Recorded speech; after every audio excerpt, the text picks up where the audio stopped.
way here so that we can get this finalized so that you have a more formal plan in front of you potentially in early September is our hope. So with that, what I'm going to do is I'm going to share my screen and hopefully this will look okay.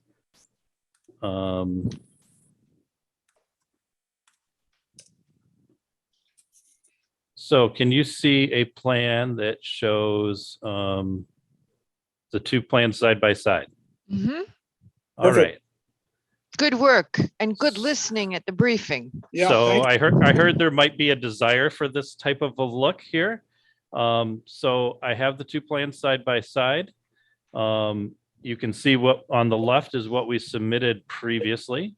There was some desire to condense down some of the areas, get some of the Beaux Arts design brought back in. And so what we've done on the bottom plan or on the right plan here is we've created that triangle back that was desired. So we pulled that back in here.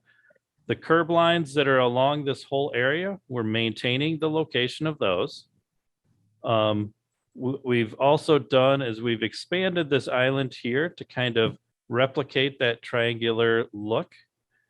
By doing some of this, there's a few things that we're going to need to modify to make things a little bit safer. We have to, that maybe is different than the plan that's in your packet or that you were given a few days ago. We've eliminated one parking stall over in this area here. We've eliminated one parking stall over here in order to make this turn safer. So we still feel that with this overall plan, we should be right about at a net gain of 10 parking stalls. Another thing that we've done is rather than having the rerouting the exit to the senior center building, we're keeping it kind of coming out onto Havemeyer Place. By that, we're able to pick up approximately one parking stall up here on Greenwich Avenue. Could you widen that parking stall by narrowing that green area there? Looks like you don't have quite a parking stall there. We're looking at how exactly that's going to lay out. We might be able to add a little bit on the north side of this whole row and just kind of restripe them all, which may be what we end up looking at, or we may just narrow this green space there down a little bit. Because one of the major pieces of feedback we've gotten about this is people want the parking on the avenue. Right. So our goal was to try and pick up a couple, like one here on each side, I think is what we tried to look at. So, so there was that. Another little feature that we've tried to add is because we pulled these parking stalls back up against the existing sidewalk here. We ended up with a little, and we're trying to, one of the main points in this whole thing is to line the intersection of Havemeyer Place up with Arch Street.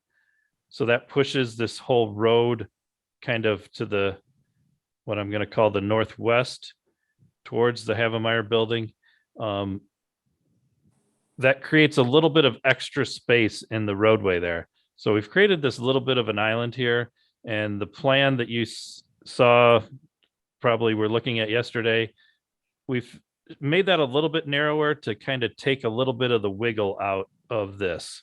I know there was some discussion about how there might be a little bit too much of a wiggle here. So we've taken a little bit of that design out to kind of smooth that transition down a little bit.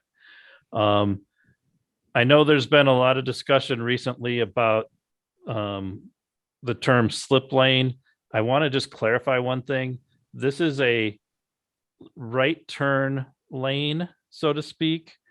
It's not necessarily a slip lane that is made to avoid an intersection or avoid the stop control. There still will be a stop sign on this right turn lane going around here. So it's not intended to have people avoid having to utilize the controlled intersection here. This is all one big controlled intersection. The main purpose in having this here is we can, if we were to try and get trucks to make a right turn to go south on Greenwich Avenue coming from Arch Street, they would have to, we'd have to pull this curb line all the way back to at least here where we had it before, which would really expand the length of this crosswalk here. So this is for truck turning movements.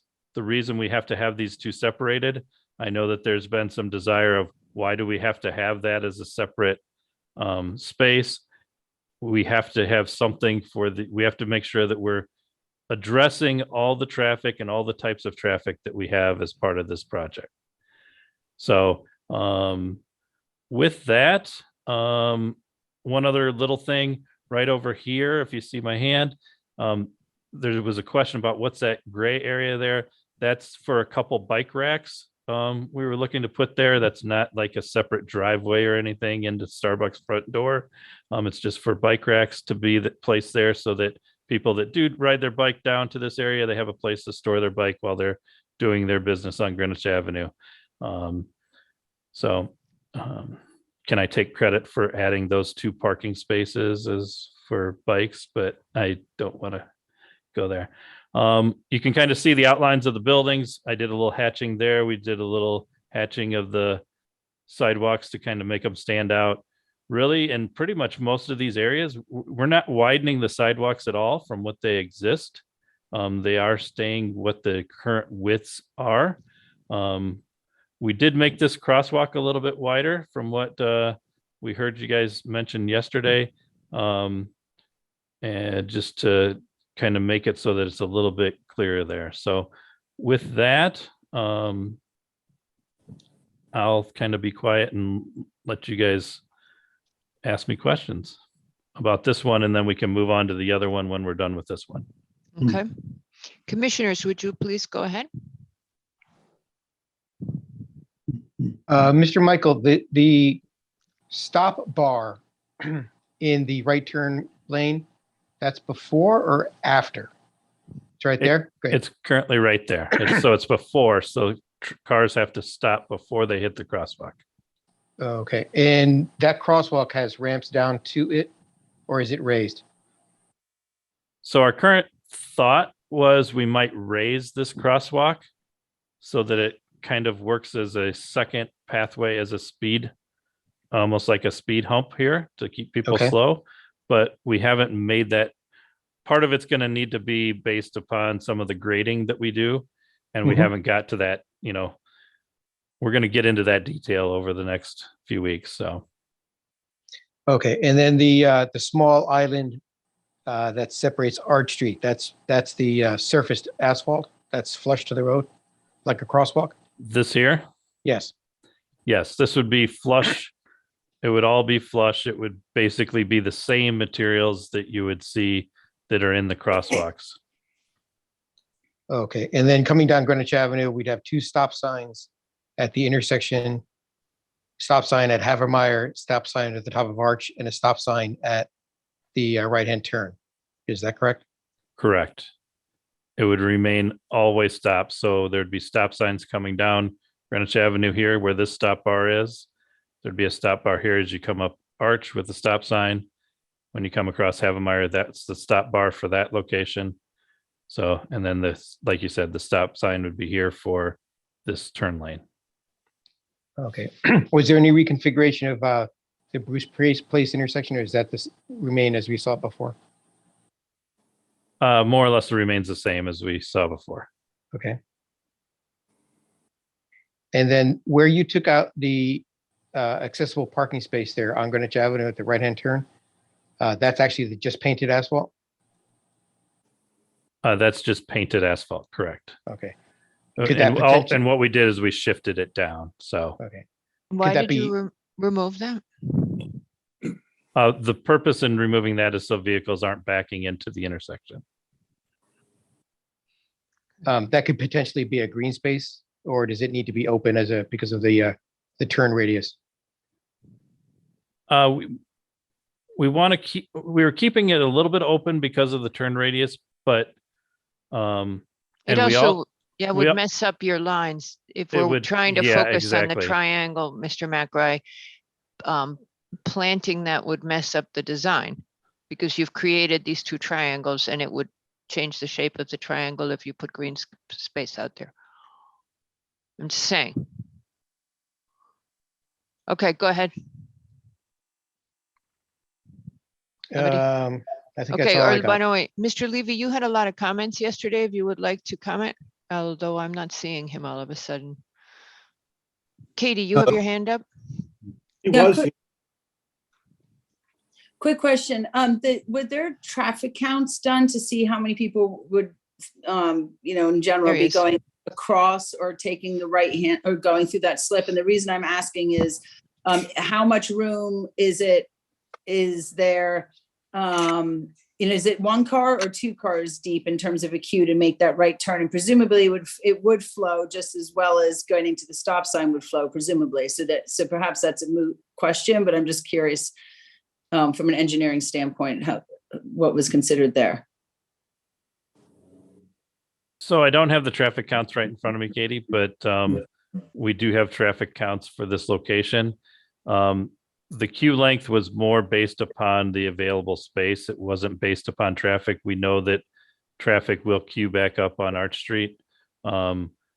This whole area, we're not trying to make significant traffic flow improvements. We're not trying to speed people through these intersections. So, having a little bit of a queue backup isn't a major concern. Okay. Can I ask- I'm still struggling. So if someone is at the intersection if someone is at the intersection and coming across Havemeyer, a car can back into them as they pull out of their parking space. I don't understand. Well, to me, you could get back that space in front of the post office, in front of the Restoration Hardware. Okay, Yeah. Mr. Lowe, go ahead, and then Mr. Levy. yeah, I'm just curious, Mr. Michael, if you go put the cursor at that stop, the stop on Arch Street before you make the turn onto Greenwich Avenue, right there. If vehicles stop there, what are the sight lines up Greenwich Avenue through the green area? Can you comment on that? I mean, So the plan of the majority of the green, and one of the things we heard from the Greenscape Committee was to try and keep all these green spaces very low. Ultimately, one of the thoughts was making it more like turf grass, more like a front lawn, so to speak, rather than having all the different types of plantings. So that's something that we're looking to try and minimize the height on all of these things so that we feel that the sight lines will still be adequate there.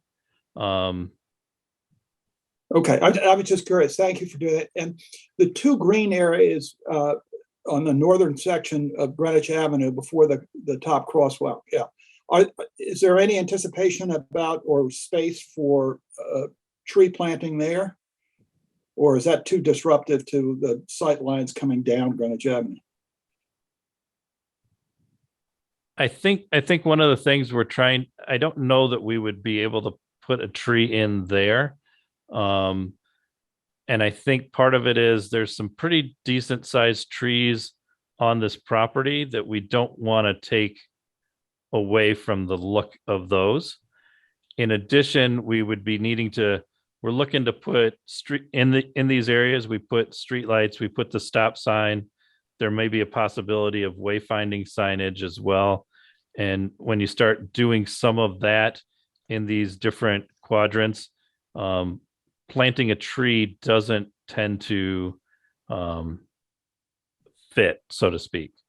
We did add on, now that you're reminding me here, over here on our street, to kind of replicate what currently exists on the other side on Greenwich Avenue.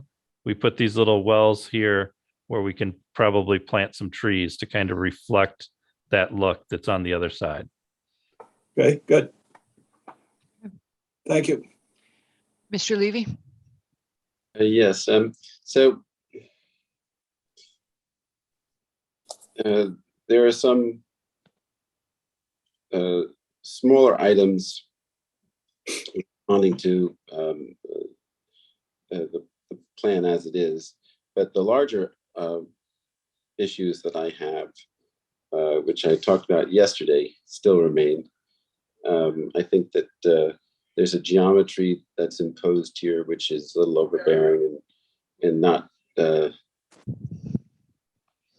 as pertinent as I would like it to be in regard to the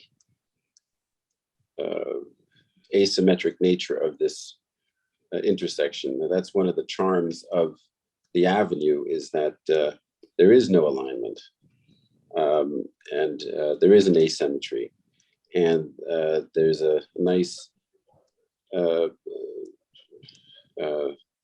triangular park which accentuates this with an obelisk and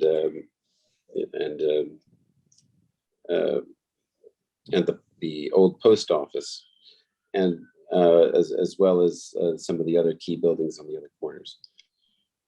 So, be that as it may, I think that the design simply doesn't meet the things that I think are important about preserving the integrity of the avenue. Sometimes these things are subtle, sometimes they're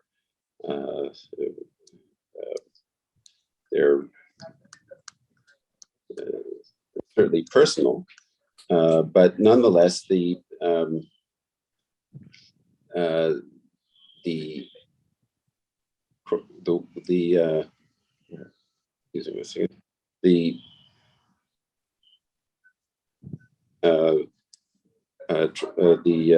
rectangular crosswalk area is bringing all of the traffic together, as opposed to being more dispersed where it is right now. And I think that the way to keep it dispersed and not bring all of the traffic together is a way of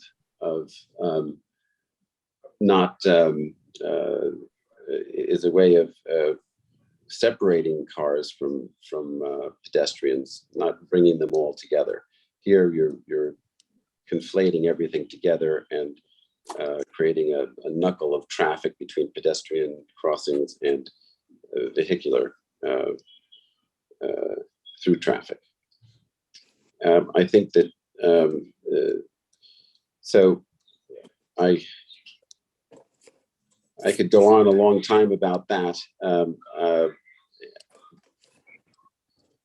because I think that there's a lot of opportunities to preserve the kind of quality and nature of the existing avenue, which are being subjugated by this design.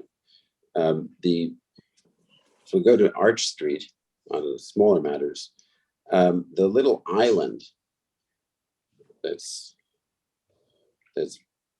redded out, I'm thinking maybe it really isn't necessary, and that maybe it's more important for the roadway going north here to be straight and kind of amend the if you're going to keep it this way, to amend it so that it's just straight through. I just don't think that it's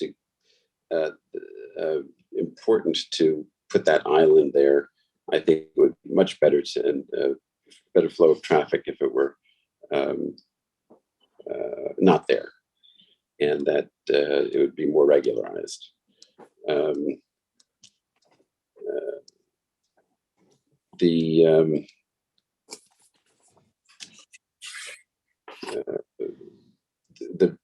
The taking of the parking spaces from the Avenue or something, I don't think is a good idea.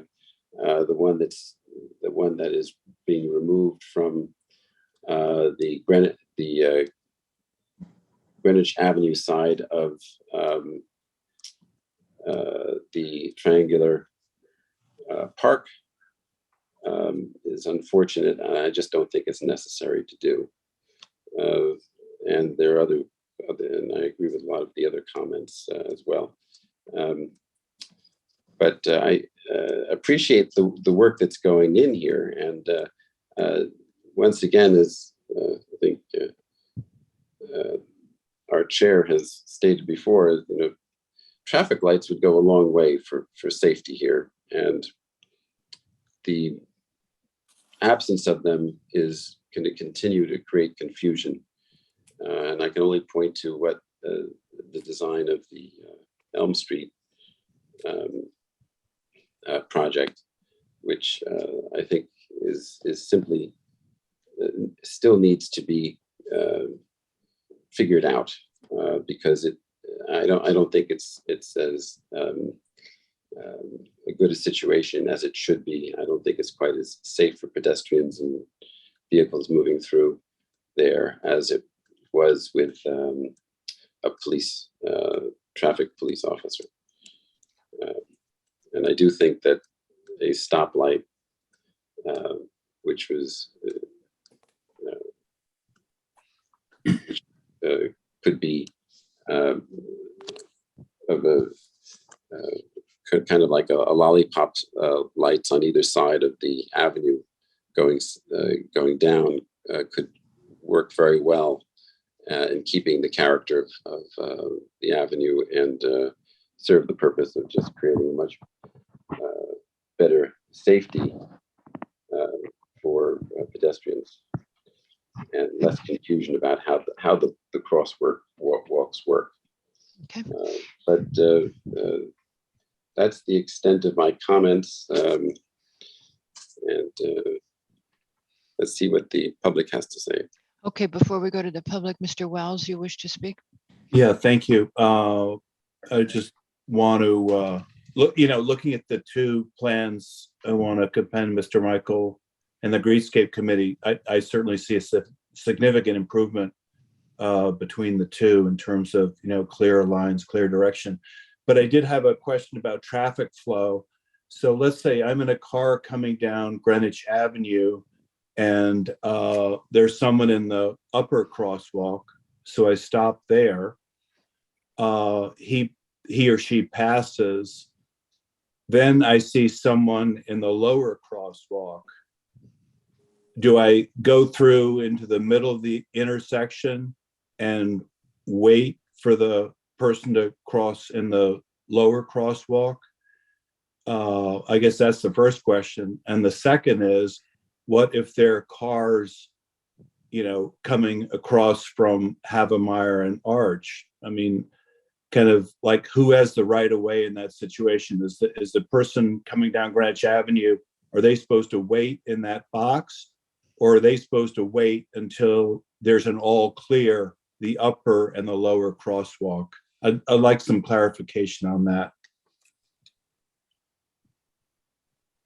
from Mr. Michael. Okay. Do you want me to talk now, or you want me to keep Yeah, please go gathering? ahead. Okay. All right. So with that situation, I just want to remind everybody that these intersections all do meet the warrants for traffic signals. The directions we've been given through various groups is that the community is not ready for traffic signals at these intersections. So that's how we've done the design on this. The right-of-way issue, pedestrians have a right-of-way when they're in a roadway. So I understand your concern that by having the multiple crosswalks could create confusion as to if a car crosses one, but then encounters pedestrians again at the other one, where do they wait? That has to become more, if the intersections are going to remain as they are today, it is a similar situation where you have to each respect, pedestrians and vehicles have to respect each other. And that's part of, driving. You have to take your turns. People have to take their turns with these. Without the placement of traffic signals really to tell people what to do here, that's really what we're relying upon. Nothing we're designing here really prevents traffic signals from being placed. Nothing prevents police officers from coming back. Nothing prevents police from putting somebody out there periodically during the busier times. And they have done that periodically at the Elm Street one to help that situation. What these do is they actually just reduce the amount of time the pedestrians are in the road, which in theory will give you more time for vehicles to be crossing these intersections. Great, thank you. Okay, I'd like to do something a little different from what we normally do. First of all, I'd like to open this to the public in general only after we have heard both intersections. However, we have representatives from the three groups that have been advisory to P&Z on this matter. And I'd like to call on a representative or two from each of them so that they may speak in regard to this intersection and raise the questions and comments. The first person, I hope he's prepared, is Stephen Bishop from the Historic District Commission. And I just lost him, Pat. Did you promote him already? There he is. Hold on, I got him. So Stephen Bishop, I hope you're ready. If you have any comments on the consistency with the historic district. I'm having trouble promoting him. He may not, Mr. Bishop. Can you hear me now? There you go. Hello, Mr. Bishop, welcome. Hello, thank you, thank you. Okay, so if you have any comments, one of the issues that was raised and what we wanted to know was regarding enhancing, and we were looking to enhance the character of this National Register Historic District. What are your thoughts on this proposal that is on the right of the screen now? Okay, I'm trying to get. Okay, can you hear me still? Oh, yes, we can hear Okay, you. okay, great. I definitely think it's an improvement. I like it much better than the original. I think we're going to continue to get that very clean look down the intersection, where Arch Street crosses Greenwich, meets Greenwich Avenue, and see that monument right there in the triangle. I'm a little unclear as to what goes into this new island, but I assume that it will not be anything high, that it won't block that view as you come down Greenwich Avenue to the big triangle there. And on that assumption, I think this is a big improvement. Correct. We were very clear on feedback we had early on, and what we had asked Greenscape to consider was that there was a great deal of concern that the obelisk was lost. As you're walking down the avenue, the obelisk was lost in the previous design by the landscaping and how it was laid out. So what our instructions were to Greenscape, and it looks like Mr. Michael did a lot of work before he got there, were to enhance that sight line so that your eye goes down the avenue, and this corner of the avenue, which has these magnificent contributing structures on it, that those structures pop more. If you believe that was what we were looking for, but you're the expert. We try to be, but I think that, but I think that's exactly what we were looking for, and I think that this plan accomplishes that. Okay. So I am in favor of this revision. Okay, thank you very much. Okay, well, feel free to raise your hand if you have comments, any other comments, if you want to see any other changes. The Ju- just next, One yes, other sir. thing, and that is that, the landscaping is key, obviously, and you have your greenscape committee, and hopefully they're zeroing in on that. And, that's such an important part of this whole plan. Well, Mr. Bishop, you know that I'm only a Google degree in Beaux-Art landscaping. And what I've learned from my intensive study is that the landscaping should avoid what is so popular today, grasses and pollinators and sort of a more wild open look, and should be very disciplined and angular and should incline more towards hedges and long vistas. Is that correct? Yes, I agree with that. I agree with Okay. that. All right. That's what I had read. I know everybody was laughing because all of my degrees are from Google U. But that's what I had read, that it would be hedgier, evergreen, and it would not have grasses. It would not have, and much to the chagrin, I'm sure, of conservation, it wouldn't tend to have pollinator friendly plants, because that is a looser look that would not be consistent with the Beaux-Art architecture. I agree. Okay, thank you. Okay. Glad Google did well by me. I'll have Thank to- you, sir. I got to take that course. Yes, you should. Thank you very much.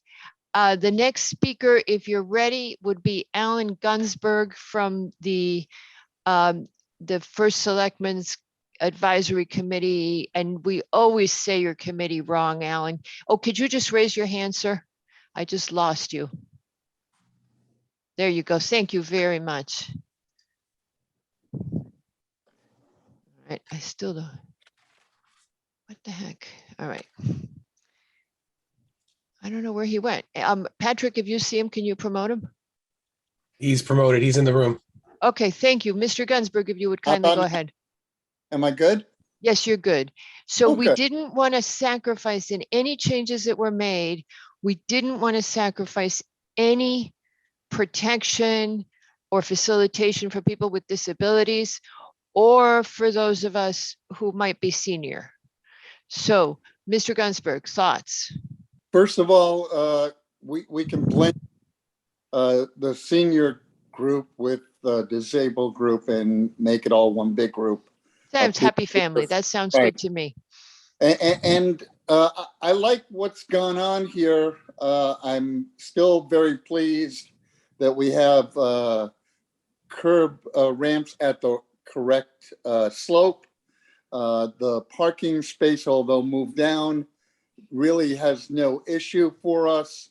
And it looks like the answer to the exit from the senior center looks a little better than coming out Mhm. onto the avenue, and looks like there's a delineation between, again, the curb ramps and where the pedestrians will stand and where the cars come out. This looks nice. I'm all for it. I'm not much big on landscaping, but then again, I don't see so well, so it doesn't really throw the big part up. But the big thing is safety. Safety and accessibility is answered in this drawing, and I thank Mr. Michael and his group there for leaving it all together. So. Okay, well, feel free to pipe up and give us suggestions. Thank you very much, sir. Thank you. The next person I'd like to call on is Richard Hine. And he is chair of both Greenscape Committee and the Architectural Review Committee. They have been advisory to us in this process. I believe they met with Mr. Michael and have worked with Mr. Michael. Your thoughts and comments, Mr. Hine? First of all, thank you for asking us to participate in this very important conversation. I'm particularly pleased to hear from the previous two members of the community that we hopefully struck the right note on the historic side, on the accessibility side, with the suggestions that we've been working with Mr. Michael on.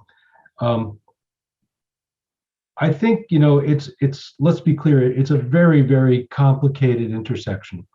And to Mr. Levy's points yesterday and today, there is no simple, clean solution that's going to make everybody happy. But I think that the compromise that we are looking at today is the best that I think we can come up with. I'm actually really reassured by a couple of things that I heard from Mr. Bishop regarding the relationship of this new little triangular plaza to the existing triangular plaza. To me, if we can sort of restate that and preserve that dialogue between the former post office and the intersection, then I think we will have achieved, a successful outcome here. As I'm watching this presentation today, I find myself still doodling and sketching a little bit. I don't think that the alignments are perfect. And I think, I don't know if Mr. Conti will be with us today. I think he's out on his boat somewhere. No, Mr. Conti is here. Oh, good. So I'll defer to him, but I do think Okay. that there still is some fine tuning, to my mind, in the actual lines that are shown in the plan today, more in the sense of landscape plaza and sidewalks and crosswalks than in anything traffic related, which of course is not something I have any knowledge of. I shared with Katie on email a few minutes ago 3 important images. I don't know, Katie, if it's possible, but I just wanted to put it in context because I think Katie, do you have I them? have them. I'll send them now. Yeah. And they might seem Or kind of share them. They might seem remote to this conversation, but I think it gets to the core of what P&Z and the community is after, which is really a comprehensive, qualitative statement in 2022 that doesn't destroy stuff that happened over the past 300 years, particularly in the Beaux-Arts phase in the late 1800s. This precedent has been set up for us. And, very few cities have something as beautiful as this plaza in front of the old post office. So we have to treat this as, a precious treasure. And I think every inch of the new work has to be polished and faceted and studied. And, I would say that where we are in the design process is, we're far along, but we're not exactly at the goal line in terms of perfecting the shapes that Mr. Michael is showing us today. So I still think that as we see with many cases that are referred back and forth with planning and zoning and the ARC, very often we on ARC get the opportunity to see projects in the construction documents phase or even further along. And I think I would request that we get the chance to get another bite at the apple with Mr. Michael, who we love to work with. I think we find him to be just, great in terms of his concern for the town of Greenwich and his openness to, different viewpoints. And of course, he has these incredible constraints of traffic and safety. So I know he's in a very tough spot, but we work very well with him. We'd love to have the opportunity to take another bite at the apple as this proceeds along the design process. But I just wanted to show everybody why I think this triangular plaza works and why I think that the four-sided crosswalk works. And it's really what we call, sort of a rational design. It's something that. Do you have the images do you want Katie to share the Yeah. images? If you would, just Okay. real quickly, Katie, there was one of an old map that I found. Like, why is this Arch Street at this incredibly bizarre angle? Well, it turns out that it looks to me like it was a fork in the road going down the hill. You made a right or you went straight. And Havemeyer, let's see if we can find this. Do you find this image, Katie? Yeah, I've just sent it to Pat, who's got his share. Okay. It's actually really interesting to understand where this triangular shape came from. And then we'll understand, its historical significance and how we should be thinking about it today. Because clearly it sets up a very unusual angle for Mr. Michael to negotiate in today's two-way traffic. So Pat, how are you it doing was on the helpful screen for share? me. Do you have it? The image is not really legible at the Oh, okay. resolution. It was a screenshot, Mr. Hines. Sorry. Yeah. Okay, well, anyway, look, the point is if you, everybody can access these maps. This Arch Street triangle was formulated because back in the day, it looks like to me you went straight down Greenwich Avenue or you took a right and then it created this triangle. Havemeyer was considered on the old maps a very, very, very minor street. In fact, it wasn't even, it showed no buildings on the first map that I discovered of it other than the Havemeyer building. And then it was just a little lane. It didn't compare in stature to Arch Street or Greenwich Avenue. So the problem today is that now Havemeyer is equivalent to Arch Street in the two-way traffic. So it imposes a whole new set of constraints onto this intersection, which is why it is somewhat tortured. You know, nobody can deny that. So our challenge is to create a rational shape for the crosswalk. That's why the four-sided crosswalk of somewhat symmetrical legs allows people to understand, okay, it's a four-sided crosswalk. We've seen these all over the world, even though Arch Street is coming in at this bizarre angle. That's number one. And number two is the fact that this new little triangular plaza is trying to echo the shape of the post office triangle and get you across into the beginning of the four-sided crosswalk, into that symmetrical lower left corner. Two other points and then I'm done. Three actually. When you leave the triangular apex of the post office triangle, there's a park. Actually, if you're at the obelisk, you cannot currently walk from the obelisk directly to this corner. So that's something, you know, we haven't spoken about, John and I haven't spoken about, but if in fact you were to walk in a straight line, you would actually walk from the obelisk straight up to the point where I think there's a receptacle, that smaller circular item that you see at the apex of the existing triangle, I think is a trash receptacle. Katie, I sent you a Google Earth shot of that, a streetscape shot of that. It might be worth considering, and I think John would be the person to ask about this. You know, do you want to open up that sight line or just keep it as it is? That's question one. Question two is, you know, the width of the crosswalk from the apex to the new triangular plaza. It still, I think, needs to be finessed a little bit. And third, I think Mr. Bishop asked, there's a circular feature in the new triangular platform. John and I have discussed that. We believe it's a very low element. We don't want to compete with the obelisk. So that's pretty much what I have to contribute, but I think that it's moving along in the right direction. And I'm encouraged to hear that members of the community and the other commissioners and the committees that we heard from feel that it's a more balanced design. Thank you.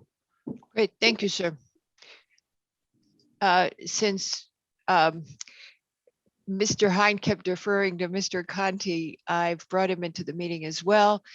Mr. Conti, if you would unmute, and if, oh, you are on your boat. We got stuck.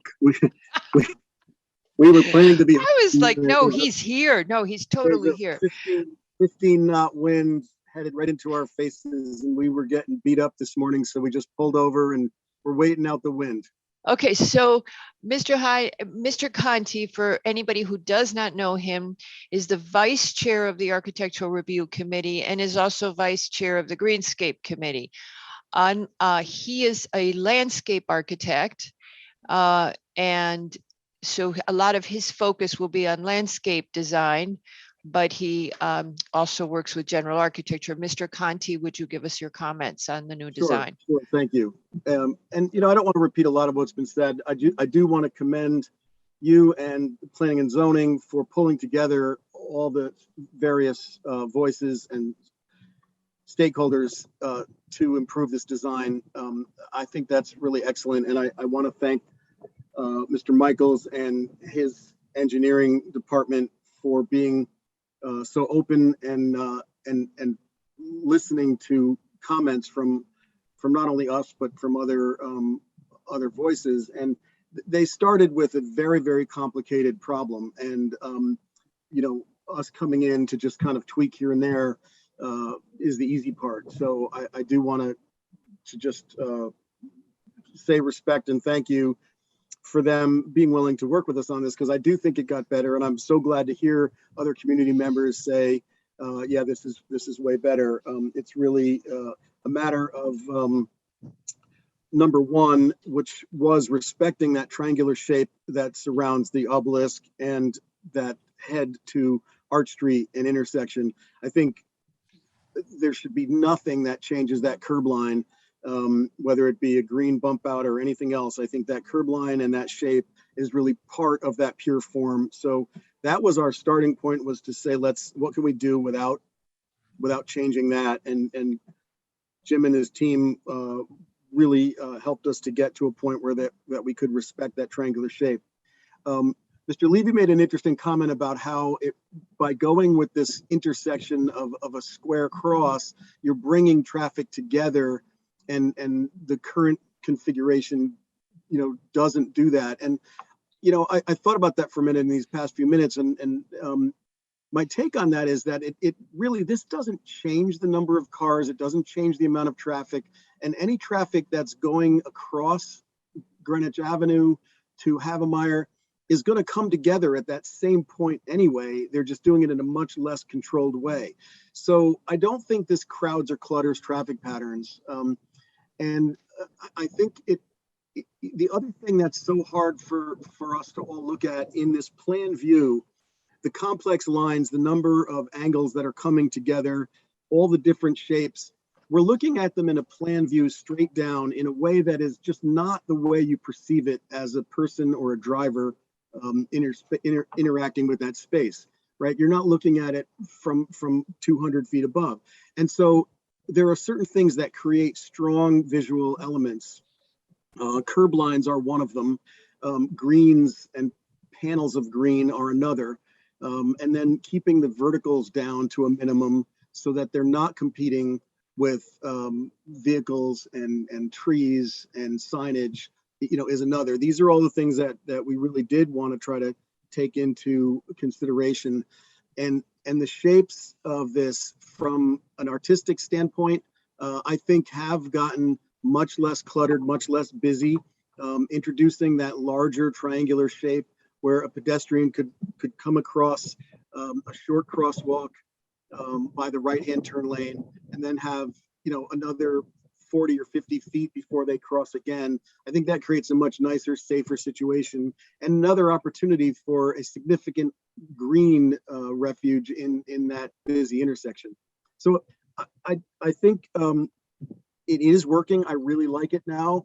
I think, as Richard said, maybe there's a few tweaks here or there. Our old adage in the design business is that, the ink is never really dry when the client is walking through the front door. So we'll tweak it until they start pouring concrete. But I think it's there now, much better. They've kept the parking spaces without losing any. I just think it's all working. As a community member, taking off my professional hat, I do want to say, I was always a fan of the police on the intersections.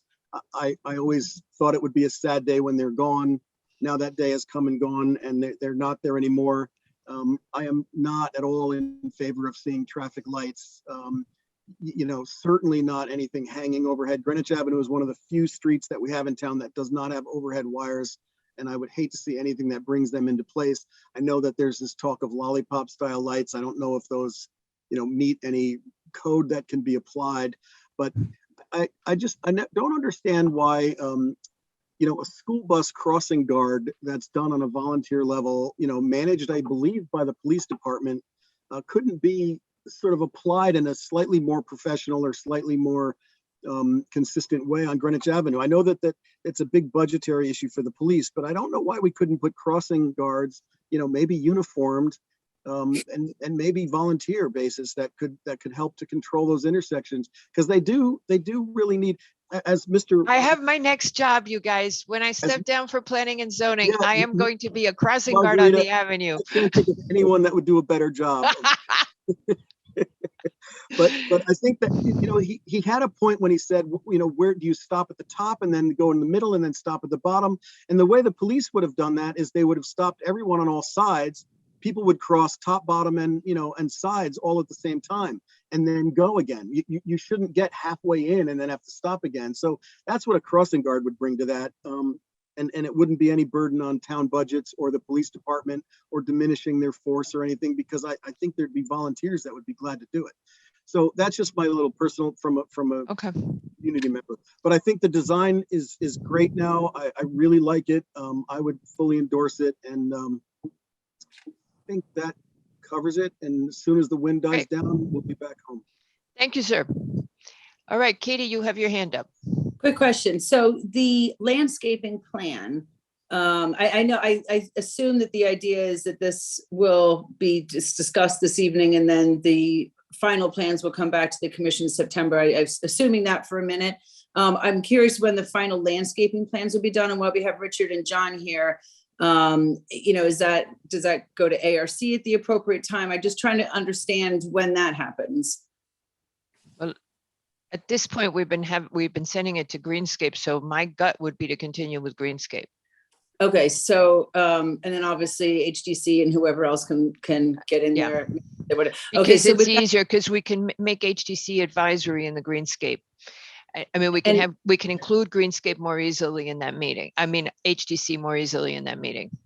got it. And then, so in terms of what you need to do, Mr. Michael, in terms of moving forward with the grant or whatever else is needed, how does that timing work? Yeah, there were two questions that have come up today that I want to build on what Katie's asking.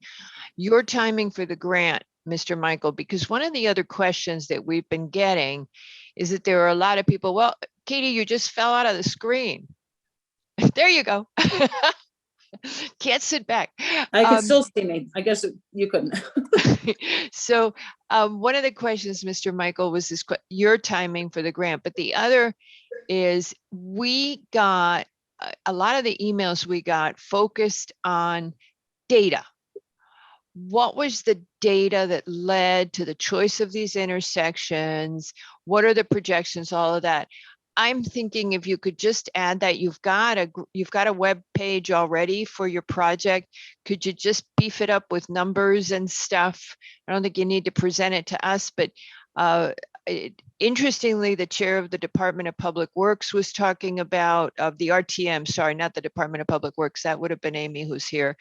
The chair of the RTM committee for DPW was asking that question today about safety data, traffic data, the analysis that had been performed. I think if you can beef up that engineering side, the public seems to be interested in looking for it, and that might be helpful for the folks that have reservations, because the key question keeps being, wow, it's changed. Do we need this change? Okay, anything else from the commission before we move on to the next intersection? I'd like to thank Mr.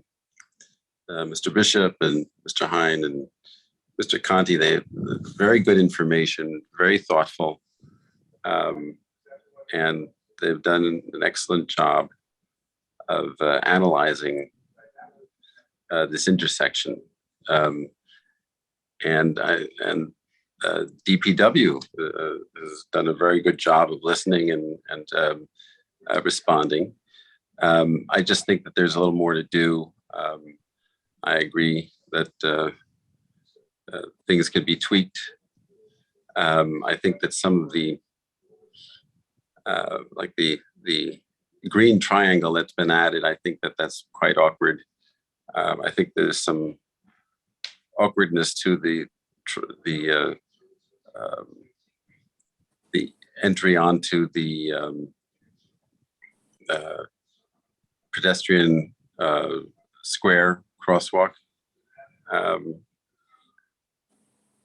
And anything to simplify it would be great. I did make a few mentions of things that I thought could be simply changed, like on Arch Street. And I think that I think that looks like that there's at least one parking space that does not need to be removed traffic pattern is not significantly different now than it would be with the new design. And I just don't think that that could be done with just a restriping as opposed to a taking away of a parking spot. But I do want to say that I'm pleased with the process. I just think that there's more to do. I think that this is worth getting right. There's still a little bit. I think it's still a little bit fussy, and too much is being done. And I think it could be simplified even more. And I know that we have good people here tonight that are certainly capable of doing it, and I expect them to work on it a little bit more, as they said. So that's very encouraging. I just am still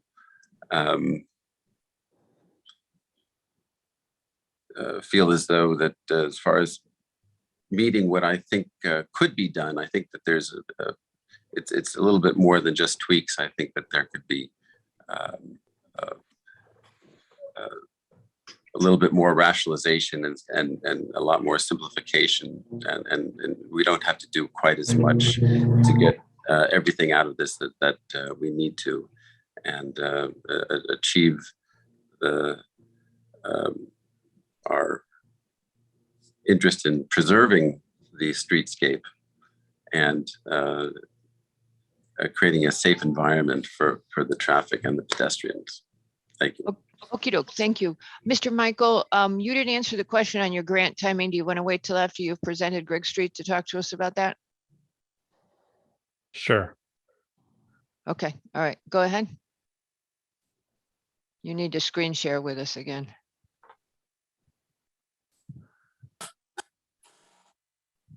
Boom.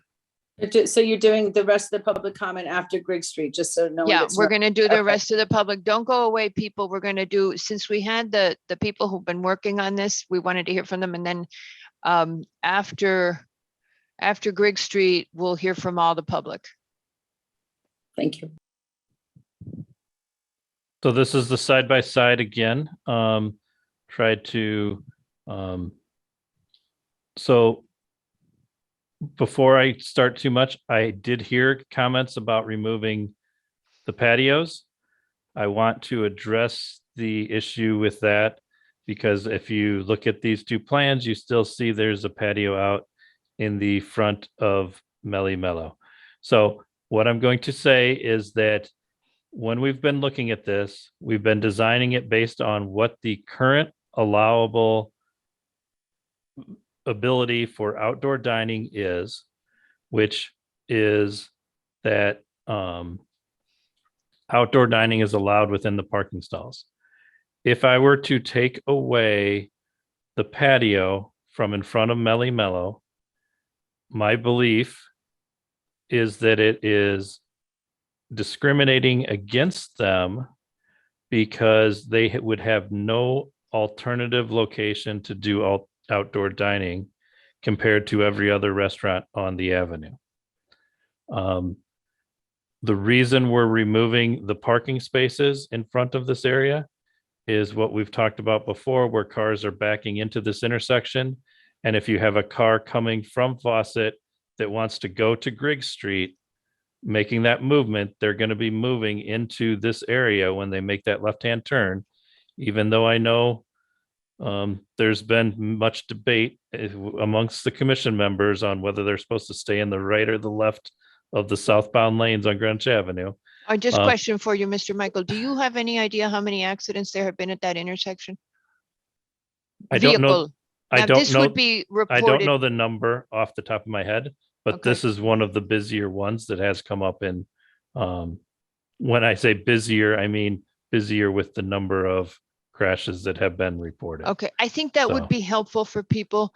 This is So- what the data-driven comment was, you know, if we could have the data, this Right. is 10th among the most Yep, motor we can vehicle. provide that. So MCC's provide that. MVC's motor vehicle collisions. Okay. So that's the reason we kept it here. What I'm going to also say is whether if this turns from sidewalk, say, to green, that's a very easy change up to the time when we're ready to start construction.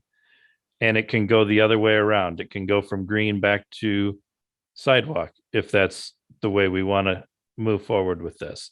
But that's the reason why I did not remove it here, is it's based on the current regulations that are in place.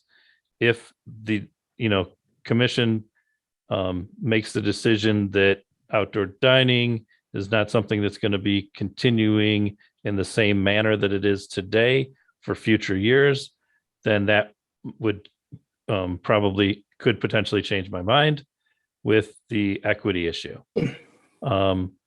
We did remove the one down here at the little patio over here by Mediterraneo.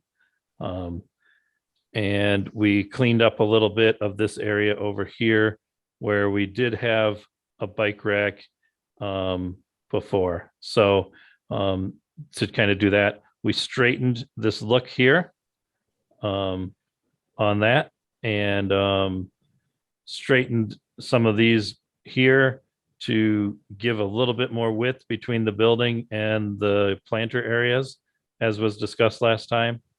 And I think we picked up one more Greenwich Avenue parking space by making this space right here a little, smaller. Got that. So these are all things that were things we heard last time. So, and modifications we made between the two plans, much less this time, much less on this one than the prior one. Commission comments? I'm just a question on the green rectangles along and looks like squares along north and south on Fawcett. Those represent planters, they represent trees. What do they represent?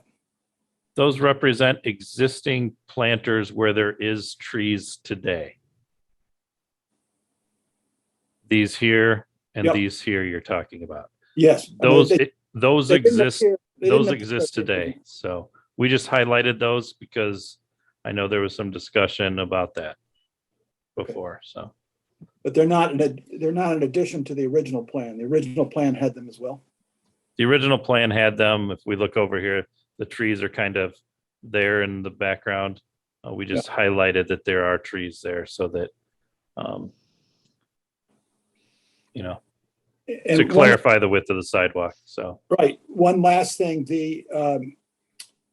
at the northeast corner of the intersection, right there, on Fawcett, that little upside down ice cream cone with the ice cream represented in green, just to the left of the crosswalk, appears to have been appreciably reduced in size. And I don't know whether that's just a scale thing, or was there, has it in fact been reduced? Yeah, there's now 4 parking spaces there, and previously there were 3,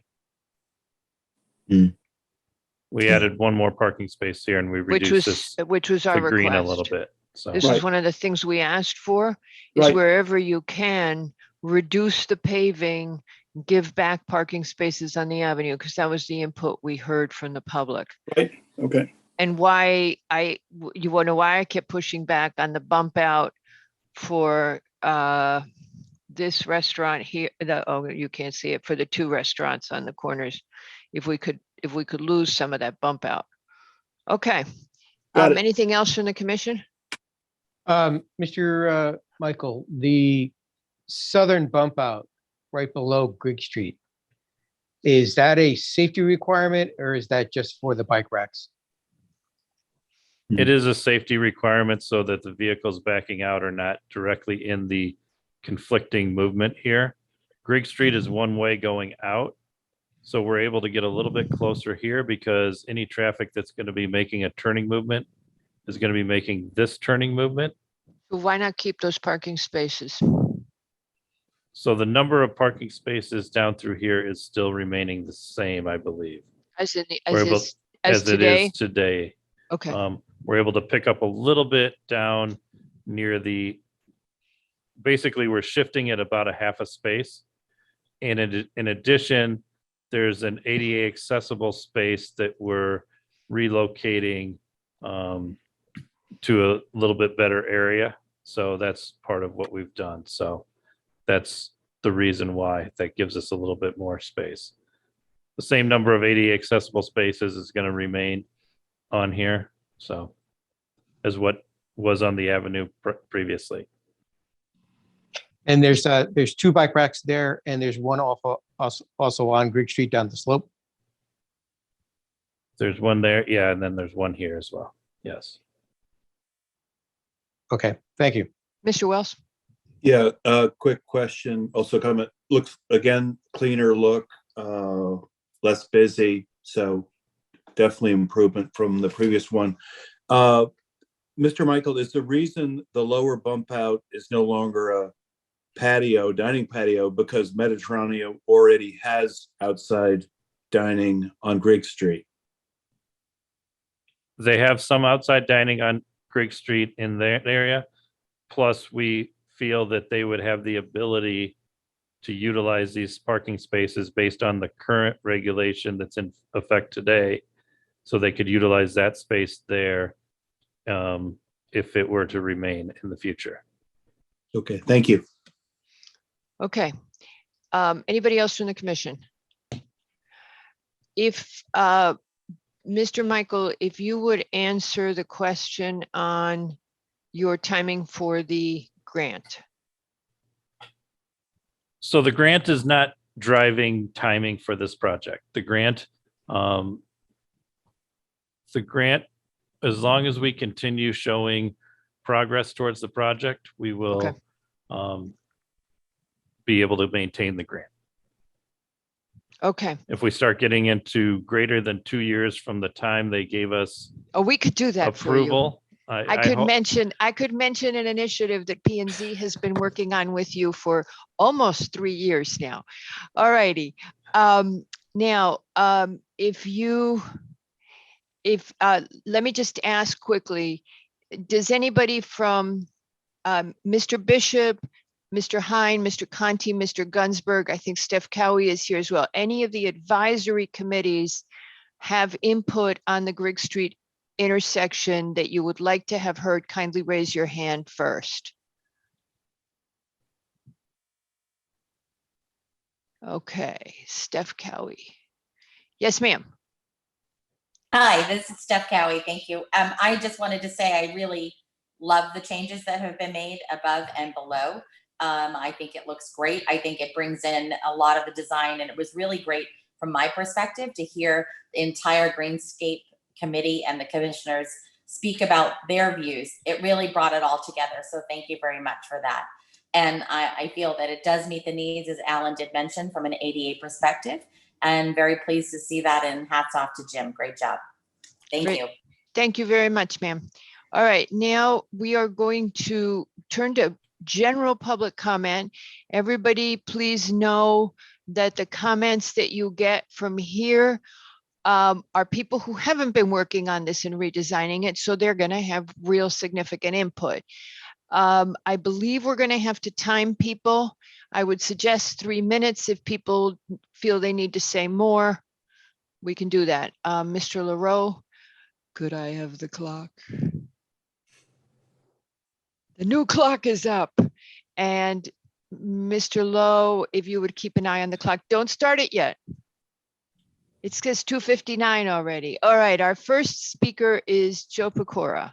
Okay, now you can start it. Wait till Mr. Pecora is in the meeting. And then he will be followed by David Wold, followed by Matt Pop. And I believe we have some other people waiting to speak. So yes, hello, Mr. Pecora. Mr. Michael, I was just wondering, what is the logic of keeping either one or two of the So you have to address your comments to the commission, and then, okay, Sorry. you remember that. Okay, Mr. Pecora, go ahead. You would like to wondering know the logic. I was just wondering the logic of keeping the two southwest angled parking spaces on Fawcett as they back into the crosswalk. It's kind of Okay. counterintuitive to what you've been trying to accomplish. Mr. Michael, would you answer that question, please? Oh, no, did you have anything else to ask, Mr. Pecora? That's all. That's all. Okay, you can stop the clock then, and Pat, and let Mr. Michael answer.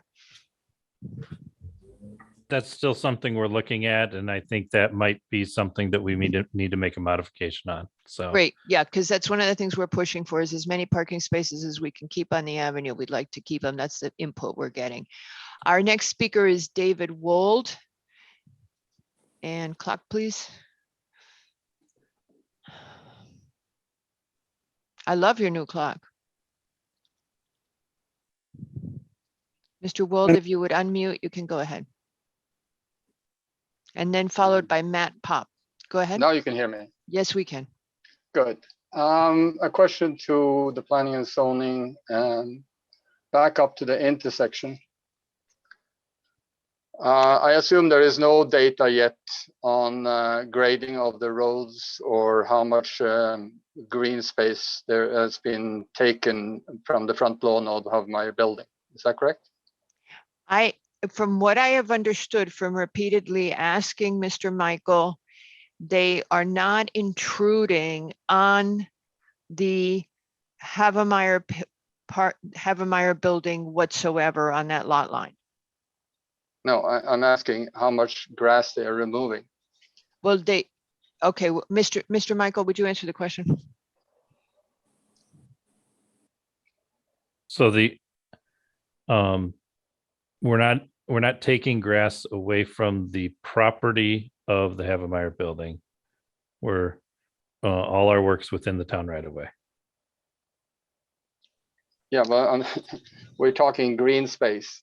But anyway, I understand there is no answer to that yet.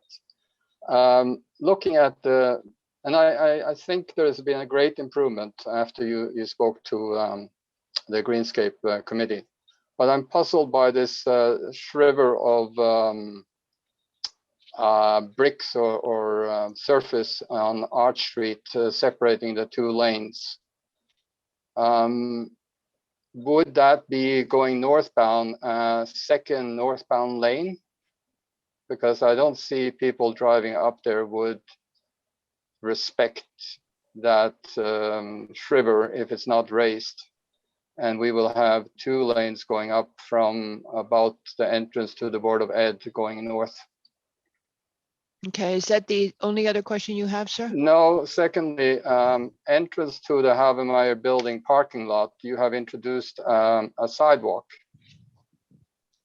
making the entrance to the two parking lots at the Havemeyer building a one-way entrance, or we're losing additional parking spaces.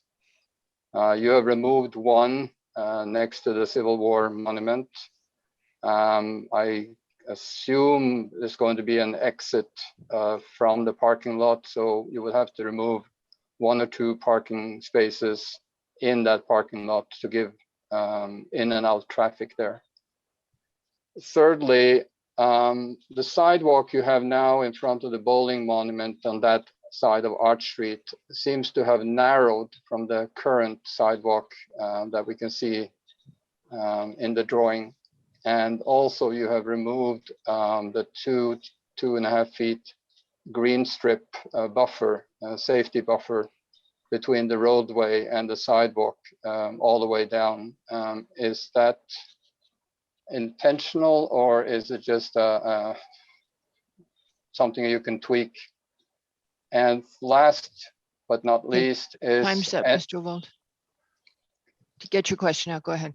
Yeah, the last question is bowling place and crosswalk. You're moving the crosswalk across the street next to the 24-inch tree.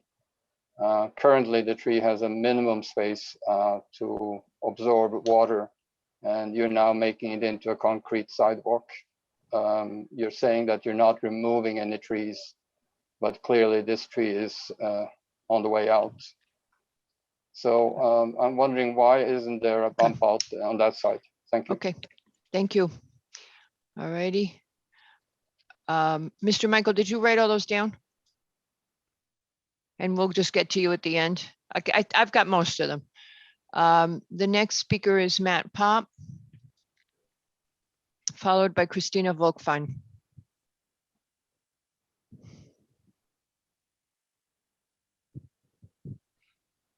Mr. Pop, if you would unmute.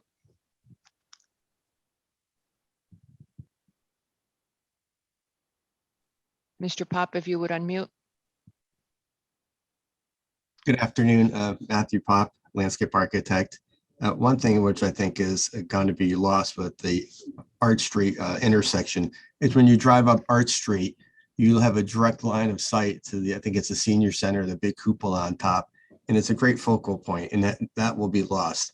But my main concern is, are we creating an intersection at Arch Street that's safer now than it is currently? And I'm not sure it is. Right now it's an acute angle. The acute angle acts as a traffic calming measure. When you're cross Havemeyer, you cross Greenwich Avenue onto Arch Street, I just noticed that the radius is very, very sharp now. It's more sharper now than it was before. I think cars are going to be crossing over the center line to make that turn. And then the slip lane. Slip lanes are very unsafe. You could Google slip lanes and safety, and you come up with a lot of articles on the problems with them. The main thing is when you go through the slip lane, you're looking up Greenwich Avenue to go through it, and you're not looking at the pedestrians crossing in front of you. So that's a major concern for me. When a car stops at the stop sign at the slip lane, their back will be into the road. I think cars would probably be going around them, maybe crossing over the lane to go north up Arch Street. So that's another concern. Will there be another stop sign needed when you go through the slip lane, at Greenwich Avenue? So it might be back-to-back, stop signs. But just wondering, we could maybe keep the intersection on Arch Street the same, and maybe do the bump outs on Havemeyer and in north of Greenwich Avenue. Again, and back to the landscape design, I think it needs work, especially the planting beds over by Starbucks, down below Apple. It doesn't make sense to me. Hopefully John Conti could take a look at that. One thing I don't like is the crosswalks don't align with the sidewalks. When you walk down Greenwich Avenue on the west side, you probably won't use that crosswalk. You're probably going to step into the road and straight across. People don't zigzag when they walk. And then again, back to landscape design, I'm not sure why some walks are curved, some are straight, some are at 90-degree angles, some are acute angles. It just doesn't make sense to me. And back to the World War II monument, over there, I think we're going to maybe need a retaining wall over there. There is like maybe 4-foot grade change when you're out there. I noticed on the application box 2E, it was checked that there was a grading plan submitted, but I didn't see that.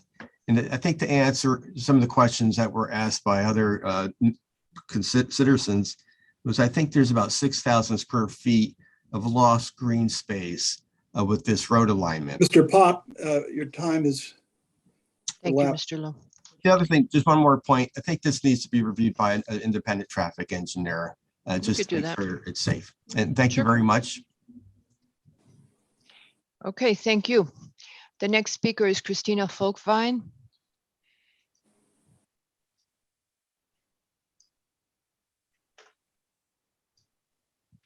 The last question was loss of greenscape, right? Loss of green, 6,000 square feet. Mr. Michael, his number is 6,000 square feet. Okay, Ms. Volkfein.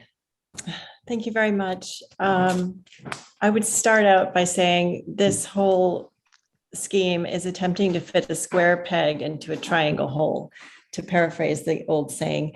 As an RTM member for District 2, this was approved by the RTM under the premise that there was a grant to cover the cost.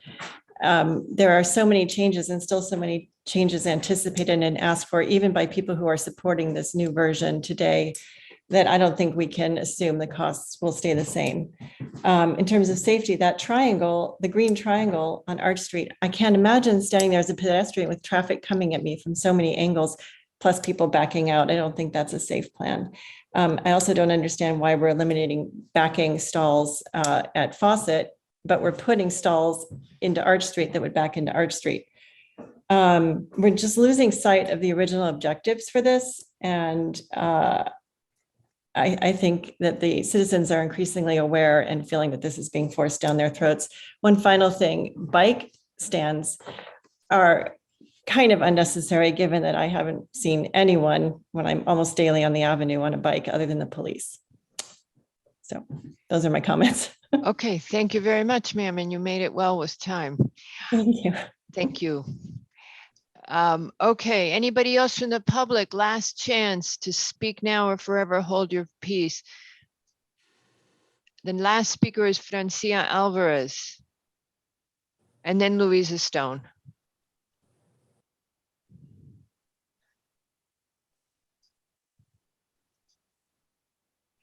Ms. Alvarez, if you would unmute. Yep, there you go. Okay, can you tell me how many minutes I have? 3. 3, great. Okay, so let me begin by saying that I'm concerned about the Copper Beach that is in the area close to the monument. And I want to talk about it as its historic value. It's not just historic because of its age, but because of Henry Osborne Havemeyer, whose estate was in Old Greenwich, and he called it Havemeyer Park. So many trees were planted. Many of these copper beeches were planted in this neighborhood. And it is an easy assumption that these old copper beeches at the Havemeyer building were planted by him. This needs to be looked at as part of the historic property that the Havemeyer building represents. We should not be cutting or in any way damaging this copper beech by widening the sidewalk. So I sent to Patrick a picture. I'm not sure if he can call that up. It's on your email. And I'm comparing it to the existing property and comparing it to what Jim Michael has submitted. And do you have it, Patrick?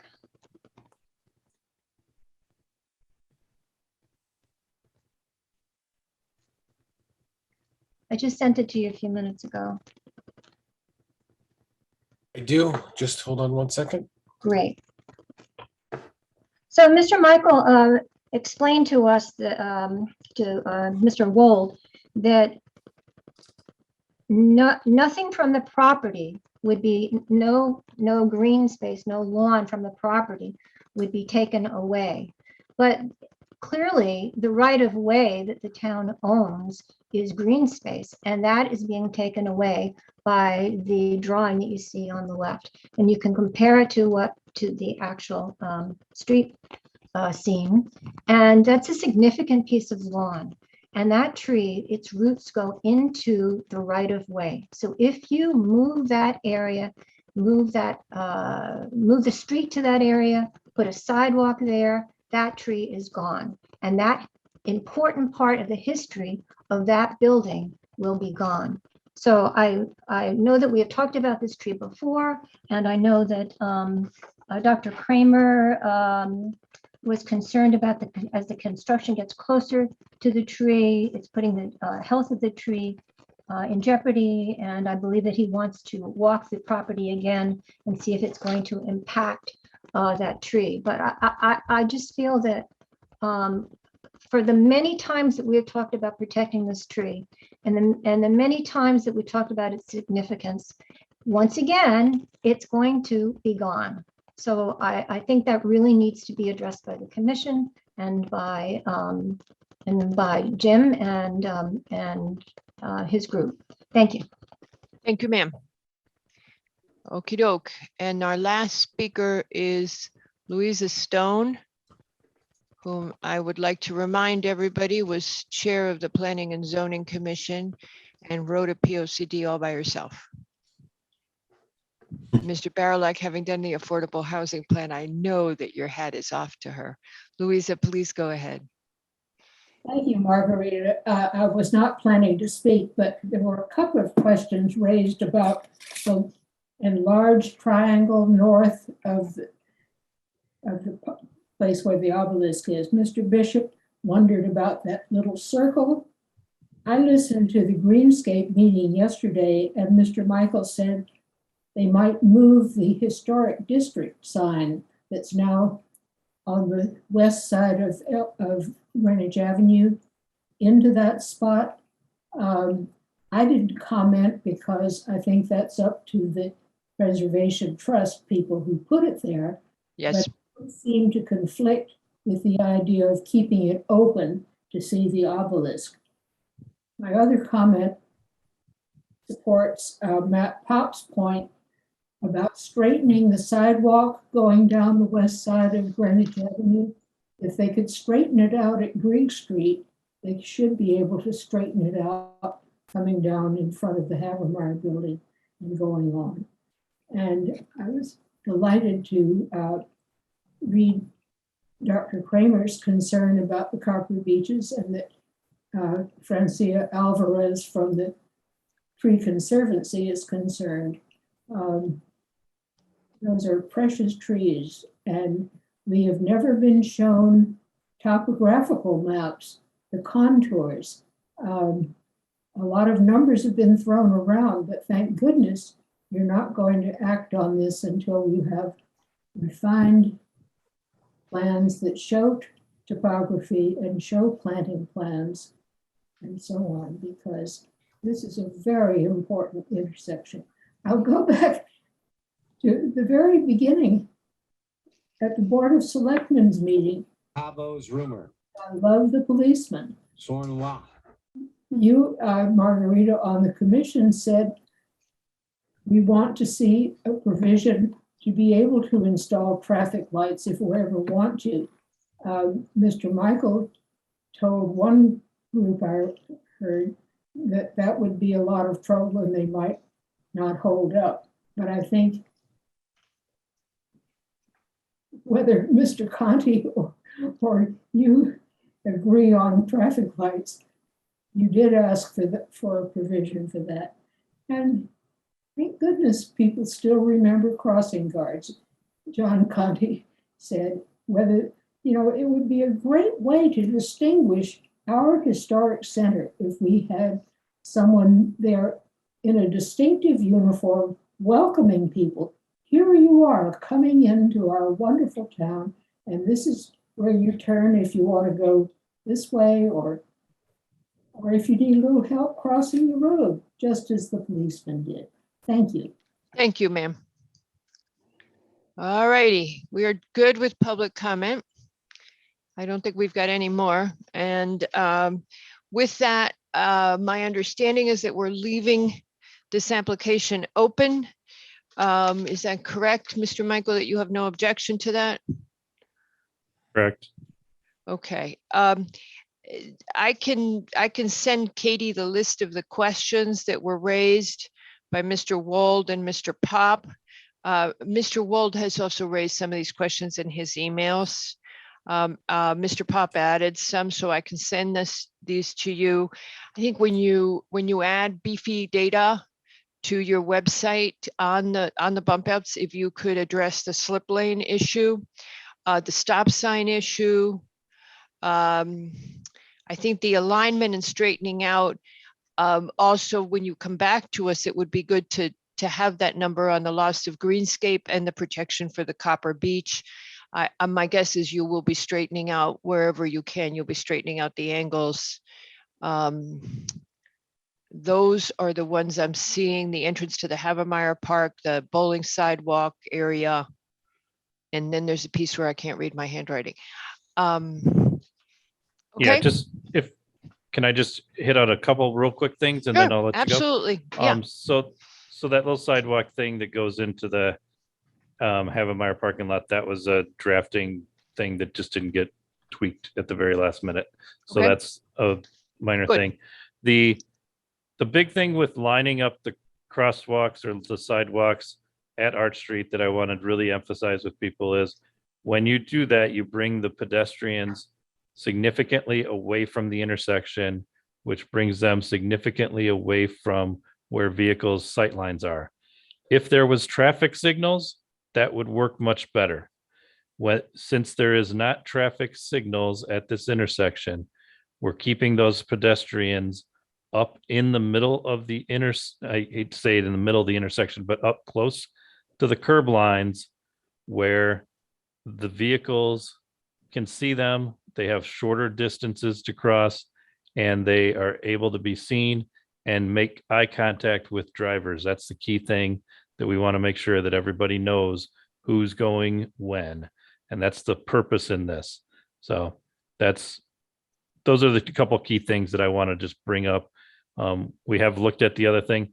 If there was the traffic signals there, we probably would have a slightly different design, but not significantly different. But that's what we're talking about. Okay, well, on the traffic signals, I think I mentioned to you, and everybody's saying it to you, they would really be to manage the pedestrians. We would not want to have them overhead, and we would want something to be consistent with the era of the buildings, of the contributing structures. And there are auction houses that supply traffic signals from the 1930s, and I bet the town would love those.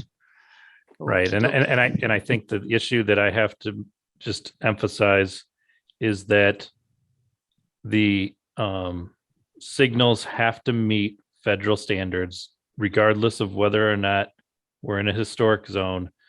For safety purposes, we would have to meet federal standards. I and that believe that requires- I know you said that before, but I believe that there are some overrides that you can get when you're in a National Register district, and that we should ask the Preservation Trust and the Historic District Commission to research that for you, so that you know what overrides we might be able to get, because we have all been in historic neighborhoods all over the United States, and we have seen the old timey lights. So we know that somehow or other people get some dispensation, some waiver, and we would explore that, what the federal regulations allow under historic protection.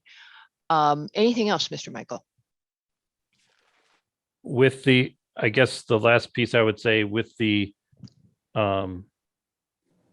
sidewalk patio area in front of Melly Mellow, I'm going to keep that sidewalk there, but no, the understanding is it could be eventually converted to green space. Is that the direction that we're all okay with at this moment?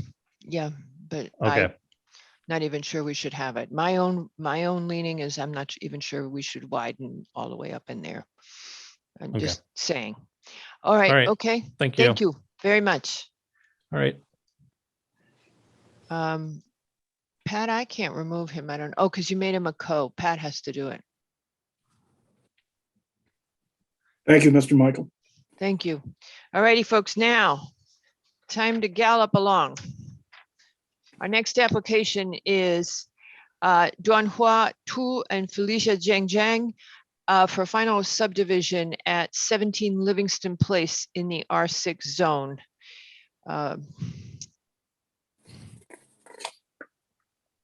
In which we have Mr. Who is? Mr. Hegney. Yeah, that's what I remembered. Okay. So, Mr. Hegney, now that we've spent an hour and 40 minutes on two applications, we would like to be very efficient, because those were huge for the town and for the public. If you would kindly proceed. Certainly. Good evening, Madam Chair, members of the commission. For the record, Tom Hegney on behalf of the applicants. This is a property that has been around quite a while. I'll give you a very brief history and then tell you where I think we can go from here. It was part of 3 lots on a 1906 map recorded as map 286. We're now into the 9000s for maps. And in 1997, the owners of the property filed a application with the Zoning Board of Appeals for separate use of lots and variance of area. This is in the R6 zone.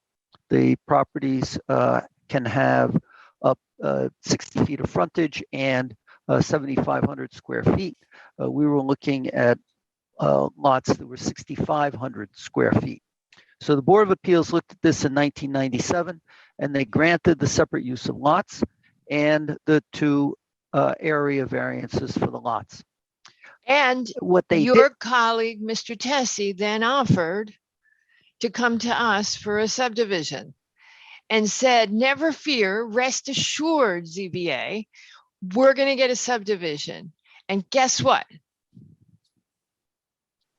And I think so that's right, to because- continue because my presentation, if you could, Mr. Hegney, what is the separate use of lots as you proceed through? Because that's the confusing part. this is a process that the Board of Appeals followed since the 40s by, and mostly in the R6 zone, I would say, where people would come in, and at the time, and up until 2005, the definition of subdivision was 3 or more lots. So if somebody came in like this and they needed a variance, they wanted to be able to show that they could get the variance and that they could establish that there are 2 lots. And the Board of Appeals did this on dozens of occasions over the years. And so in 1997, the definition for subdivision is still 3 or more lots. They come to the Board of Appeals, the Board of Appeals grants this, and the applicant goes ahead and records a map on the land records so that as far as anyone can see, these are 2 separate lots. The issue that was not resolved by the Board of Appeals was, did the existing house and garage meet the floor area limitation? And it wasn't until recently that we had that come up as something that we could resolve. We had an FAR prepared for, or FAR study prepared for it. It was over the FAR. And so we went to the Board of Appeals. I provided a study of the neighborhood, which showed that this property was very much in keeping with the other residential development on Edgewater and Livingston Place, which was part of this original subdivision, separate and apart from the commercial uses that are going on Livingston Place. And that this was actually in the middle of the floor area ratio and was, and along with the others, fairly significantly over it. And so that's what we presented to the Board of Appeals, and the Board of Appeals granted the FAR variance to be able to maintain the 2-family house and garage that is on parcel A and known as 17 Livingston Place. So that then leaves us with, and that was an issue that came up when we were before you a year or so ago with the prior application. So then we have a vacant lot, and there's been some contention between the owners of the 2-family house and the vacant lot. We appear to have resolved that now. The owner of the vacant lot, which is in a trust, has provided authorization and joined in as an applicant in this application. And so the issues that were needed to be resolved in 1997 have been resolved. And so at this point, since at the time in 1997, there was no regulation, there was a procedure that was uncodified in any way, where the Planning and Zoning Commission would have subdivision applications filed and not do what you do now, but actually deny the application, which caused all kinds of issues, explaining to your client, congratulations, you were denied. And that was only because there was no actual procedure for this. The Bar Association in the 90s actually prepared procedures, forms, and regulations for the commission to consider at the time, and that was not accepted. So we had this uncodified process that we were going through, but I don't think that means that it couldn't be done as it was in 1997, which is you create 2 lots, and it doesn't have to go to the Planning and Zoning Commission. Now, interestingly, here you had an actual hearing which occurred, which gave the public the opportunity to appear and to say, no, I don't think this should be used as two separate lots. Notice was sent as we send now. Publication was in the paper as we do now. And there was no objection to it moving forward. And that was one of the issues that arose, which started this whole process, is because there wasn't adequate notice. Okay. And that was because they were creating two lots. Here, you're creating two lots, but you're going through a process where public notice is provided. So to the extent that any development occurs on the vacant lot, it must go through and have engineering and sewer review it. And that all needs to be done as part of the building permit. If that is not satisfied, they don't get a building permit. So I don't see that that needs to be done as part of this process when these have been two lots since 1997. Mr. Hegney, in 1997, the attorney assured the ZBA that the item was coming before the Planning and Zoning Commission. In 2013, the owner came before the plan, submitted a subdivision application. In 2015, the owner submitted a subdivision application.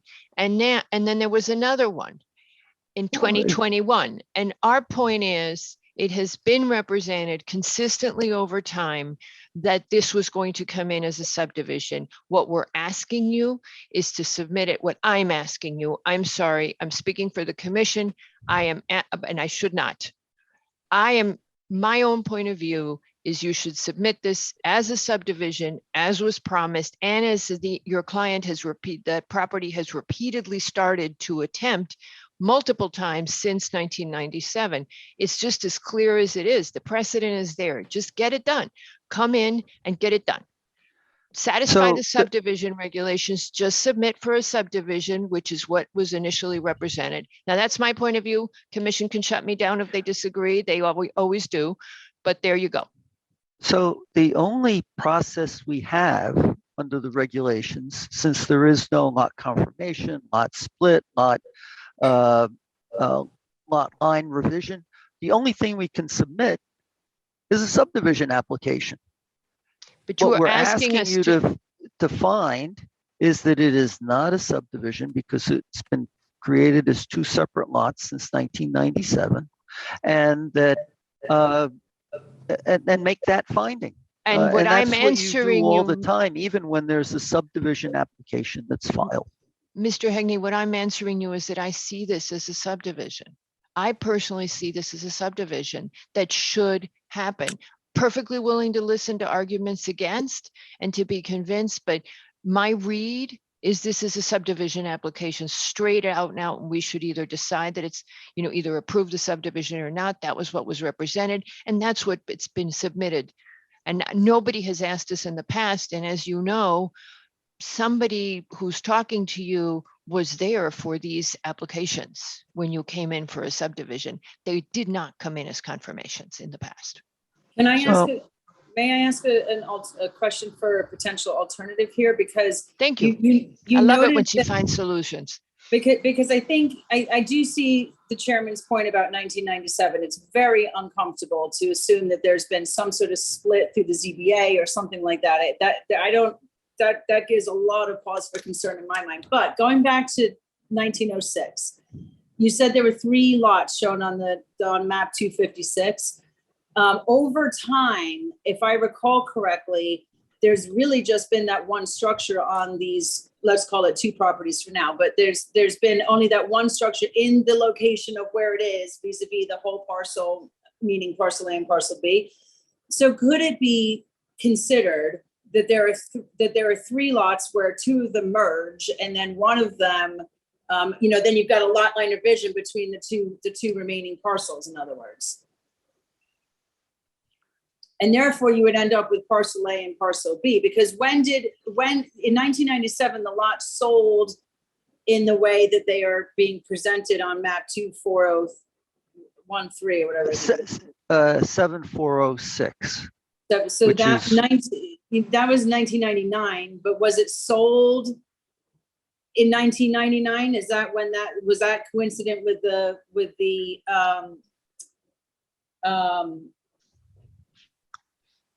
the sale, or did that sale happen in 1997? That sale actually occurred in 2011. Okay, so what happened in 1999 was that map.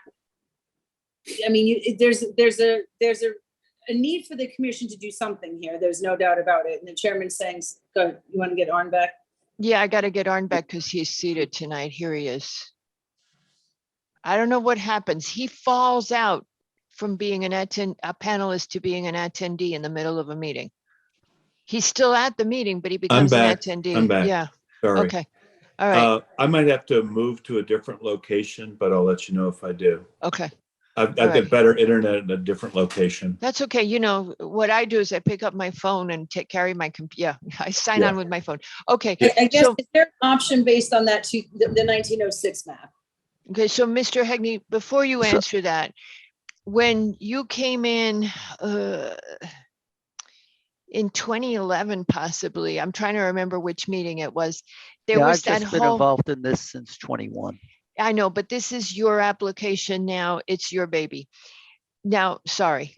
So when the applicant came in, there was this whole messy thing about how many electric meters there were. Subsequently, our staff report has something that says that there's only going to be one unit there. There's apparently 2 units still, but we have a sign off from the building department that says it's 1 unit. I don't think you're ready for showtime. I was saying that yesterday. I would just suggest to you, over everybody's dead bodies, my own suggestion would be, we'll put you on the next agenda if you can quickly turn this into a regular subdivision and get this done. Tell us, confirm to us that whether this is a 2-family or a 1-family, because we have contradictory data in our staff report. Now that's my take. I think that Katie's solution is interesting, but way complicated, because what I see is the Is it as ZBA complicated? Well, the problem is this, the ZBA validated the creation of 2 lots. I think going back to the 3 really makes it messy. Much as I normally love her out of the box solutions when I'm stuck, in this one, the ZBA has created the 2, and they're at that meeting. Somebody says, your colleague says, and we will come to the Planning and Zoning Commission, then that's just exactly what continues to happen over the next 25 years. And it should, because that's been the thing. So would you kindly do that? That's my take. I think there's a kind of interesting take here of what Katie's saying, is that prior to a lot line revision, if this was being proposed, he would have needed a variance of FAR and frontage. Yes. Okay, which they have. So now, in a sense, they would be coming to the commission with a lot line revision, moving the line between lot 17 and 18 to the north. This meets the definition of a subdivision because it was 1 lot in 1997, and it becomes 2 lots in Mr. 1997. Hegney, was it 3 lots in 97? Still 17, 18, and 19? Yes, it was still held as 17, 18, and 19 When 1 lot in 1997. Okay, 3 lots. When a lot disappears, you have a subdivision. You have to create that, not a lot line revision. When a lot entirely disappears, that's the requirement for a subdivision. You have now triggered a subdivision. It is not a lot line revision. And I think it's a slippery slope, once again, for us to go sliding around on this one. This is not a lot line revision. This is a subdivision. So the only point I would like to make Yes. is that the map that was recorded in 1906 was not an approved subdivision map because we had no regulations. No, at and that we had no point. Planning and Zoning Commission to hassle your and life. I would have nothing to do otherwise. What happened in 1997 was a decision by a municipal board to create the 2 lots, because at that time, the definition of a subdivision was 3 or more lots.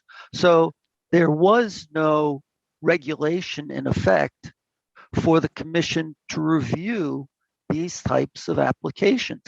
You did it through a process but it was not a requirement and it was not a regulation. And in fact, there are many people out there that refuse to take them in I'm hearing you. because there was no regulation that required it.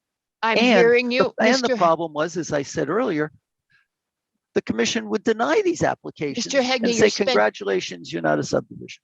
Okay. And it says, yes, but in this case, we have a clear case of a subdivision. And Mr. Tessie, who says to the ZBA, for further comfort to you, we have to go to the Planning and Zoning Commission on this lot split. Done deal. He committed to doing it.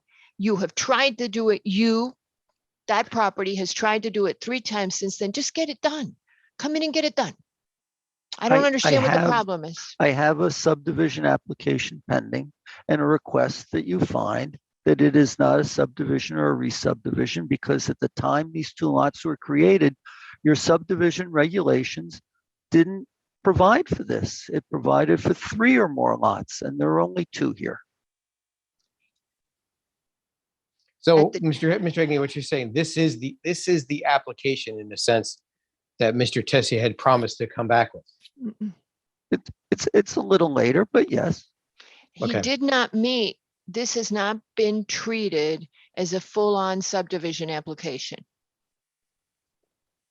Right, because I don't see it as such, because when these lots were created in 1997,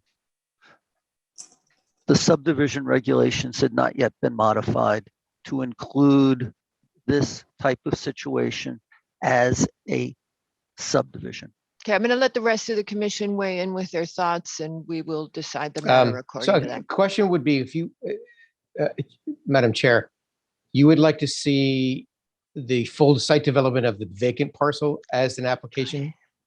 That's what we're looking for? To see actually the fictitious house, the sewer hookups, the grading, driveways, et cetera, et cetera. Okay. That's what we want. That's what I would like to see. I am very uncomfortable with this being done the way it's being done, because it was represented that it would come in as a subdivision, and that would be the requirements it would have to meet, and we make everybody else do it. Well, I'm sorry, I feel very strongly about it because I feel like we're protecting our standards and and our consistency. The argument to support that, Madam Chair, would be that in 1997, there was one owner of all 3 of those parcels, and that owner went to get the variance for lot size and whatever, all those other variances. And at that time, when the subdivision definition was different, they wanted to do the free throw was the other name for the lot split. I remember. 3 or more, which did not happen. Subdivision regulations changed, and now a division of land of 2 or more lots requires a subdivision. So that's the argument. And yes, there was a map filed, and yes, there was a land sale, but those things don't effectuate a division of land. All it did was a division of ownership of one parcel of land.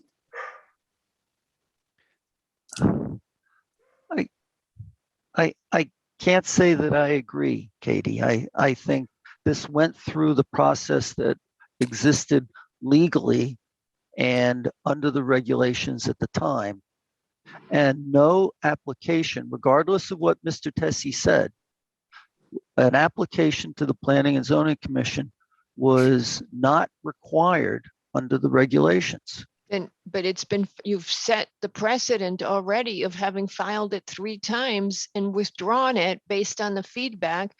One of the times was, I remember there was a problem with the illegal, that the ZBA condition had been to remove the 3rd unit. And so it was withdrawn because the 3rd unit had not been removed because there were still the 3 electric meters. Then there's a sign of, I think it's just a question, and this is my concern. Not a great history on this property. I'd like to make sure we're following the law. Again, that's me, and I want to let the other commissioners talk. I'm only 1 vote. Folks?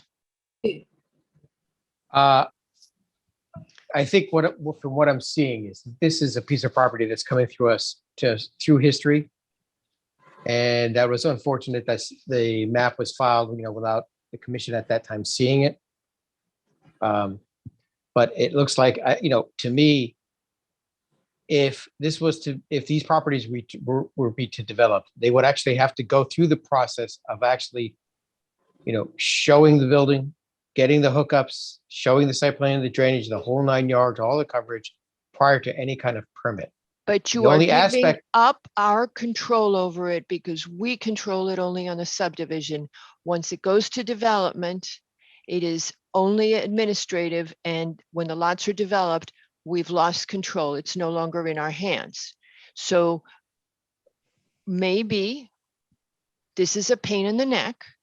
The other option is we could require them to come before us for any development plan. But what I'm saying is this hasn't been regularly done, and it wasn't done the way it should be done. So go ahead, Nick. I'm sorry I interrupted you. I just got a Okay, demerit. I think from one Wells. of the issues is just an assurance that, correct me if I'm wrong, Mr. Hegney, my apologies. It's supposed to be a two-family house, according to the ZBA, Yes, and that was that it's was one of the reduced- requirements in 1997. Okay, It remained a 3 for a while. And then there's a sign off in our staff report that says it's now a 1. No clue what it really is. okay. I did meet with the zoning enforcement staff, and I can provide a confirmation that it is currently a two-family house. Thank you. That's not very helpful Okay. to me. I don't know if it meets the parking. No idea. I have another thought, and that would be that when the development of this lot is proposed, that the plan be resubmitted to the planning and zoning staff for review to make sure it meets requirements, and that the sewer and drainage issues are addressed prior to filing for a building permit. You would have to come to the commission would be the only compromise. I mean, I'm only one vote. I would want it before the commission. If you don't do a full subdivision now, you come before the commission. As far as I'm concerned. I'm sorry, Mr. Hegney, I'm not usually this tough about these things, but I have a real problem with this one. And I've had a problem with it since I've been a baby commissioner. You know that. I've had a problem with how badly it's been handled over time. It's time to set it straight, get it right, and move forward. So, Mr. Hegney, you'd be going through the complete development process for the property, parcel B. Correct. And then at that time, also providing the confirmation of the two-family, so on and so forth. Now, parcel B, is there any intention or any thought on the development at the moment? I think, given the real estate market that's existed the last couple of years, there is now interest in developing it.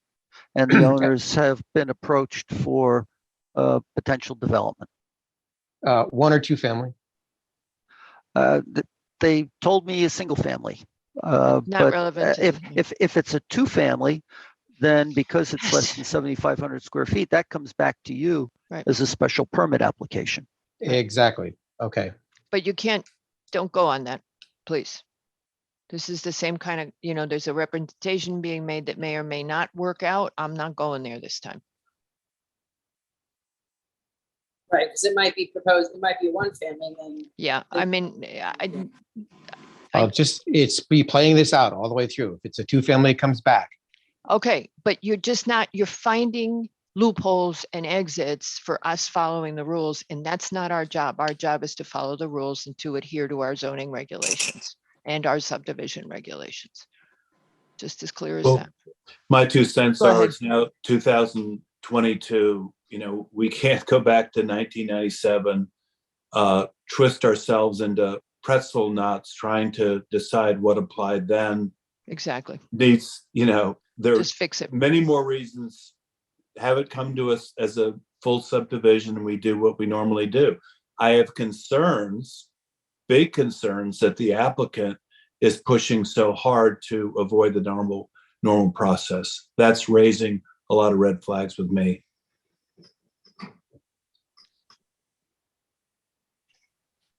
Mr. Lowe. From what I can understand, I basically concur with with what the chair has said. I wasn't around in 1997. I wasn't born yet either. I read it in a book. I was around in 97, but I don't have going there. So Mr. Hegney, you can come in with a development plan, but we would want to see it. To Mr. Wells's concern, one of the things you're hearing from me is I'm uncomfortable with how irregularly this has been handled. I'd like to clean it up, stop worrying about the past, just make it clean, make it move forward, leave you alone with your development plan, but just show us that it can be developed. I actually do have another comment. What is the resistance to this on the part of the applicant? I've been brought in by the title company for the owners of 17, the existing two-family house.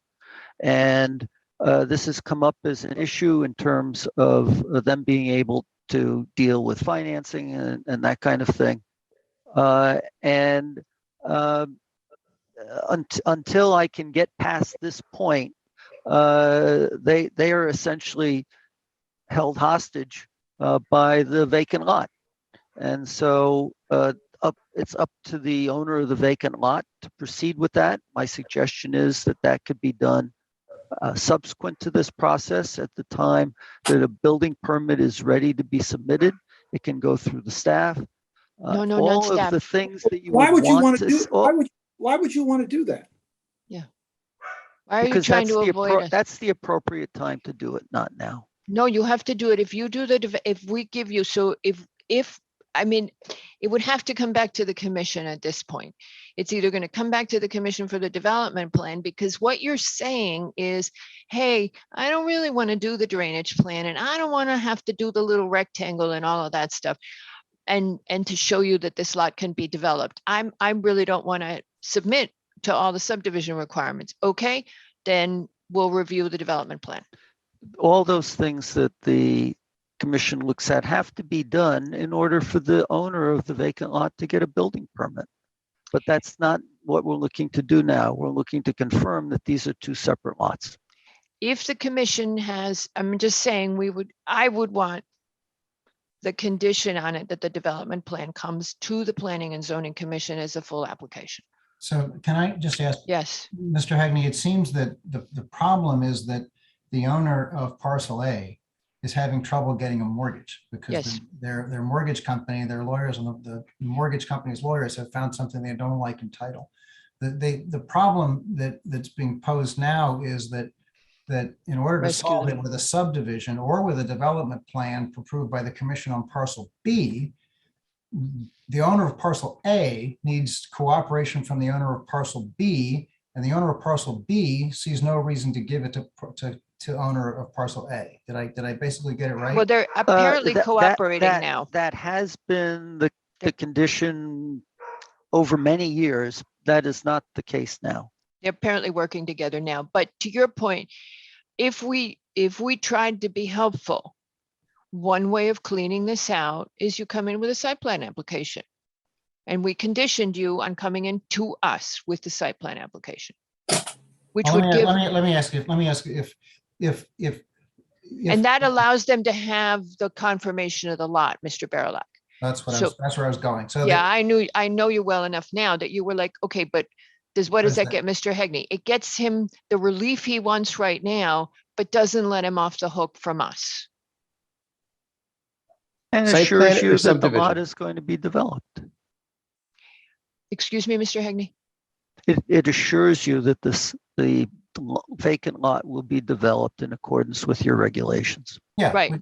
But it lets you off it saves you now your problem. We would help you with this issue you've got with the mortgaging, but in exchange, you come in with the full site plan application. And if there's anything wrong with it, I wouldn't want to be around if I were you. I would give it to another attorney.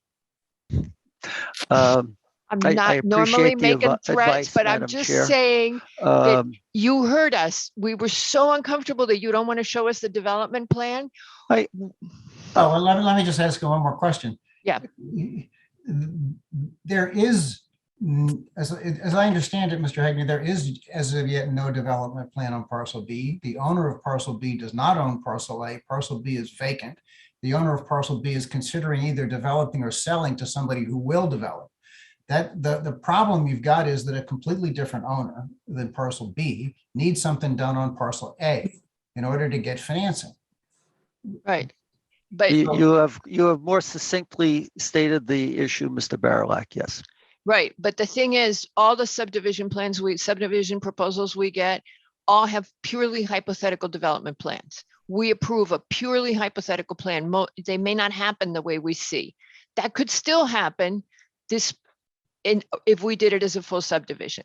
So it's just an option if we were inclined to help out this attorney. If you were going to go that route, the support for that, I think, should be based on the 1906 map as opposed to what happened in 1997, simply because I am not aware at all of any mechanism that the zoning board of appeals can use to split lots by just saying a separate use of lots. I am not aware of that. I understand what I interpret them to have meant is you are intending to separate these two lots. We will give you the lot size variance like we've done many, many times in the past. As it relates to these divisions of land under the so-called lot split. So the mechanism to go this route would be some sort of finding under that 1906 map. Well, also that in 1997, I'm just trying this out, you had the free throw. But he didn't, though, because the free throw meant that he had to go to the commission. The zoning board of appeals did not have the authority to grant a free throw. Wow, you just got us right back into the subdivision. Let's just do the subdivision. I'm sorry, Mr. Hagney, how fast can you get the subdivision? I found Mr. Barilak's suggestion to be one that moves this along and Well, I resolves suggested it first, here. actually. It was Well, actually that's- the and- chair's suggestion. Then Although I take your suggestion, If you Madam want to be Chair. a chauvinist, you can go right ahead. Okay, Wait, now, what is this? I'm sorry, what is the suggestion? that I'm he not- would come in with a full site plan application. The only way us. that works, I'm sorry, the only way that works is you would be making a finding then that these are two separate parcels. The only way you can make a finding of two separate parcels is to revert back to that 1906 map. Yeah, It's- I heard you, and Okay, I'm okay. not To comfortable. I'm your not point comfortable. about To not perpetuating just Okay, strange things now, happening. I don't think Just you to should be. say it, Mr. Hagney, how fast could you get a subdivision application into us? Could you get it done? Well, I have a No, have no. a subdivision With application into you. full- What I do not have is a development plan, which probably would take a few months. Subdivision development plans don't just, I have to get topographic survey. I have to have engineering done. I have to have a drainage summary report. Those drainage summary reports are expensive and take time, and they can only be done after you've developed the topographic survey and your drainage. So understanding it's So the middle of July, we wouldn't see it again till probably the September. middle of October, possibly beginning of November. Yeah, that would be my guess too. Well, And here's your other option. Understanding the nature of what's going on in town right now, I would think it'd be by the time they get it in and get it to us and get it on, I think it's going to be more like the end of November. You know, I offered up that solution, which you granted to Mr. Barilak, but My error. Sorry, yeah, Madam Chair. you're going to remember it. Now, I remember all of them. Now, I'm still wildly uncomfortable with this. I just don't like, I mean, and we even got Katie uncomfortable because us confirming the lot is just, I'm okay with the confirming of the lot as long as it's based on that original 1906 map, meaning there were clearly three parcels of land there, and you could argue that two of them merged and then it's now two. I mean, it's just a jiggering of lot lines where one lot line gets eliminated. That I don't have a problem. And then to take that one step further, there is no subdivision. There's no guarantee at all that parcel is developable, the vacant parcel. You have a lot size variance and you have a FAR variance, so the existing development is okay. So that works. I don't have a problem with that, but I think where I get very, very uncomfortable is some sort of hanging the hat on something that happened in 1997 as it relates to splitting of lots. But the result, I think, of that approach, whether you do two steps from the 07 map or one step from the 97 map, is that Mr. Hagney's client can have confirmation that the lot that they seek to mortgage to a bank is indeed a lot. Correct. And the second thing you have is that there cannot be a spade put into parcel B without a full, complete development plan, exactly like you would see had the two owners come together with a full subdivision plan, which they wouldn't do because you never have a single lot owned by two owners. They thought it was two separate lots when they both bought it. We can almost go to the bank on that. That feels to me like a very pragmatic solution. Yeah. Okay, so Katie, map 4706 would be moot. You go back to the 1907 map. It's 740, I think it was 7406. Yes, it's Okay. 256, Right. Mr. Hagney, the 1906 map, 256. It's 286. 286, yikes. Okay, and so clearly it would be, could be construed that it was that 18 and 19 had been merged by the construction of the garage. So this would be a lot line revision, moving the line between 17, 18 to its proposed location in the center. Yeah, and I think since this is an active subdivision, so not an active subdivision should be going that way, but Mr. Hagney, are you agreeing that the future development of that parcel comes back to the commission, the vacant parcel?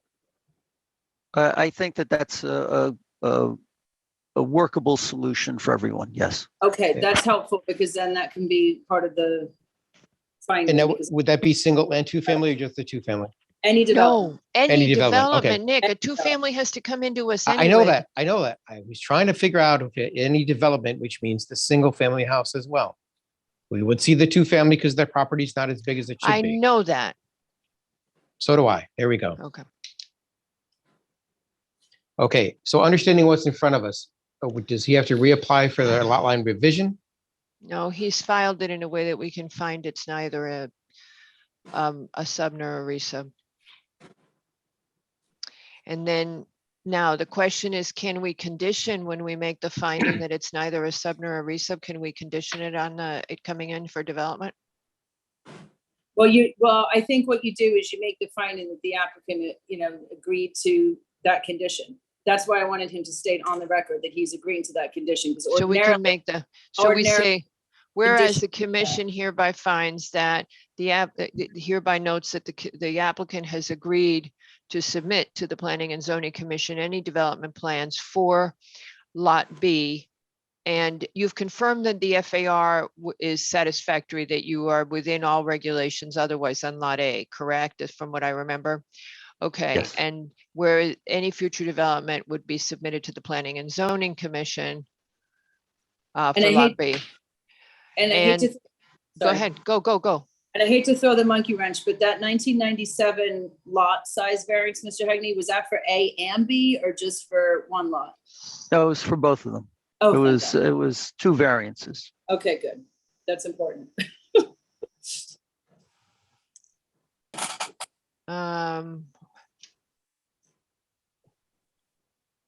Wow, I'm not sure that's true. Mr. Hegney? Are you sure? Yes. Let me just get that. It says the variance of the lot size is therefore granted on the condition that the existing three-family dwelling be converted. Only the developed lot was granted the variance.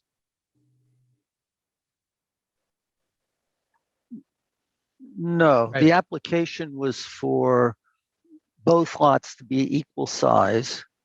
And that's why at the beginning it says variance of lot size to permit separate use of lots on the easterly side of Livingston Place is granted. Was Then the unanimous. condition is that you have to take out one of the units. And frankly, that was fairly common with the Board of Appeals. But when we were doing all these this way, Katie, look at that section you cut and Yeah, pasted. I'm just getting. it I'm now. just, the board further finds that relief can be granted without, no, I'm sorry. It just, that last sentence, the variance of lot size is therefore granted on the condition that the existing 3-family dwelling be converted to a 2. It doesn't read to me like it's talking about 2 lots. The application form lists all 3 lots, 17, 18, and 19. Okay, all right. And then. All right, okay. How in the world could it not pertain to both? Because you never know. It You just would've- always. otherwise you don't need a variance. Yeah, it's just not lot B. Well, you could come in for a variance for 1 lot and just say, I'm undersized and here I am. Yeah, but see, Okay. I'm a little iffy on this one because how could you get a variance of FAR on a vacant lot? I see the variance of the lot size, but not a variance of FAR. Katie? No, the FAR is what I did in 2022. Right, so that's recent, but that's Because that actually was not resolved at the time that the variances of lot area was granted. okay. So the one in 25th of May, 2022 is a variance of lot area to permit the existing 2-family and garage remain at 17. Correct. But there's no variance of FAR on B, I guess, or whatever the number that is. Vacant lot. Yeah. So none was necessary. Okay. All right, Katie, you were going to say something? Yeah, it does show both of them here. All right, You know, good. Yeah. All right. 2. Okay, we've lost Levy. So Barilak, if I could ask you to be seated on this application. Big sigh. Okay. Are you guys, does anybody object to closing this application at this time? No. No. All righty. Mr. McRae, could I have a motion on this application? Yeah, bear with me on this one. This is going to be. Okay, 17 Livingston Place, PLPZ 2022-284. Applicants requested confirmation that the filing map, confirmation that the property is neither a subdivision or a re-subdivision.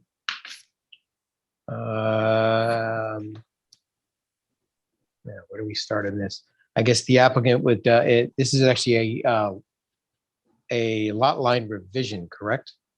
The commission hereby finds that this is neither a sub nor a re-sub. Uh-huh. Okay. The property has received a variance of lot size by the ZBA. No. Oh, okay, yes, yes. And the May 25th, 2022, the ZBA granted a variance of floor area for the property at Livingston Place.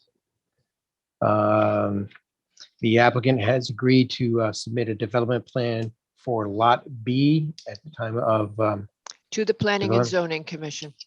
to the Planning and Zoning Commission. Let's see, what else do we have here? Okay, I think this is basically, it's a lot line revision. I'm not too sure about that language, but I think that's pretty much what we're looking for. Yeah, it says neither a sub nor a re-sub, Yeah, and that's we it. hereby represent, and we further represent that the map for these properties was filed in is map 256 that was filed in 1906.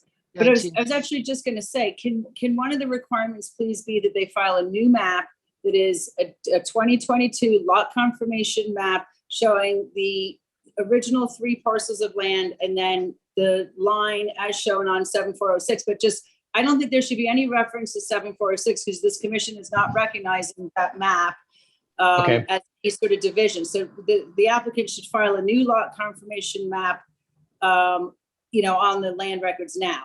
Good. Okay, the applicant shall prepare a map for recording indicating the lot line revision, current lot line revision. Actually, I think I would go one further, Katie, is actually to, with a note that includes Yes. that the map, the 7406 map has been rendered or been superseded. We've done this before. That way No, there's no, No, No, I don't think you make any reference to it because it's not, it means Doesn't nothing. exist. I know, It but means there's the confusion because somewhere down the line in 40 years, We should it's say gonna- something about it, even if we. somebody's say- going to go back and there's two maps. It's like, oops, what happened here? So, and we Even if did this we- recently. Even if what we said was we concluded that that 70406, whatever it was improperly filed. I think you should say Oh, something. that's, yeah, Okay, that works. that works. I like that, Barilak. That idea But- was all yours. No, it Or wasn't. it could, I mean, You were or it thinking of could, it. it could say that it was filed for the purpose of ownership, because that's really what it did. It Perfect. created ownership. It did nothing Okay. to do with the splitting of the lot. Okay. All right. But it should be noted, if it's okay, that the future development of parcel A has no guarantees. Remember, we used that language. There's no Partial B. developability. Parcel B, yes. Parcel B, apologies, that Right. there's no claim of developability here, and any future development would need to go before the Planning and Zoning Commission. Right. In That's other words, standard. you're not acknowledging that they can be hooked up to sewer, that drainage can be sorted out. I mean, that's what you would do under an actual subdivision. So that's Right. not the case here. That's All right, standard okay. notes added to the decision from staff. Let's roll it. Come on, guys. We're at some That's, 6:30. I think that's it. Okay. All right. Do I have a second? Second. I heard Barilak first. Levy, you're no longer seated because you missed half of the discussion. Sorry. When you're, yeah, okay. So, all right. Mr. Barilak has seconded. Mr. Barilak, how do you vote? Aye. Mr. Lowe, Aye. Mr. McRae, Aye. Mr. Wells? Aye. And Albin is a nay. On principle. With that, the motion passes 4-1. I'm wildly uncomfortable with this. I can live with the compromise, but not my cup of tea. All right, thank you very much, Mr. Hegney. Thank you, Madam Chair. Our next application is for the outdoor dining at 243 Glenville Road LLC. We got to focus on moving, folks. Let's not get rabbit holed. It's almost 6:30 and we're on the fourth app. We're just starting the fourth app. Okay, applicant. Mr. Brower. Yeah. Oh, there he is. Okay, you got him? Okay.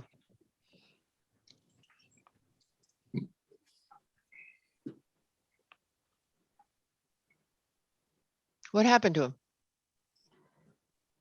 Thought he was coming in. Here he comes. Huh? All right, he fell back out. He's back in. He's back out. What is going on here? All right. Okay, finally. I wasn't even trying to get him in because normally if I do it and you do it, Pat, sometimes the person goes backwards. All right, Mr. Brower, there have been so many emails on this today that I think you're all square. You have applied for your outdoor dining and here you are. Go ahead. Okay, well, I'll certainly try to make it simple. There is certainly some confusion. First of all, good evening, Eric Brower on behalf of the applicant. And just recap how we got to here and where I think we need to go next. Mr. Ferraro, who's the operator of Glenville Pizza, was notified that he needed to submit a application for the outdoor dining. And he engaged me to complete that application, and the letter to all the restaurant owners, of which copy he received, makes reference to the online application, which is the modified version under HB 5271. So on the 13th of June, an electronic submission was made that completely complied with the checklist that is provided by the Planning and Zoning Commission office. On the 14th, the application's coordinator indicated that the materials were complete and that hard copies should be submitted, which were done the next day. The Planning and Zoning staff then circulated the application materials to the building department, to the health department, and to the fire marshal for review and comment. Mr. Marr had raised a series of questions and we went back and forth one at a time on that in emails, and He ultimately indicated on June 28th that he was satisfied with the plan.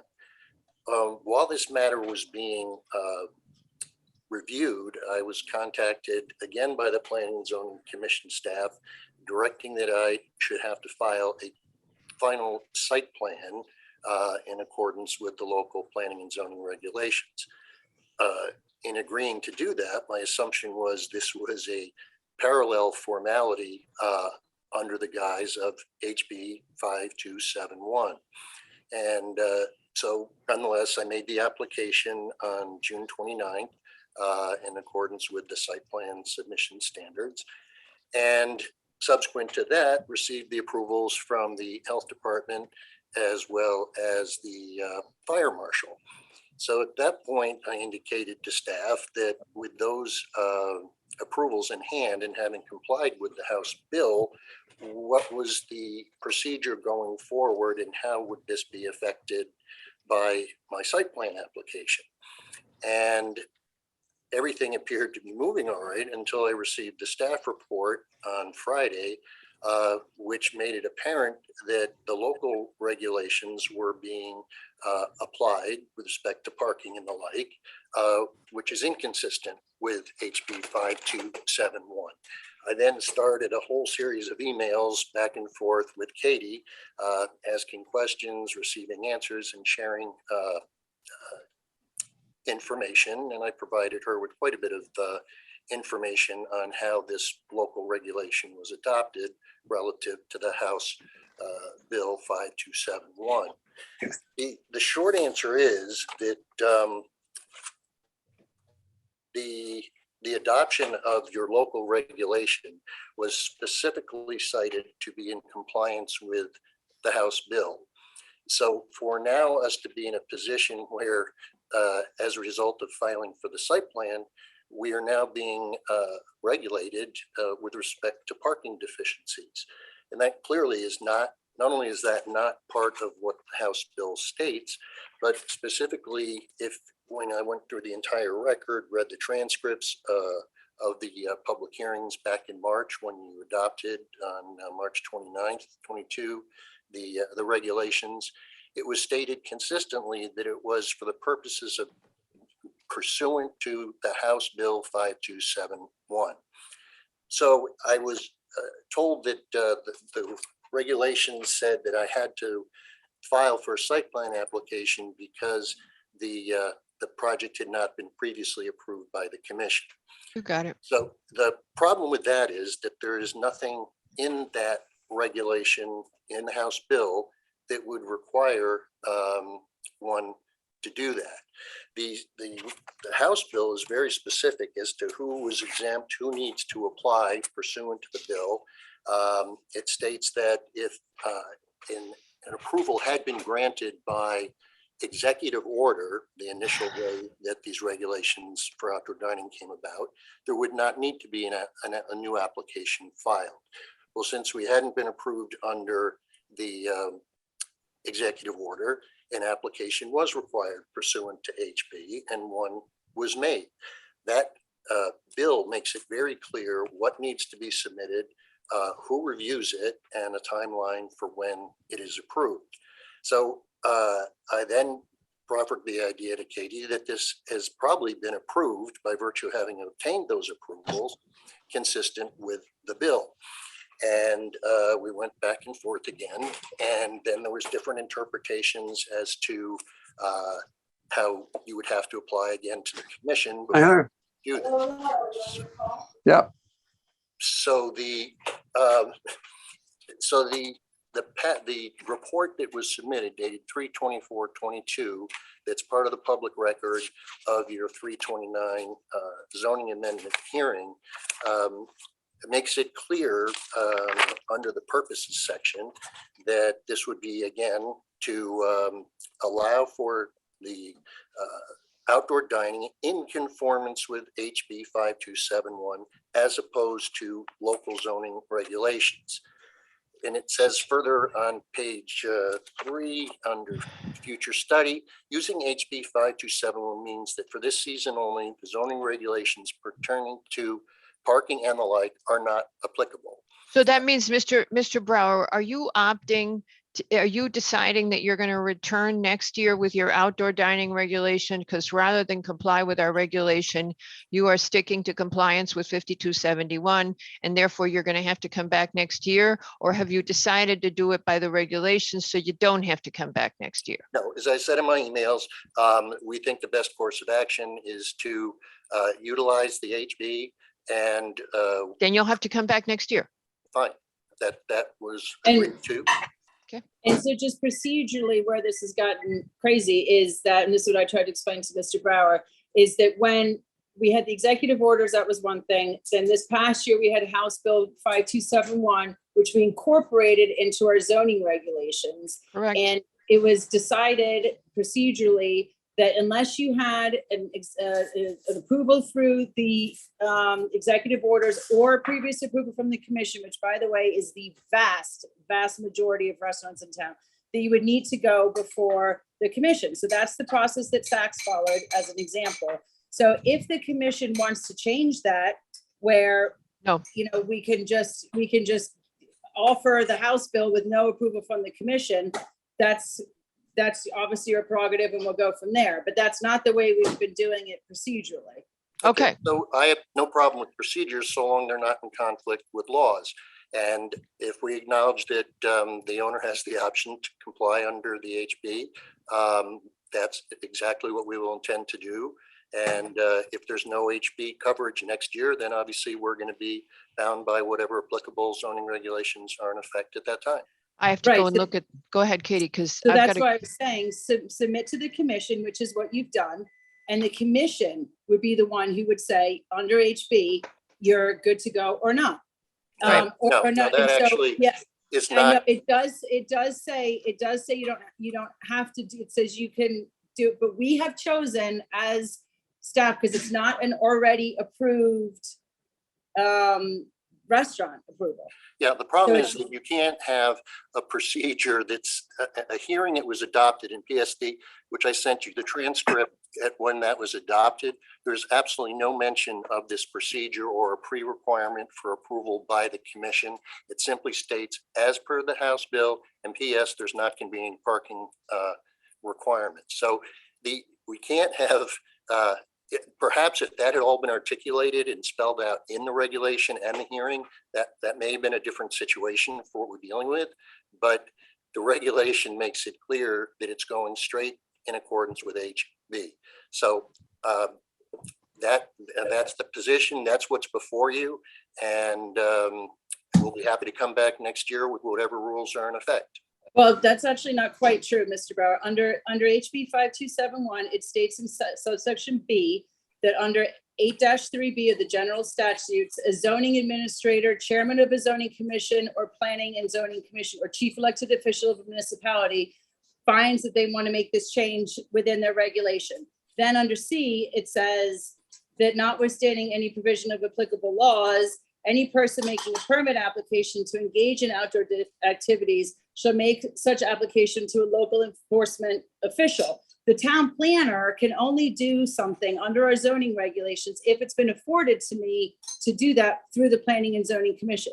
If the commission wants me to proceed on an administrative basis for your application, I am happy to do that. No, But the because then commission that's needs going to tell me to to do involve, that would then involve parking requirements, I assume. Mr. Brower, you No. are always going to have non-conforming parking at this No, no, site. this is a requirement to remove tables, which is typical No, of Mr. Brower, your tables indoors are empty. Okay? When I was there, your tables indoors were empty and everybody was outside. What is the problem here? You are adding 38 seats. What would you like to keep indoors? Okay, so the two Just issues. answer that One- question. No, please allow me to make my application. It's not my fault that this took us 2.5 hours to get here, and I'm entitled to be heard. So the short answer is the restaurant is in the basement. There is no storage space. So if we quote, get rid of tables somewhere else off site, and then it starts to rain, now we need to get a truck to bring the tables back in. That's anecdotal and not even the point of it. The point of it is you cannot, in your local regulation, say your sole purpose is to comply with the House bill and then have it be subject to local regulations. That's an exact catch-22. It's not consistent with the law. The law says clearly in another subsection that this law is to be interpreted liberally to ensure the continuance of outdoor dining under these circumstances. So I am absolutely confident that the interpretation of this law requiring us to remove tables and the like is absolutely in violation of the statute. I have complied in every respect with that, with the exception of some word that is now being interpreted after the discourse of a public hearing explaining how this was going to work. Had that actually been explained, then someone might have known what the intent of how this House bill was going to be applied. It was not. The regulation, the legislative intent, which I had sent to Katie, dated 3/24/22, says that parking and the like are not applicable. It couldn't be clearer that we're not hearing this under a normal circumstance because the regulation is based on the House bill.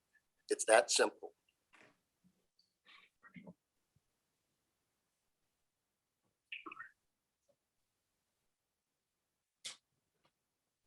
So you're saying for this season, you want to keep full inside and 38 outdoor seats, right? So 31 inside and 38 outside. I don't know how we get to 38. Well, Okay, the yes, other- with the other two, technically. Yeah, because the other thing, and you have the health department approval? We do. Okay, that's You good because, do, yes. yes. Well, of course, the House bill asks you to construct a pathway in compliance with ADA, and you're not going to have that. So I Yes, don't know the- how. The you know- plan that Mr. Marr reviewed and approved specifically with respect to the ADA issue was provided to him, and it was submitted to your office as well, indicating that there is ADA accessible access. To the outdoor? Yes. Oh, what I saw in the building department was that you have never had it. I saw in the staff report was that you've never had ADA and you aren't going to have it now.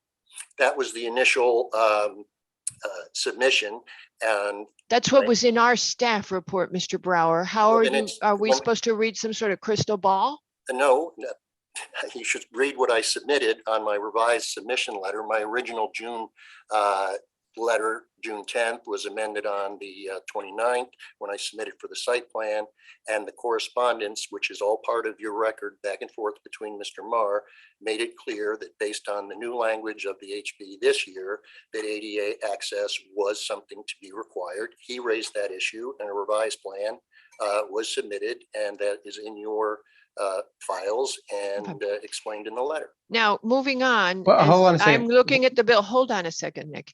The bill also says that we can impose the municipal agency can impose reasonable conditions. Well, for On the health and safety, yes.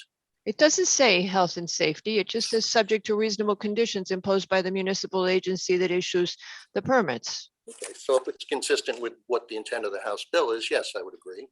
And we're saying that you are creating a street obstruction with the amount of parking and the parking problem that you are creating. Now, if you can't remove the tables, you could just put signs on them that they are not to be used when the outdoor dining is open. How hard is that?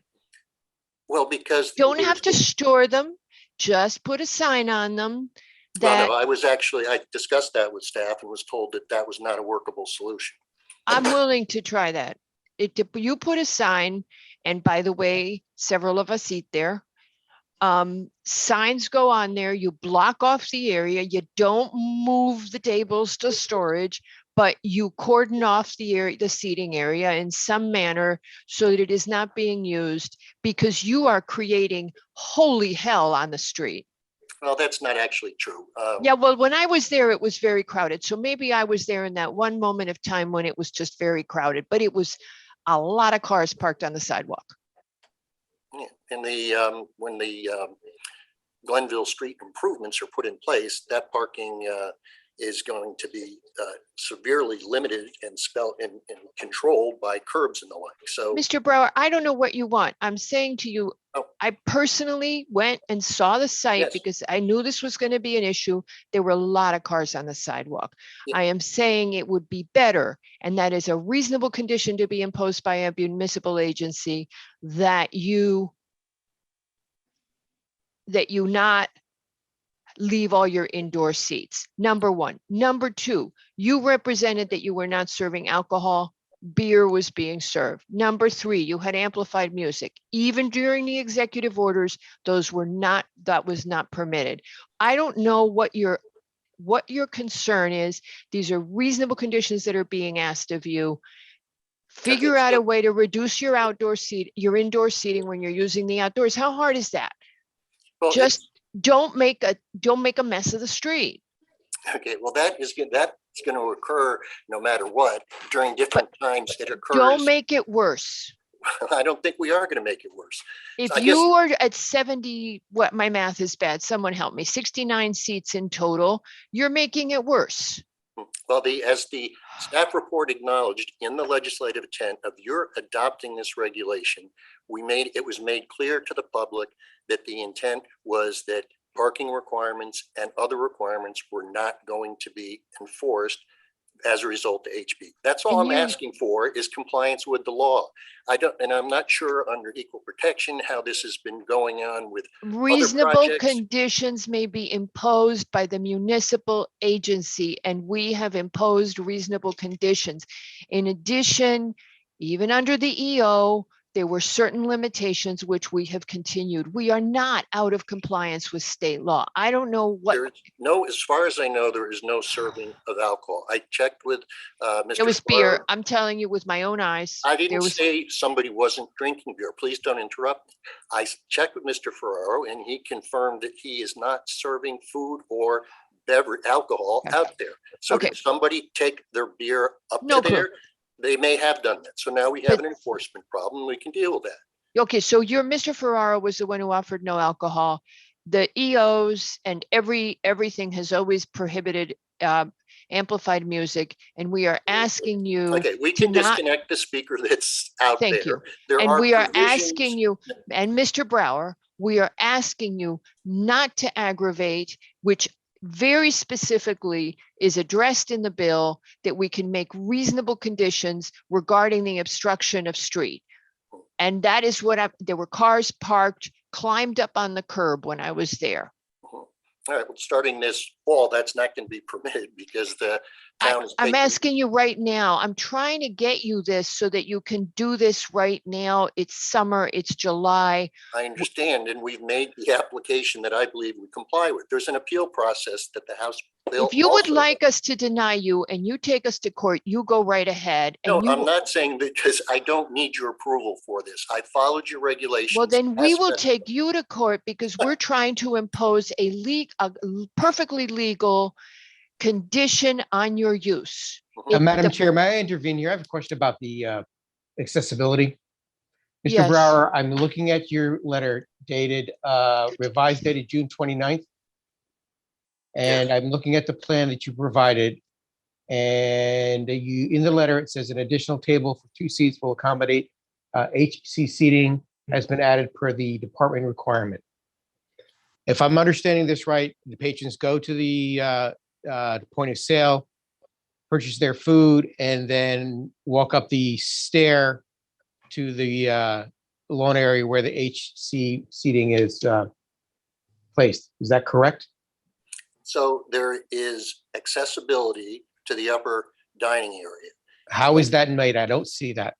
Well, it's shown on the map, it's been described. There's a parking area immediately behind the building, which is 2 spaces wide. It connects directly by a concrete sidewalk to the rear fence that encloses the area. Okay, so wait a minute. I want to make sure I understand this. So I've just purchased my food inside the restaurant. How do I get from the front door of the restaurant to the seating?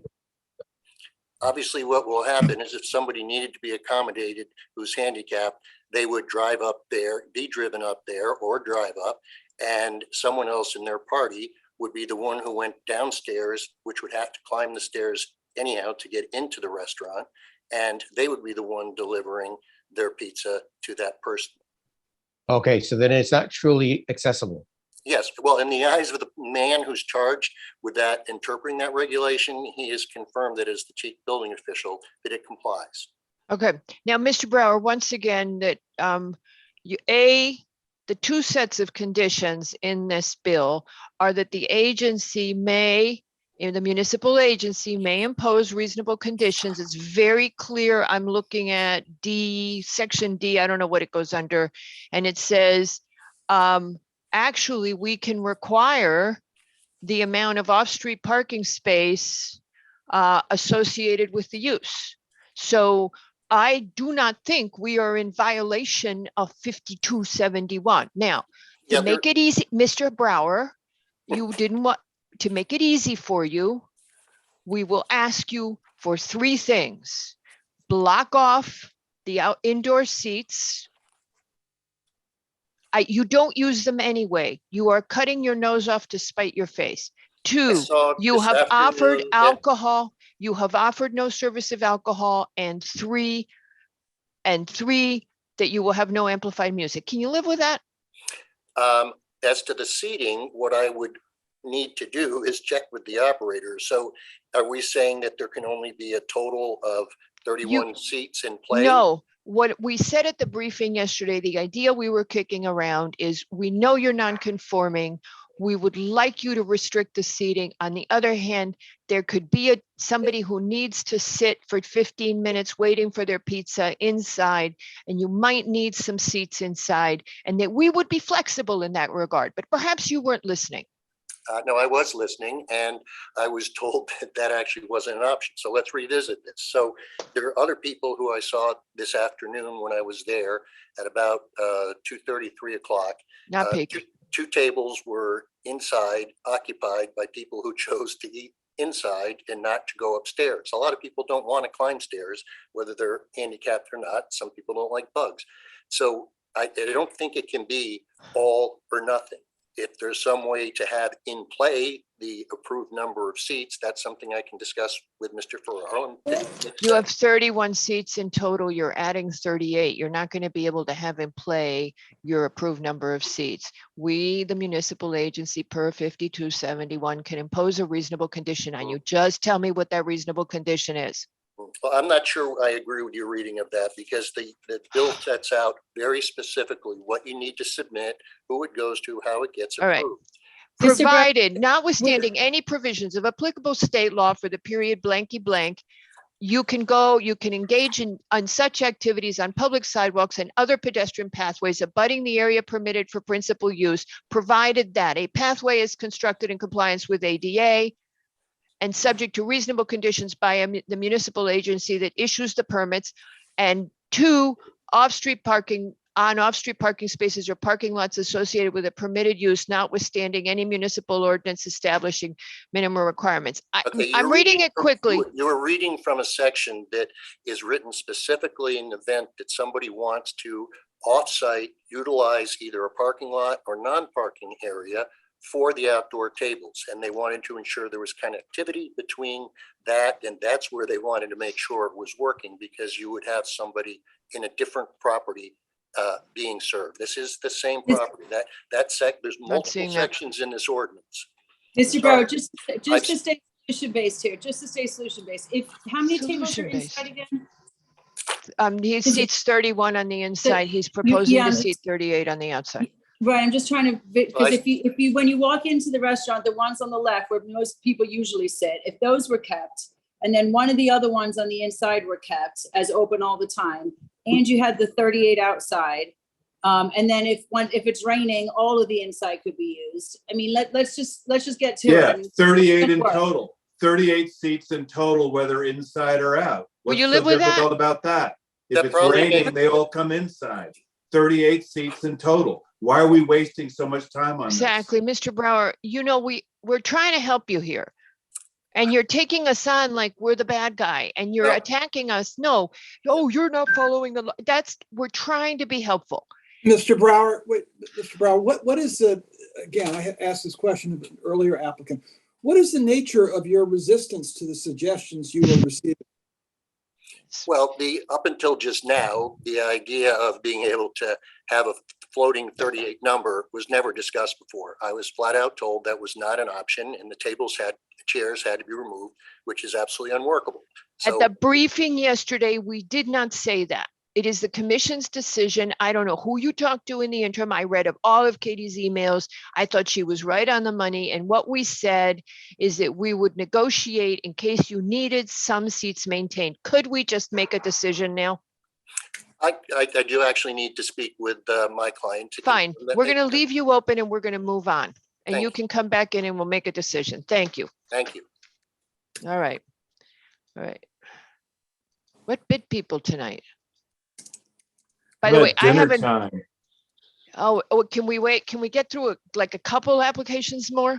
Of course. I mean, we're only at 4 I know. applications. I'm just I like, know. I feel like we got to make some headway here. Okay. 100 West Putt. I mean, we could just throw them out of the room too. 100 West. I think we just did. 100 West Putt. I'm sorry, I should announce this right. This is not a briefing. So our next application is 100 West Putnam Borrower LLC for a final site plan to construct a patio adjacent to the building for a sole use by a single tenant. And Mr. Bristol. Mr. Bristol, if you would unmute. There we go. Okay, hello. Hello. Good evening, everyone. Christopher Bristol representing the applicant. So far. I'll try to be brief. I think everyone's familiar with where we are, the location in terms of the building. What's proposed is, as Madam Chair mentioned, it's a patio for a single use for a single tenant as a tenant amenity. Actually, this particular tenant, when we got involved, was one tenant of this multi-tenant building. That particular tenant since purchased the building. So now this particular tenant, although it is still a multi-tenant building, actually also owns the building. So this is supposed to be a recreation space, outdoor space for this company's employees to get fresh air, chat, eat, etc. We had originally proposed, or originally went to ARC. Our project landscape architect wasn't available that day, so I had made the pitch myself, was intending just to get some comments from ARC and then proceed with the administrative site plan application, which I had filed at the time. ARC felt very strongly about the design, about the location, etc. And I just asked to continue the meeting because I wasn't versed personally to address in detail all of the design comments from ARC. We went for our second time with our landscape architect in tow, and they basically reiterated the same set of comments, and then wanted us to go to P&Z first wanted to go to P&Z, and then this administrative site plan application originally filed was elevated to a formal. In terms of zoning statistics, we're compliant. We comply with setbacks, we comply with coverage, so we're not creating any nonconformities in that respect. We're not violating any provisions of the regulations. But again, there was, as voiced by ARC, there was some significant design concerns they have in light of this very unique and very conspicuous and very interesting building. When I first started the project, actually, I knew that this was going to be scrutinized. I did not know it was going to rise to the level of this type of scrutiny, to say the truth. I knew it was a very important building, a very well-known building, but I didn't, it's not a historical building where it's not plaqued, it's not recognized as such, although I understand it's being historically significant and important to the streetscape. Again, it's very unique and it sets the tone for that section of town, and I understand that. So again, what was proposed was some nice landscaping to create some privacy for this patio area. And what was done was really just sort of thinking about this particular area as not really involved with the front of the site. If you go to the main entrance, it's a very broad, sweeping, sort of flat a bit sparse and minimal entryway, if you will. And then in 2006, I believe, or 2007, there was that entrance foyer lobby area that was constructed that was very prominent on the Field Point Road side. So again, given what the proposed use of this was, given that it was a tenant amenity, and given the particular tenant was having space on the first floor of the rotunda and elsewhere in the building, that this made the most sense in order to construct it here. Again, we took pains in order to make sure it was compliant, and we thought we were designing something that was very pleasant in terms of the streetscape and in terms of giving our clients privacy. But again, design opinions differed with ARC, and then we're here. So, I mean, that's the short nature of the pitch. Our project landscape architect Tom Slacky of Square Acre Studio is also should be on the call in case there's any questions for from a design perspective with him. Okay, who wants to jump on first? I'm happy to cite what we said in the briefing. We cited I'll section. start. Okay, I'm jumping. Wait. Can I say one more thing first, please? I'm sorry. Yeah, and then Nick, if you would just let me finish my sentence. Okay, go ahead, Mr. Bristol. Thank you. Don't Thank you have very to much. let And I me. apologize. I wanted to also follow up and add that we spoke at length with the design development team, and actually we're amenable to some design changes for this. ARC had very strong opinions about keeping it minimal and very very clean lines, modern, etc. And we've talked about like that, talked about those concepts, and we're amenable to respecting that and trying to accomplish that goal. Again, if anyone has any design questions or suggestions, etc., to discuss with the project architect, you can do so. So I just wanted to mention that we're not here arguing that we need this particular landscape design, this particular design, and there's no movement. So we're definitely happy to work with the commission and try to get a design that everyone feels comfortable with, that works with the streetscape, that works with the building. Okay, so what we cited yesterday, just to re-anchor us, is that under the 615 site plan standards, one of the standards is a design in harmony with existing and/or proposed neighborhood appearances shown by the exterior appearance of the buildings, etc.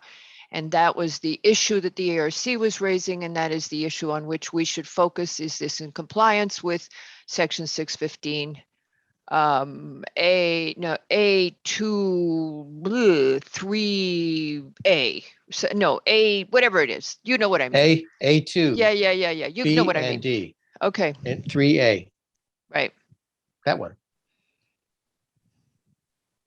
Yes. Okay. So now, commission. Mr. Bristol. Yes. I just want to make sure I understood what you said. You were talking about the nature of the building and that this particular aspect of the site is what part of the building? I want to make sure I didn't hear you say it was the back of the building. Well, I guess I don't know what to call it. I guess when we were talking about it, we felt that the design as originally proposed was more in keeping with the buildings that was across the street, because I know there's some landscaping that surrounds that. I always forget the name of that building that's right across the street from that, right across Benedict Place. Is that the Cheeseboro Ponds building?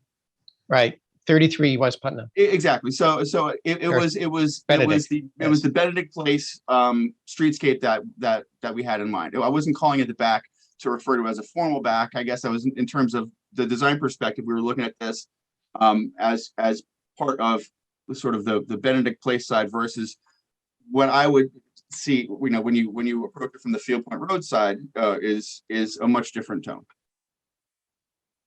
Okay.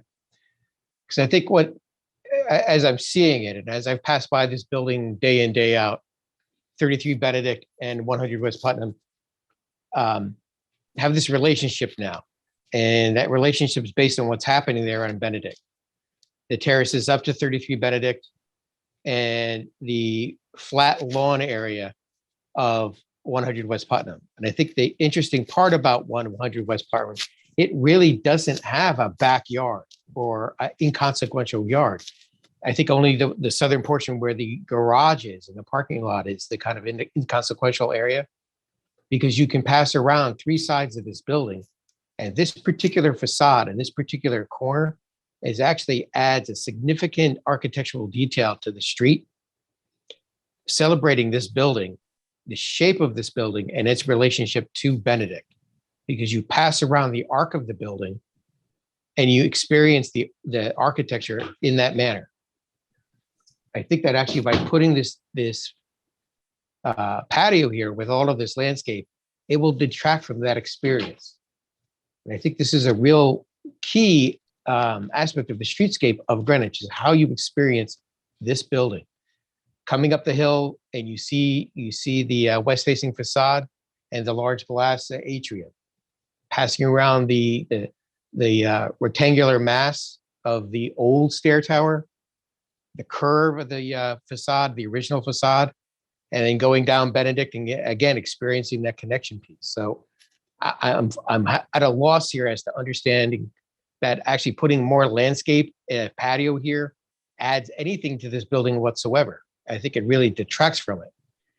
Even if we're talking about what's happening with Benedict Place or 33 Benedict, okay, we have terraces that go up to the building, but we still can experience the building as you pass by it, both on West Putnam Avenue and Benedict. The landscaping never overwhelms it. It's terraced up to it because it's actually higher off the street, but we still can experience it. I think actually having a patio here that serves the benefit of one tenant really detracts from what I think a lot of people in town would consider a historic facade. I guess if I could, go ahead, Nick, sorry. Mr. Wells, please. No, let Mr. Okay. Wells. Oh, I know he's still No, talking. I don't want to interrupt Nick. But I Why think not? actually understanding, section 15 of the regulations gives us, some thought on how to tie this to a zoning issue. Okay. And how this works to me is that when I'm looking at this, bringing it back to the regulations, right? 615 standards, 2B, location, height of materials and walls. You've heard this yesterday, and we're saying it again. It's what's happening there in relationship to what we're seeing and what's being presented. Preservation of natural attributes, major features of the site, such as wetlands, highly erodible areas, historic structure, major trees, scenic views, both from the site and out to and over the site. This is a scenic view. It's kind of strange to kind of consider it that way, but this particular corner creates a scenic view on the post road that's been there forever and is part of the fabric of the town. Okie dokie. Mr. Wells. Mr. Wells, yes, thank you. Yeah, agree with all of Nick's eloquent comments. I'll be much briefer. We're being asked to approve a walled patio. So my concern is we approve it here, and all the other buildings that have, beautiful landscapes, clean lines, everything else, maybe we'll end up with a request for one in the Havemeyer building, maybe one in front of Greenwich Town Hall, maybe one down on the Hyatt. Anyway, there are a number of, beautiful lawns that we have. And do we really want to set a precedent where we're allowing walled patios for a single tenant? I would say no. I would say, in contrast to that, let's look at Greenwich Plaza down by the train station. There are 2 beautiful buildings there. In the middle of there are, low trees. There are also tables where anyone can sit and have lunch. The employees go there, and they're not walled off from everyone else. It's a public open thing, but that works there. But certainly walled patios in this situation particularly doesn't work, and may not work around the rest of the town either. Thank you. Mr. Bristol, you actually went to ARC twice. We have the 6-1 meeting minutes. Okay, and unanimous decision, ARC does not accept the proposal as presented. And they go through their reasons. And ARC basically says, does not feel this is the correct place for such a private patio use. To me, these are our experts. They are making a recommendation to us, just as if it was a sewer division or engineering or wetlands or anybody else. They're not in agreement to this as well. So I kind of put that in there with the rest of what I just said, is that our experts are saying not a great idea either. I guess to jump in that, I guess, what I would say is that one, again, as originally proposed, we did have this landscaping plan that's before you, but again, I just want to reiterate that we are in talks and we are happy to present a different design that is more minimalism and more keeping with the suggestive comments that ARC had. And I also want to point out that we are talking about a low patio here. I mean, this is a grade level patio. These aren't large walls at all in terms of privacy. And again, that's in terms of the original design. We're happy to restudy it and provide something that everyone feels is more keeping with the architecture. But this is, I mean, I forget how many stories the building is off the top of my head. You know, 5 or 6 or something. But so we're talking about the what will be a revised design that is very low to the ground that we would design to preserve or complement, or however you want to refer to it, the architecture that's on it to fit more in keeping with that. And we'd Because like what you I- to go what I back end to up the coming in- ARC. What So I what- end up coming into conflict Wait, with wait, is- I'm Mr. sorry. Bristol, there's 2 people who want to interrupt you. I'm It very could be, sorry. it could be a flat patio. 3 people want to interrupt you, and right. Mr. McRae is the 3rd person. Okay, but- First is me. You would go back to ARC with that, and now you could, that would be done. Just go back to ARC with your revised plan, Mr. Lowe, and then Mr. McRae. What we alluded to yesterday, Mr. Bristol, was the regulation 615, the standards. And within that, there is a discussion about the protection of environmental quality, the preservation and enhancement of property values, adequacy of open spaces, screening and buffering between similar and dissimilar uses to assure light, privacy, and freedom, high quality of building design, neighborhood appearance, a design in harmony with existing and or proposed neighborhood appearances shown by the exterior appearance of the buildings, their location on the site. So this is a holistic sense that that this commission, if I can almost speak for them, finds, including the ARC, finds out of harmony with the building and the site and its position in the town. I'm prepared to be All right. disabused of that. So he can come back with a new design and go to ARC. Now, Mr. McRae, you may interrupt. I would not appreciate coming back with a different design. It comes back to the whole premise of the patio in that corner. He has that If right. it was flat, Mr. okay, McRae, and he it was has a- that right. Under the law, he has the right to resubmit with a different design. And he can do that and he can take his chances, but the and law where gives will, him that right. we'll be back where we started, right? Maybe, but the law gives him that privilege and he should have it. Okay, we cannot take that privilege away from him. He can resubmit, he can talk to ARC. We don't want it to come to us until there's an ARC sign off. But it's also true that, isn't it also true that Mr. McRae might make some suggestions that might be, that Mr. Bristol might find that would be useful to include in a new design? It's possible, but we have a whole bunch of architects on the ARC and Mr. McRae is on the Planning and Zoning Commission. I guess what I'm stuck between here is this, is that I'm stuck, We're saying no. You don't need to be stuck. We're saying no. No, I'm stuck. It seems that there's 2 issues. One is a design issue, and 2, it seems that there's an opinion that there should be no patio on the site whatsoever. And that seems like a bitter pill to swallow for me. So Mr. Bristol, you can swallow all the bitter pills you want. If you can get the ARC to agree to a patio, then you could come back to the commission with it. And I know that Mr. McRae didn't mean to predetermine. Therefore, the commission would accept a second application from you as we are required to do by law, and we would evaluate it objectively. Okay, and So- also is that site plan application by law is administrative function, so you have to look for compliance. What it seems to me that you'd be doing would be delegating your authority to say, as long as ARC is okay with it, then we have to- ARC is advisory to us. We would take their advice under consideration without predetermination with a site plan application, Ms. DeLuca. Yeah, Mr. Bristol, let me just sum it up quickly for you. The other thing, other than the design that ARC had, was this separate use issue. So the commission is saying, you're okay on the separate use issue, go get the design sorted out and come back to the commission. It's no more complicated than that, I don't think. Well, I guess I just want to recognize that we have the right to do it as long, and approach it with an air of cooperation, because I don't want to get into a loop where I go to ARC and they say, well, we don't think it should be on the site. Tough luck. We think this is such a magnificent building. If ARC Nothing does can that tarnish. again, Mr.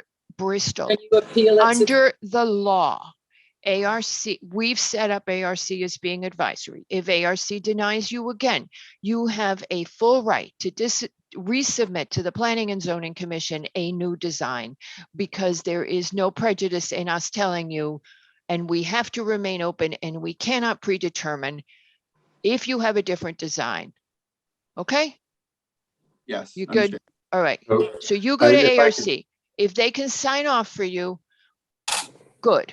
We'll get as close as we can. Well, If- I just thought I should put my 2 cents in.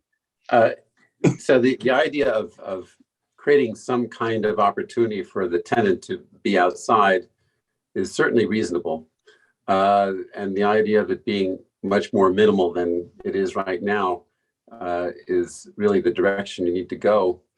I was just thinking of other places where there's where what has been done is that things like in this kind of monumental modern setting for a building like this, often goes on the landscape is sculpture. So sculpture is a way of kind of defining the space and creating a counterpoint for the building, a complement as well. And so it becomes a nice focal point, but it also can be a separation between different spaces. So you could have a more private space on one side, close to the tenant space, and the other side is a view preserved and perhaps enhanced. So there are things that can be done to create a space, but maybe you need to be a little more creative about it. Okay, so there's what maybe someone on ARC will send to you. It's a pleasure seeing you, Mr. Bristol. We'll see you later. Thanks very much. Thank you. All right, our next application, and then we'll have a dinner break, is 206, is number 6. It's Trustees of Kent Family Trust. And this is at 206 Overlook Drive for a final subdivision to demolish an existing detached garage and create 2 lots. And the applicant is?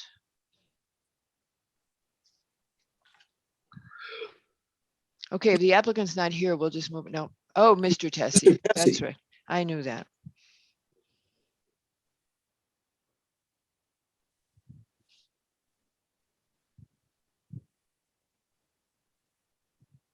On Tessie. Tessie, not Hagney, right? I know. It was nice of you to apologize to Tom for making that mistake. The least I could do. And I boy, take myself personally. yeah. Okay, so Mr. Tessie, are you also dying to make your whole entire presentation? I am, but it's a very short presentation, Okay, keep it short, snappy, and to the point, please. just like the previous application. Oh my goodness, yes. But seriously, thank you, members of the commission. This application is a request for a 2-lot subdivision on Overlook Drive, specifically the west side of Overlook Drive in the Millbrook section of Greenwich. Overlook Drive is a private road. I'm sure you all know. There are 26,000 square feet of land area. And what we did with the help of Mr. DeAndrea, who's probably out in the peanut gallery somewhere there, with the help of Mr. DeAndrea, we created a maximum amount of open space in fee, in other words, to be owned by the homeowners association. And we added to that conservation easements over both lots. I know you discussed this all yesterday. So you're all aware of the conservation area, plus the open space in fee for the homeowners association will result in 15% set aside, which, as you know, regulations is basically the maximum the commission can ask for. Mr. Tessie, just a quick pause. Homeowners Association, that's the Millbrook Homeowners Association? No, I'm sorry. No, it says the homeowners association as provided in the subdivision regulations. The two property owners. Okay, thank you. Yes. No, thank you. Should have made that clear. There were questions raised there was a question or a request by the engineering division that we provide confirmation of our client's right to add this additional driveway, which will be, they've already given it a number, which is 208. 206 is the original house that we're proposing to leave. So I'll get into in a second. And we did submit today. Pat, did you receive my email? I sent it to you. I didn't open the last email from you, Mr. Tessie, and I'm confused. If you're keeping the original house, you are deficient in the. No, I'm going to get to that. I'm just knocking off one item at a time for efficiency purposes. Okay. So number one, we've provided what the engineering division asked for. Otherwise, engineering is comfortable with the Planning and Zoning Commission approving the application. Mr. Leroux confirmed that we've submitted that to him. With respect to the issue of the that if we leave the existing house, because the proposal is to remove the detached driveway, detached garage, where a driveway leads into it, then under our regulations in the R12 zone, we need a total of 25 feet of side yard. So I think both Mr. Couture and Mr. Leroux pointed out that we are actually 1.2 feet deficient, which requires a tweaking, literally a tweaking of the lot line. And that's easy for us to do because we have on, we'll call the 208 proposed lot. We have a conceptual design that the architect will again, I use the word tweak because if you can see what Mr. Leroux put on the screen, you'll see just some minor changes to the lot line to make up that deficiency. So it's as simple, call it de minimis, whatever it is, but you can see there's no material effect on the subdivision plan. It's creating a radius and Mr. Leroux, could you offer your comments since you did the staff report on this revision of the lot line? Yeah, so Madam Chair, as Mr. Tessie just pointed out, the lot is deficient about a foot, 1.2 feet for combined side with the existing non-conforming setback at the north, and then the new proposed lot line at the south. And this line here, as shown by Mr. DeAndrea, shows an arc that appears to accomplish the distance needed. You can see here 20.5 plus 4.7 gets us to 25 feet in total, or in sum, I should say. And that would appear to meet the regulation, acknowledging that this is a pre-existing non-conforming setback in this instance here. And Mr. Tessie, you would pinch out, the architect would pinch out 1.25 feet out of the fictitious home to accommodate the 12 feet on the side? I mean, that's a conceptual home. They have to go into final design. You can even modify the house and angle it a bit, Mr. Macri. So, the subdivision itself planned when submitted for signature by the chairman will show that particular parcel, that south parcel, as a vacant lot. So anything that we come in at the end of the day for a proposal, this is all conceptual, will clearly have to meet the setbacks for the front, side, rear, FAR, all the zoning parameters normal for a house itself. Okay.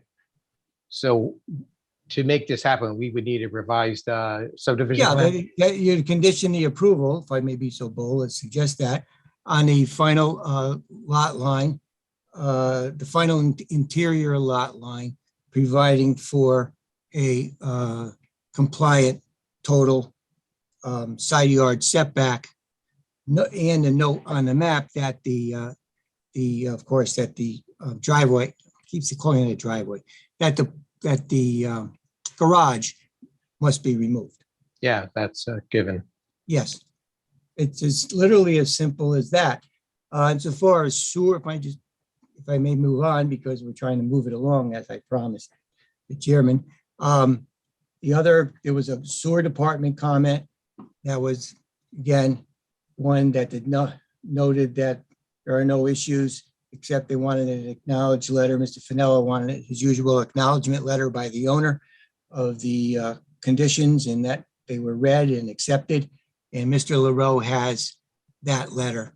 I hope I emailed it to him. Signed by our clients with a copy of Mr. Feminella's memo actually attached to the letter, to leave no doubt that T is crossed.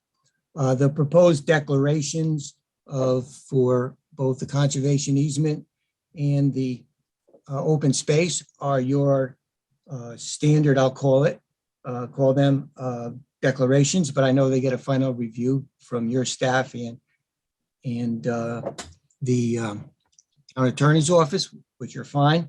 We believe they will be acceptable, but we would work with staff, obviously, and to the extent that the law department is involved, law department, if there needs to be any modifications from your norm. But I believe we have the up-to-date We're good. standard forms. I think you've addressed the problem satisfactorily. Mr. LaRoe is nodding and he did the staff report on it. I'm good with that. Does the commission object to it? Does the commission have any further questions on this application? Does anybody from the public wish to comment on this application? No comments from the public. Does anybody from the commission object to closing? I just want to make sure we're on the same page with this engineering. Engineering, I didn't think there was an engineering issue, Pat. It said resubmit prior to zoning building permit. Yeah. Oh, that's wait a fine. minute. Okay. No. Okay, so that's good. That's been resolved. Yeah, Okay, my notes only had that one as an outstanding, had the one, right. had With the the, setback. right. You freaked me out though, got me there. Yeah, I'm good at that. Yeah, because they're gonna have to provide all the stuff that they have to provide. Our only question then is the finding on the open space, which Patrick raised on the development plan. There's nothing we can do about it. There was a concern that Patrick also raised about the amount of destruction of the natural features. Mhm. Specifically, Madam Chair, specifically, it's the two tree provision of the. Oh, we have to comply. I think, Pat, if I may interrupt, just to move things along. I think that's isn't that a standard note now we put on the, you put on the subdivision? Well, it's in map the or subdivision Tony's- regulations. Yeah, it's in the subdivision regulations. people We have sort of have we a no bad problem habit. with that. That's a requirement. I would That's put it what- in the letter, Nick, because that It he could will be a comply. letter and it could be noted. No, in you know what the form. problem always is, Nick, is that I know why Pep put it in the staff report. We get subdivisions and I drive by them afterwards and those trees are gone.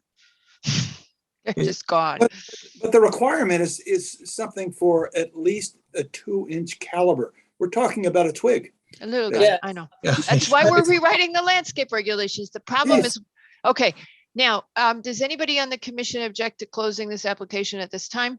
No. This application is therefore closed. And now, does you want to discuss it? With the issues were, I'd like to, is there something we could say in Nick's resolution about, DPW comments are going to get addressed with the driveways and the permits and everything for the sewer. Are you okay without a current map? Because Well, with the map we just got actually just. Why don't we answered say that the, staff will sign off and review the revised subdivision map? Remember that the chair is going to sign it. Right. So I will see it and look for the setbacks. I will trot my little body into downtown But hall and you're do okay, that. you're okay with the kink in the line, just to make it I work? think it's stupid, but it'll work. You know, what are you gonna do? Eventually, they're gonna come back to us and straighten it out. That's what they'll do. Or, I mean, if the applicant wanted to move it in another manner to meet the setbacks, would the commission be objectable? I mean, I think the No. condition would If probably. it was No, a no, straight move, it would be better. As she had indicated, it's kind of an odd idea. It's working. But no, we've seen lots of subdivisions that have those kinky lines in them. Yeah, but, okay. We don't like them, but people do them. I mean, Okay. I think in particular Legal. with houses that with existing, lots with existing homes, we've seen, this is commonplace, right? You move it around the house it's staying and not the one that's coming in. True. Okay, okay. Okay. All right, so based on that, Mr. McRae, could I have a resolution, please? I mean, a motion, please. Okay, final subdivision, PLPZ 2022-286 at 206 Overlook. Applicant seeking final subdivision to approve dividing the property into two lots, 12,100 and 12,100 with 15% of the total lot area as open space in the R12 zone. Zoning has indicated that the setbacks are non-conforming, but the applicant has provided a solution to that with a kink in the line, separate the property line between A the two properties. a minor revision to the property line. Uh-huh. Engineering letter dated 7/13 indicated issues with the driveways, but that has been resolved. Sewer division was looking for the acknowledgement letter, which has been provided, dated 7/19/22. Wetlands indicated a permit needs questionnaire had been signed off on 5/19. It is noted that on the plan, the reference section of the subdivision regulations providing 2 trees shall be noted on the plan and approximate location of where the trees will be planted. Let's see, wetlands, I think we've got everything there. Anything else you want to add? Other than any outstanding You said- interdepartmental No, and you conditions said shall be that, approved? you know, follow the subdivision regulations, respect natural features and preserve trees. Okay, Yes. do I have a second? Second. Mr. Levy, how do you vote? Aye. Mr. Wells, Aye. Mr. Lowe, Aye. Mr. McRae? Aye. Albin is also aye, and with that, the motion passes 5-0. Okey dokey. Thank you. We'll Now, see you later, as you said. Mr. Hegney has his hand up, but we're going to take our break unless you guys are feeling brave enough to do one more, right? No, right? This would be Dingletown. Yeah. We probably could rip right with you this one. Okay, promise that because it hasn't been going like that tonight. Yeah, I'm very skeptical. I I'm think we very need- skeptical. Everybody says, I'm going to be brief. And then Yeah, it no- would be good because we could finish the regular meeting before we start the public hearing. Oh, that's a good point. When is when's Mr. Brower coming back, for example? I don't know. I'll be So back. let's see if we can plow through this one. All right, let's okay, drive on. let's do number 7. So the 7th application this evening is Claire Hart and Kabir Syed at 486 North Street LLC and 8 Dingletown Road for a final subdivision to transfer 0.008 acres of land from parcel X to 8 Dingletown. Okie dokie, Mr. Good Hegney. evening again, Madam Chair. This is 340 square feet. We're looking to transfer from 486 North Street to 8 Dingletown. There was a question that came up yesterday regarding FAR at 486. I've reviewed the existing conditions. There's approximately 8,100 square feet of floor area. The lot, which is oversized in the 1 acre zone at 2.3 acres, would permit 13,572 square feet. So it's only about 60% of what's permitted. The setback lines off of the existing pool and house at 486 are more than adequate to meet the regulations. I'd sent a letter over to staff this afternoon, verifying that from SE Minor. And we're increasing the setback and the area for 8 Dingletown, which is non-conforming. So we would ask for your approval. Now you sent the FAR for 8 Dingletown remaining conforming. You sent that in today, right? No, I sent that for 486 because that's the one that's losing the 340 square feet. And 8 Dingletown is actually getting bigger. But 8 Dingletown is conforming to FAR? You would be reducing the nonconformity, but why don't we just ask you to give the data? And you sent in all the setback information, right? I did, yes. Okay, so that was the only thing we didn't have was the setbacks. And I do have a note that we wanted to know if 8 met all the zoning regulation requirements and the FAR, and then you've got the setbacks in. So if you would send us the FAR, we would appreciate that. Anything Certainly, else from be the happy to. commission? No. No. Do I have any comments from the public? All righty then. Does anybody object to this application closing at this time? No. Okie dokie, Mr. McRae. I lied to you. I wasn't sure we were going to get this one done tonight. Okay, 46 North Street, application Phil PZ 2022-279, final subdivision. Applicants requesting final subdivision to revise common property line to transfer 340 square feet from 46 North Street to 8 Dingletown Road in the RE1 zone. Applicant meets the standards of section 628, so on and so forth, with subdivision regulations. Zoning issue comment 17, indicating proposal meets requirements of the BZR and endorses the project for sign off. Engineering issue comments on 629, it had no comment. Health Department issue comments on the 24th of June, stating approval of a new septic system for 8 Dingletown and 100% replacement for North Street. Wetlands issued a permit needs questionnaire on February 15th, indicating no permit required. Therefore, a motion to approve the application, noting the comments. Applicant should prepare a record sheet in form of suitable for the chairman of planning and zoning to sign. Prior to submittal of the record map FAR figures for the existing structures at 8 Dingletown shall be submitted, because we've got the letter already talking about 486 North Street dated July 19th from council. The record map shall reference the existing building setbacks. The standing orders concerning drainage facility shall be placed on the map, and the applicant shall address any outstanding staff or environmental issues. I have a second. Second. Mr. Wells, how do you vote? Aye. Mr. McRae, Aye. Mr. Levy, Aye. Mr. Lowe. Aye. Albin is also aye, and with that, the motion passes 5-0, and that ends the regular meeting. And when we reconvene, we will open the public hearing. It is 7:34:20. 20. We've had 20. a rough night. Okay, thank you. Thanks.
Madam Chair, Katie, would you like me to contact Mr. Brower, or are we just gonna?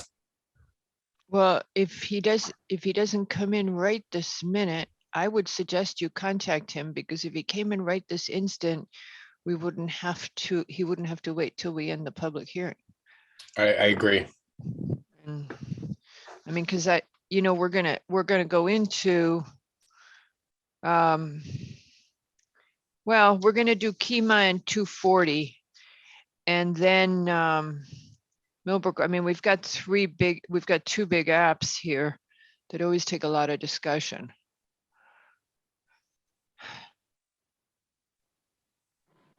I just don't even see him in the room. I don't know why. I was just gonna say, I don't see him in there. You want me to give him a call? Yeah, I just don't know why he would have left the room if he was intending to come back, but. Well, but because he can just log off and log back in, and maybe he's Zooming with his client. Think about that. I'll give him a call. He's probably talked to his client and then just decided, I kind of got the feeling, I wasn't really sure. Now, let me ask you a procedural question for one of you guys. Can we act on this application without us being here since it's still open? I think we should have the discussion with him first, since it's a bit of a negotiation still. Yeah, but it's just if he doesn't come back, do we, he We may have to have just keep it open, right? We just keep it open. Well, he may have decided, one of the things he was talking about doing was not applying at all, because in his perception, 5271 lets you do whatever. That's not my read of it. I don't know where he got that idea, but I just was glancing through it just now during the break. Yeah, and I read it several times during the break, and it's inconceivable to me that somebody should think that law just created a complete free for all without regulation for restaurateurs. Well, I think we should avoid discussing the application without. We're talking about a bill. No, okay. We're talking about state law. Just Well, talking about state. But Yeah. I think, Pat, if your point was we ought to try to have the applicant here, yeah. Yeah, he's right. I mean, he's not here and we're talking about his application. Okay, so we're gonna now go to the public hearing. Mr. Bazili, we did your sound check, so I'm assuming you're all set. And we have, our next application is Kima Greenwich for a final site plan and special permit for the conversion of the New York Sports Club and Sophia's to a retail bakery, market, and restaurant at 8 and 10 Lewis Street. Mr. Haslam. Good evening, Madam Chair, members of the commission. Chip Haslam for the applicant. With me tonight is Jackie Kaufman, who's the attorney for the owners of the building, the MH Cohen family, as well as Rudy Ridberg, the architect, and Costa Giannopoulos, who's my client, who has the wish to operate a restaurant, market, and bakery at this location with commission approval. I wanted to clear up a point and on the record with regard to the 15,000 square feet on the two lots. I had represented in the past that neither lot contained a building that was more than 15,000 square feet. Rudy Ridberg was speaking to me and he said, that might not be the case. You may want to check that. And I did. I think it's irrelevant or at least moot, for reasons I'll go into in a second, but I did want to clarify for the record that I went back and I got the deeds. These two properties were comprised of originally 4 separate parcels. And the descriptions were difficult, but I went back and I pieced them all together and I found exactly where the original demising line or wall was. And you then used Rudy's FAR calculations. And I just wanted to clarify for the record that based on all that, it appears to me that 8 Lewis Street is in fact over 15,000 square feet, the building on that premise. So I just wanted to clear that up. That's the north one. That's the north one, right? Lewis Street, yeah, correct. It looked so much bigger when we were looking at it yesterday. I was scratching my head that you had said that. It's funny because the thought crossed my mind. Okay, so and then go on. So it is in excess of 15,000, but you're thinking it's irrelevant. So go ahead. Well, first of all, I think it's also moot because my sense from the briefing session yesterday is that the commission's of a mind that this is really one building. It's been used as one building historically, and as such, the 15,000 square foot it should be considered to be 15,000 square feet or over anyway. That was my sense. But I also think it's irrelevant because I don't think that that section of 103.1 and the ad which said that buildings over 15,000 square feet, the parking requirement exemption does not apply. That was passed in 1990. This building was built in 1910, so it predates zoning. It hasn't changed at all since that period that I can tell. Certainly not since 1981 when AmFit was approved, which later became the New York Sports Club. It's essentially the same building. So that change to the regulation came after the fact, and it would have horrendous results if it was applied to this building or other buildings that predated the amendment to the regulations. There's been no change since 1910, and certainly not since 1981. So I do not think it's applicable. I think this building's grandfathered in that regard, and that would be a considerable taking if it's considered not to be. But in any event, so I did want to clear up the record in that regard. Is this a 141 then? So it's taking AmFit and going to a restaurant? Well, that's how I started off, Katie, if you remember. way Yeah, back I do. Yeah, that's why I want to clarify where we are right now. a year and a Yeah. half ago. So I think the argument can once again be made that this is a 6-141, particularly now since Jody Kuchar, the CEO, has determined that Lewis Street is the first floor and Liberty Way is the basement level. If that in fact is the case, then New York Sports Club was completely non-conforming because they couldn't be on the first floor on Lewis Street and they couldn't be in the basement floor on Liberty Way. So they were non-conforming, legally non-conforming, but nonetheless non-conforming. We're changing that. We are coming in with a market, a bakery, and a restaurant. And under Jody's interpretation, the restaurant can be on Lewis Street, and the bakery and the market can be obviously on the lower floor on Liberty Way. So we're taking the legally non-conforming uses and making their use and making them legally conforming uses. So I think 6-141 applies quite well to this situation. And again, we previously submitted materials with regard to the exercise machines that were within New York Sports Club, et cetera, and made some comparisons with regard to the parking demand. Since we actually made those comparisons, we've significantly reduced the number of seats that we're proposing for various times of the day in response to the concerns raised by the commission about parking and traffic in this location. Most notably, I did want to clarify that.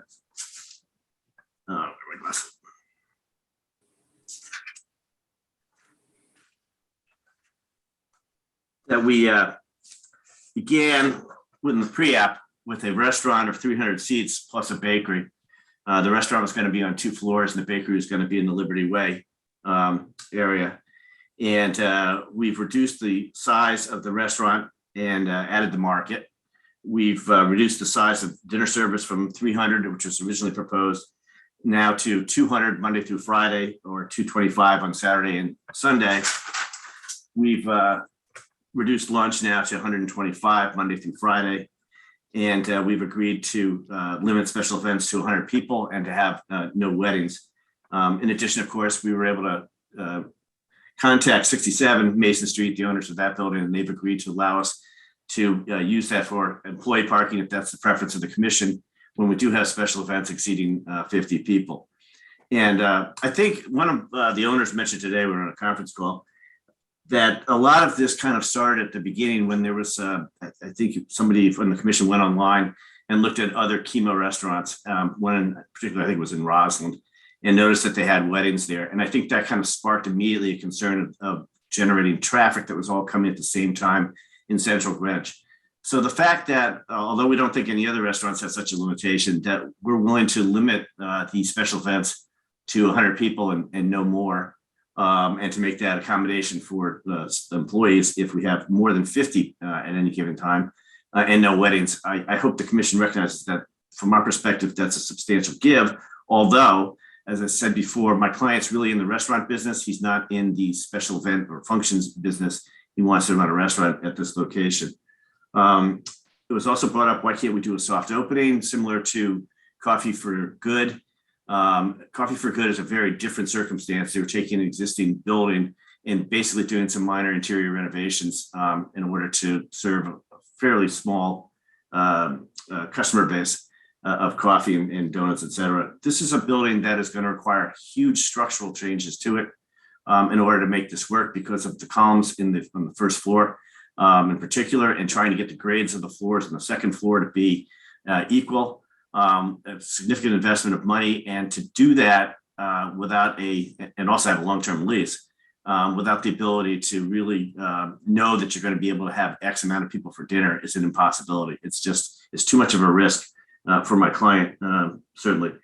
And we think at the end of the day that this project will really contribute to this part of the avenue, the upper avenue, that it will not undermine other uses within the immediate area. As your own 2017 traffic study showed, the parking demand seems to start to dwindle at about 4 o'clock in the afternoon. Our biggest seating would be at dinner time. And of course, on weekends, we would have some lunch on Saturday and Sunday, but that's the biggest demand.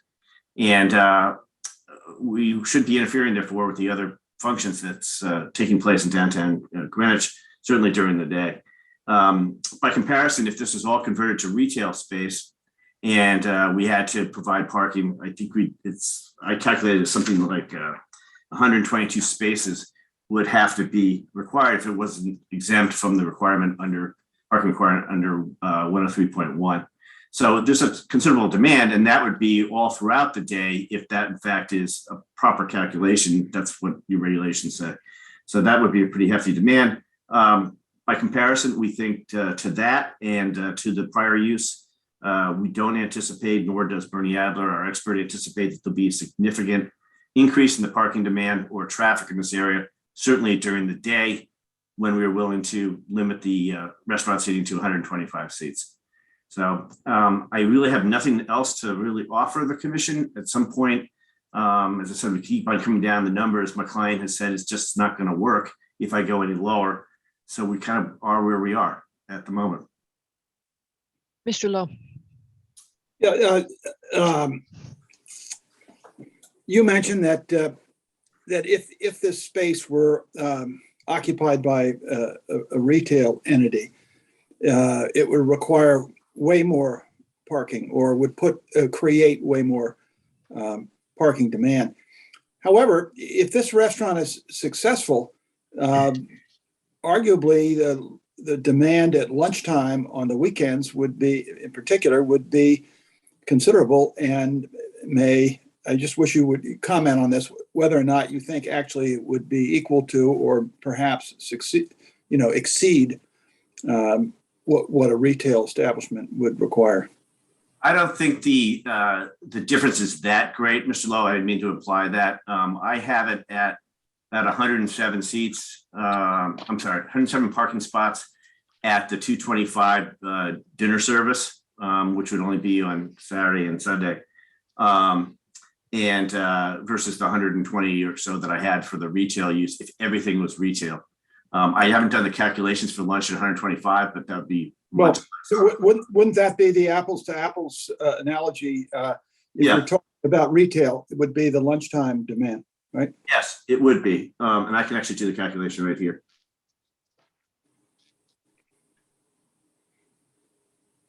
$50 spaces would be required for 125 seats for lunch by comparison to the retail. And that's based on, one parking spot per 3 spaces, plus add 20% for employees. You'd have to figure in some bar stools there too, which may add a little bit to that, but you're not getting to anywhere near the 120 that retail would call for.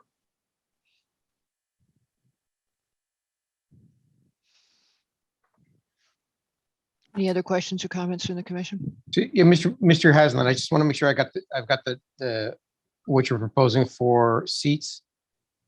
At 125 Monday through Friday for lunch, 200 Monday, Friday for dinner. Is that correct? Correct. Saturdays 175 for lunch. Correct. Sunday 225 for lunch. Yes, and Saturday. Special. I'm Right, sorry. What did you? Saturday, Sundays 225 for dinner. Yes. and a maximum of 100 for special Special event, events. and all employee parking would be at the off-site location. If you have a special event with more than 50 people. And that would, of course, be included in the numbers above. It would be 100 would be included in those numbers. Okay. Do you have an agreement or something from the off-site location? Yes, I sent you the letter from Tom Torelli, who's the property manager of 67 Mason Street, setting out the terms that they would be amenable to us using that parking for that purpose. And there's 25 spaces. Okay. I remember the letter, but I don't remember what it said. So I'll have to go back and take a look at that. I think I submitted it June 14th, but that's just off the top It of my would head. be in our briefing package, so.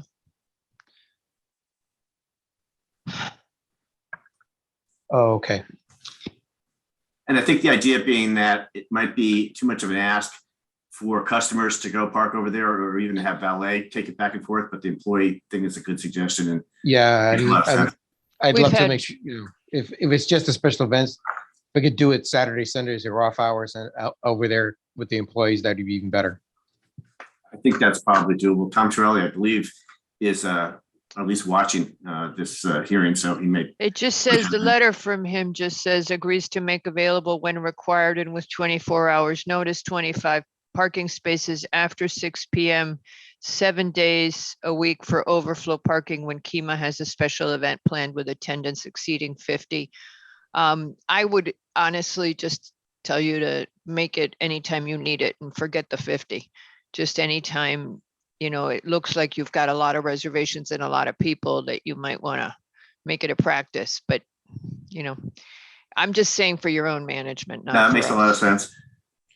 Yeah, I so think you're going to hit a problem, but go ahead, Nick. It's almost like kind of would want that letter to be kind of tightened up a little bit, just so it's not so ambiguous. Kind of more stating that it's actually employee parking when, so on and so forth. That way everybody understands they're all on the same page. Well, we would just condition it that way if we were to move this. We would just say that it will be for employees at all the time. And, if they can't submit a letter that says that, then they don't have the decision anymore. All right, Mr. Wells, you would like to say something? Yeah, thank you, Madam Chair. Just want to go through the numbers, make sure I have them right. I think I have applicant right, but I also want to have the commission. We proposed some numbers earlier. Let's just compare the two. So applicant has lunch Monday through Friday, 125. Pretty sure that's where the commission ended up, but That's where we ended up. You are correct. that's where we ended up. Okay. That was in our preliminary. Dinner, Monday through Friday, applicant is at 200. We were at 175, are at 175 Correct, in our preliminary.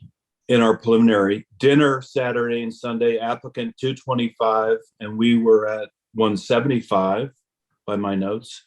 Right. And then lunch, Saturday and Sunday, applicant at 175, and we're at 125. So it's sort of interesting. Dinner Monday through Friday, we and they are pretty close, Lunch Monday meet in the through middle or Friday. something. Lunch right? Monday, no, you mean lunch Monday through Friday. We and the Monday, applicant, lunch through Friday, we're the same. we're the same. So no argument there. Dinner Monday through Friday, we're within spitting distance. So I would think maybe we meet in the middle. I don't know. I'm just throwing this out. Dinner Saturday and Sunday, we're off by 50. Maybe we meet in the middle there. I'm just speaking for myself. Lunch, again, we've got a 50-seat difference, but all I'm saying is if there's a little bit of flexibility, maybe on both sides, maybe we can come to an agreement. Yes. LIBOR plus what? Yeah, +2. For the old banky guys. Okay.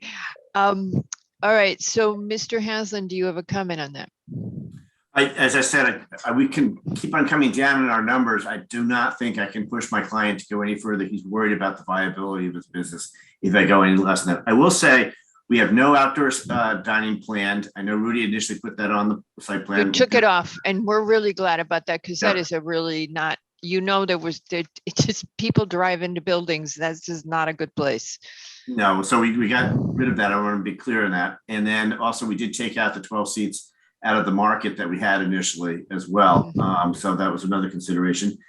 And frankly, I think that, the market and the bakery are going to have very different hours than the restaurant as far as draw. Again, I can only say my personal observation when I came out of La Penguin that night, it seems to me that this is a different part of Greenwich Avenue that doesn't suffer from some of the parking issues that the lower part of Greenwich Avenue suffers from. I think to leave this 27,000 square foot building fallow is going to have a worse impact on the viability of Upper Greenwich Avenue than to introduce these three uses that I think are going to really have a positive draw. And I think it's respectful too of the MH Cohen family, who's owned this building since 1910. They were instrumental in developing a lot of the upper part of the avenue.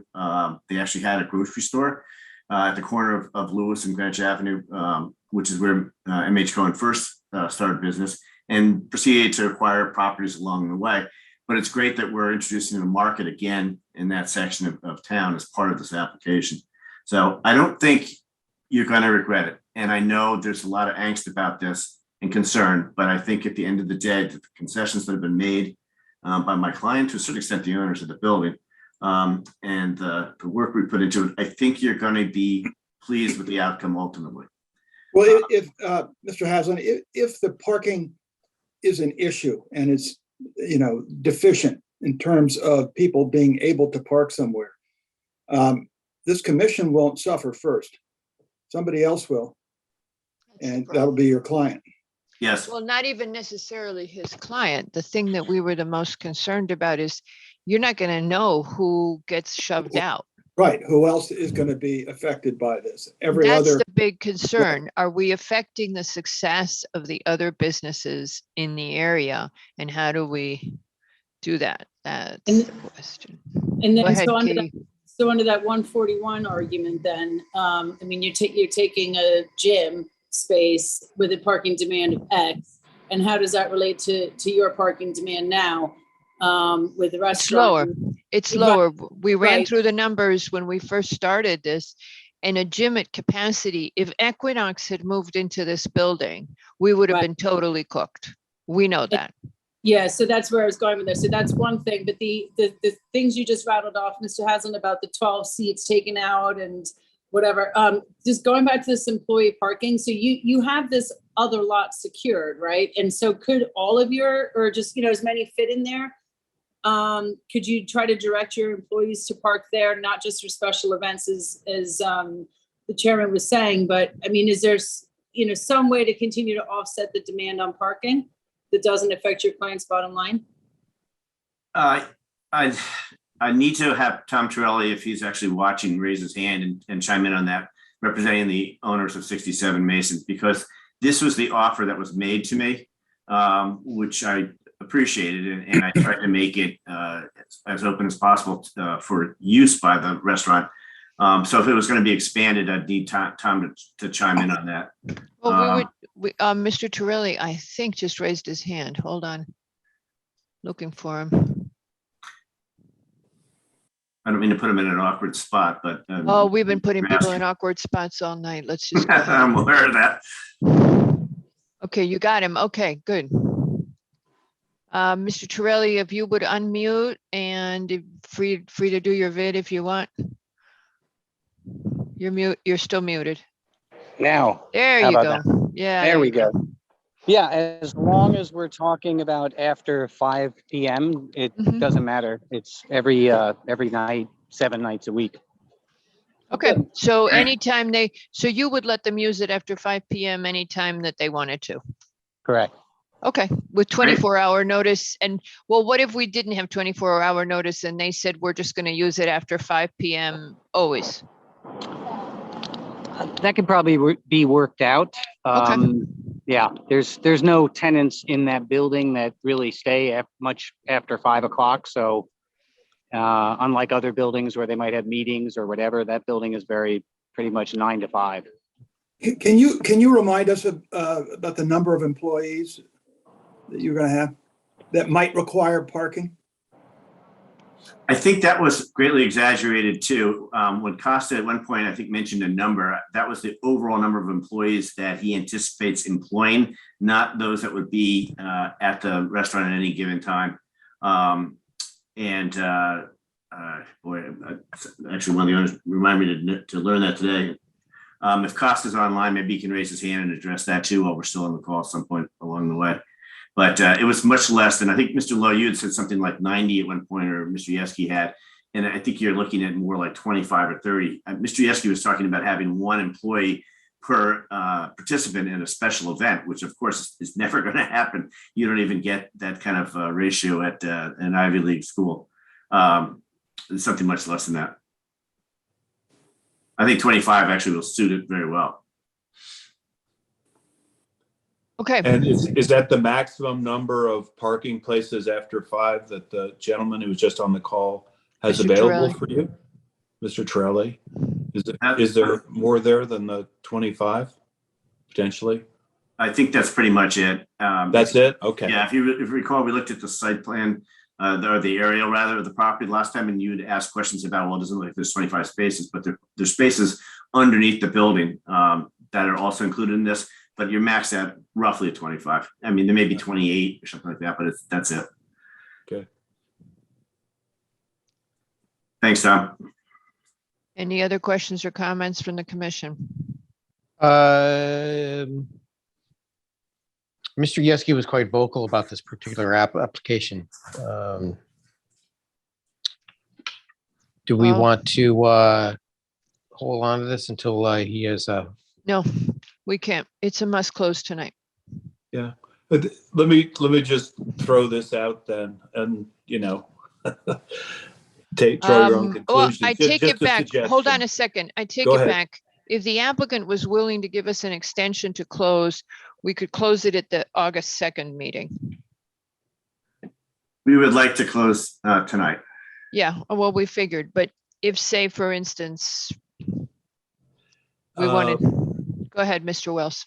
It just shoot me down on the thinking, but I believe when we were at our original numbers, we weren't aware of this additional parking that would be available for dinner anyway. So if they were at dinner, their dinner max Monday through Friday, 200, we're at 175. If we now have 25 more parking spaces, I think we're kind of there on that one. Just that's my view. And then dinner Saturday and Sunday, they're at 225, we're at 175. If you add another 25, we're at 200, they're at 225, we're pretty close. So the big remaining difference, which is not being, the gap is not being narrowed, is lunch Saturday and Sunday, they're at 175. Oh, Mr. Wells, you're breaking up. You might need to move to that other room, but for now, turn off your video. Hold on.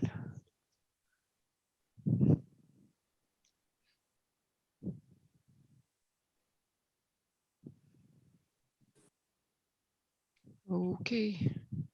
These numbers, before Arne comes back, I mean, these numbers assume that that the original numbers were accurate, or the numbers that we provided were accurate representations of what could be done. And it's not, I mean, they're just assumptions. We don't really know. Am I right about that? I mean, the fact that there are now 25 more spaces, Hold on a second, Mr. Lowe, because Mr. Wells is seated. We have to wait for him to come back in. I just called him and he's on his way back in. Apologies. Sorry. He's been having transmission problems all night. Everybody's been having. Apologies. Apologies. All right. Where did I leave off, Margarita? Mid-sentence, you were in the middle of a sentence about if the solution works, we've got the 25 spaces, and then we lost you. I think you left off that the only area there you thought there was any huge difference was lunch on Saturday and Sunday. Right, yeah, which isn't being ameliorated by the additional parking. So maybe there you come down 25, we go up 25, and maybe we're there. And I just want to confirm, Mr. Haslam, when you've got events of 100, that means dinner Saturday and Sunday is 125, not event people, right? So that's Correct. your cap. That's within, that number is folded into that. Yep. Yeah, exactly. Okay. Yep. Okay. Anybody else? No. All right. Well, I was just saying, Mr. Wells wasn't here or wasn't perhaps listening. Those calculations and making the adjustments for an additional 25 spaces assumes that all the other numbers are accurate. All these they're estimates. At the end of the day, we don't have a firm handle on how many people are going to show up to this restaurant on what days at what times and stuff. So I don't. It doesn't give me a warm and cozy feeling that this is all a kind of a slam dunk. If we can get, we really just don't know the numbers, and nor do we know about how much do we know about the demand for parking spaces felt by the other entities in the area during these times. I just feel like we're kind of pushing numbers around a little bit. It's a little vague. And I recognize it's the nature of the business, but I don't know that we can be too finite with it. Yeah, and we've made mistakes as a commission in thinking that something was going to be not so bad. The most preeminent of those is Soul Cycle, which we never dreamed was going to tie up the parking as badly as it did. I mean, I'm not offering a solution, so it's just me over in the corner whining about this, but it's a concern. Yeah, in the kind of thing, I'm looking at this in terms of just a number. Say the Monday through Friday, 125 people for lunch. Two aspects of that is, how do I know it's 125 maximum and that's what's in there? Do they take the chairs out, that they cordon off something? The other thing is, okay, it's 125 for lunch, but if 125 people show up, will they actually be able to find parking in the middle of the day to stop in and go for lunch? And I think that's one of the things. I'm not too sure if that even is going to happen.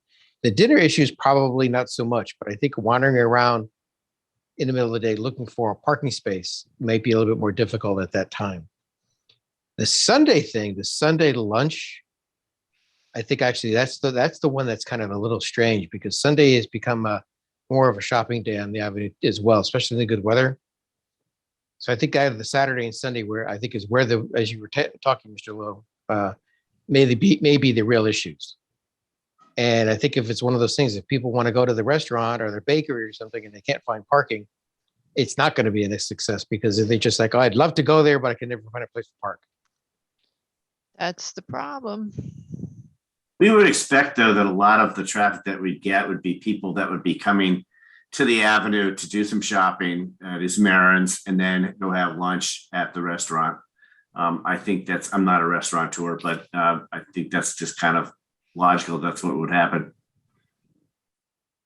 But they have to park somewhere. Yeah, but it might be the very same people that are going to venture down to the Branch Avenue now.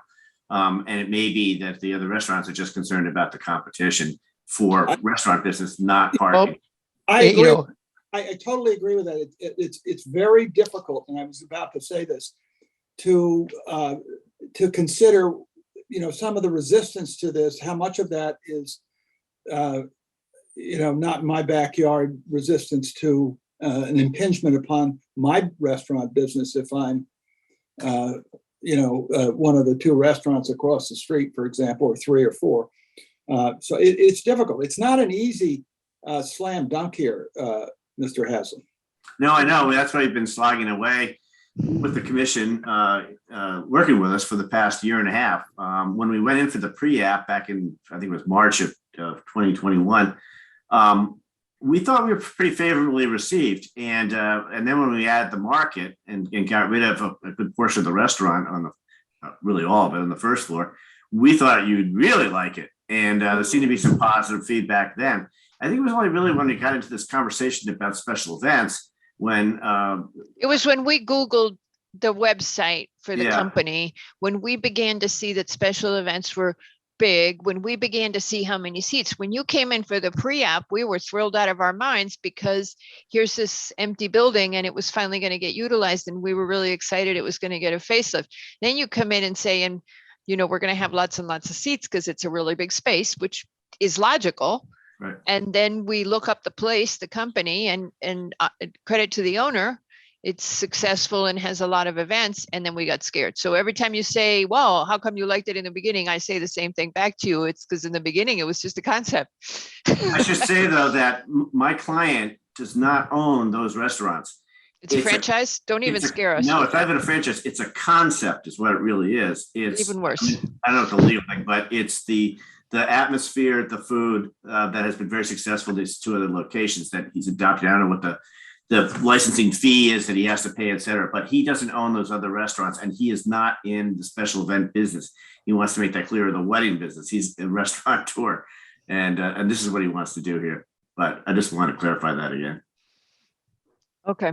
All right. Does anybody else on the commission? I think, you know, we're sitting here still stuck after all these months. That's why we're all sitting here looking stuck. So does the commission have any more comments or questions? Does Arn is trying to get to something negotiable? You know, trying to get to a number that can we meet part way? Mr. Haslam is not reacting enthusiastically. I've had a hard time working the numbers down because my client has significant concerns about whether he can make it work. So having said that, I think at this point, the commission should, close it, make a decision, put the conditions on it that you wish, and it is what it is. I don't think I can really get any more concessions at this time because he's really feels that it's really close to the bone as it is. Yeah, and with an understanding, let me just say this to you, that if we put conditions on you and they became onerous, you could come in and ask to just have us revise the permits, revise the decisions. So you could just open it back up and say, hey, we went for what you said and we can't live with it. The problem is your client is then, he's got to build based on what we decide and wouldn't it be better to keep having the dialogue between us? That's where, I mean, I don't know, but if we close it now, you're not going to be able to say anything else to us. I think, go ahead, I'm sorry. Go ahead, that's it. It's difficult because my client's obviously not sitting with me. In these times of Zoom hearings, it's sometimes difficult, but I don't sense that. No, I don't see him. That's the thing. I'm not seeing him in the meeting at all. Okay. So it's a Costa Giannopoulos. I'll look It might under be a the- 914 number, a telephone number, because he often does it. No phone numbers. Okay. So I thought- he's not, I think it's easier in a Zoom meeting because your people can be on a boat or whatever. Well, they text me sometimes too. So while we're talking, but I think in my conversation with him, he's not being just stubborn. His concern is really, can he make this work, and the amount of money he has to put into the project. And we're looking probably a year and a half out before, or 2 years even before it's even going to really open, considering all the work that has to be done. Can you wait till then and see how it goes before you say to the commission, geez, I'm not making a go of it after you put all the investment into it. So we think that, we've come down considerably in the numbers that were initially proposed, and the limit on the special events, which again, I think is unique to this property and this use. And it's a very sizable space when you compare it to other restaurants in the area that have much smaller space, that have seating, which is not that far off where we are, including the Ginger Man. Well, it is pretty significant. I mean, we did all those numbers already, so. Yep, Yeah. I submitted them to you. Your version of significant is a little different from ours. Mr. but you McRae, know- go ahead. So if we, Go ahead. go ahead, Sorry. go Peter. Peter, go Lo- ahead. I think Lo went first and then. That's fine, that's fine. In fairness to the applicant, you know, we're put in a difficult position to have to pass judgment on something. At least I'll speak for myself, with which I have zero familiarity, let alone expertise, about, you know, what is viable and what isn't viable, and it makes me uncomfortable trying to negotiate something on a gut feel. And I think having you all come before us so many times, and we're hearing a kind of consistent story. I mean, I'd like to remain hopeful that that the information we're getting is accurate, and that the appeal for this entity will be significant, and everything will work out well. But it's very difficult to sit here in judgment. You approve, or restaurants come into spaces in Central Greenwich all the time without the commission evaluating the parking that's necessary for them. Even those restaurants that aren't between the front and rear building lines that have come in and prospered, like La Penguin and Asiana next door, who did not give up property back in the 60s to have this parking deal. And you also evaluate parking all the time with, say, for instance, retail. It may very well be that one store is very popular and generates a lot of traffic and parking demand, whereas another one is less popular or doesn't have the traffic. But you apply the same standard nonetheless from out of the regulations. You have to have some unified standards that you apply. Right, but Mr. Haslam, I think the difference here is scale. Frankly, it is scale and the perceived impact upon the neighborhood there, and parking in particular. I understand, again, making the comparison to retail, which would seem to require actually more parking than if you had this use under your regulations. But also, I mean, there is something to be said. I know Chair is a little bit dismissive about this, but you have properties that have 1/10 of the square footage that this building has, that are operating restaurants that have 65, 75, 100 seats. The Ginger Man has 148 across the street with, I think, 4,000 square feet or something like that, versus 27,000 square we're talking about here. And we actually thought, again, by introducing the market, that would like reduce the size of the restaurant on demand, and it did, from the 300 that we were talking about initially, but also be another great addition that wouldn't be competing with the restaurant for parking spaces, et cetera, but would be another amenity that for people on the upper part of the avenue. So you're right. I mean, to a certain extent, I get it. The commission has to rely on your vision of what you think works and your instinct. But I do see that Costa, Madam Chair, is now on the screen. I don't know if you call him Well, up. I enabled him to talk and he has stayed muted, so Okay. I don't know if he wishes to add anything or not. Mr. Giannopoulos. And hello, Mr. Giannopoulos. I am so sorry. I was spelling your name with a C, and that was why I couldn't find you. Yes, Mr. Giannopoulos, if you would go ahead. So when we see the restaurant, like 200 seats, you never see 200 seats because there's never every seat filled and every chair and every table. So, you know, in events, it's the opposite. You have 100 people show up and there's 100 seats. So by seating 200 people, it's not 200 people. It's only 25% less because it's a party of 4 or a party of 6 or a party of 3 or 2.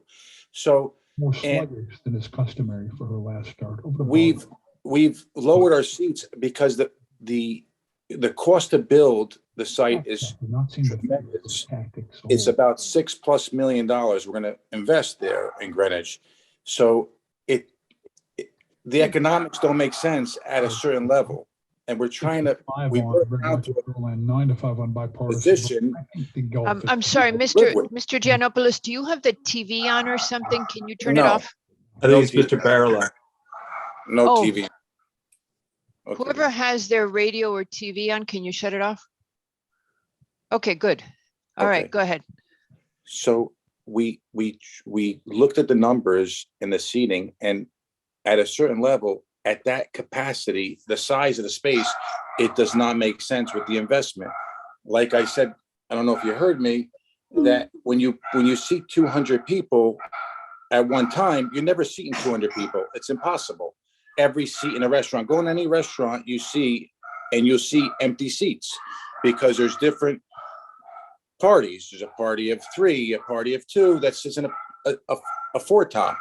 So it's not at one time 200 seats. So if you lower it, then it's never going to be 175. It will be 125, and it doesn't work.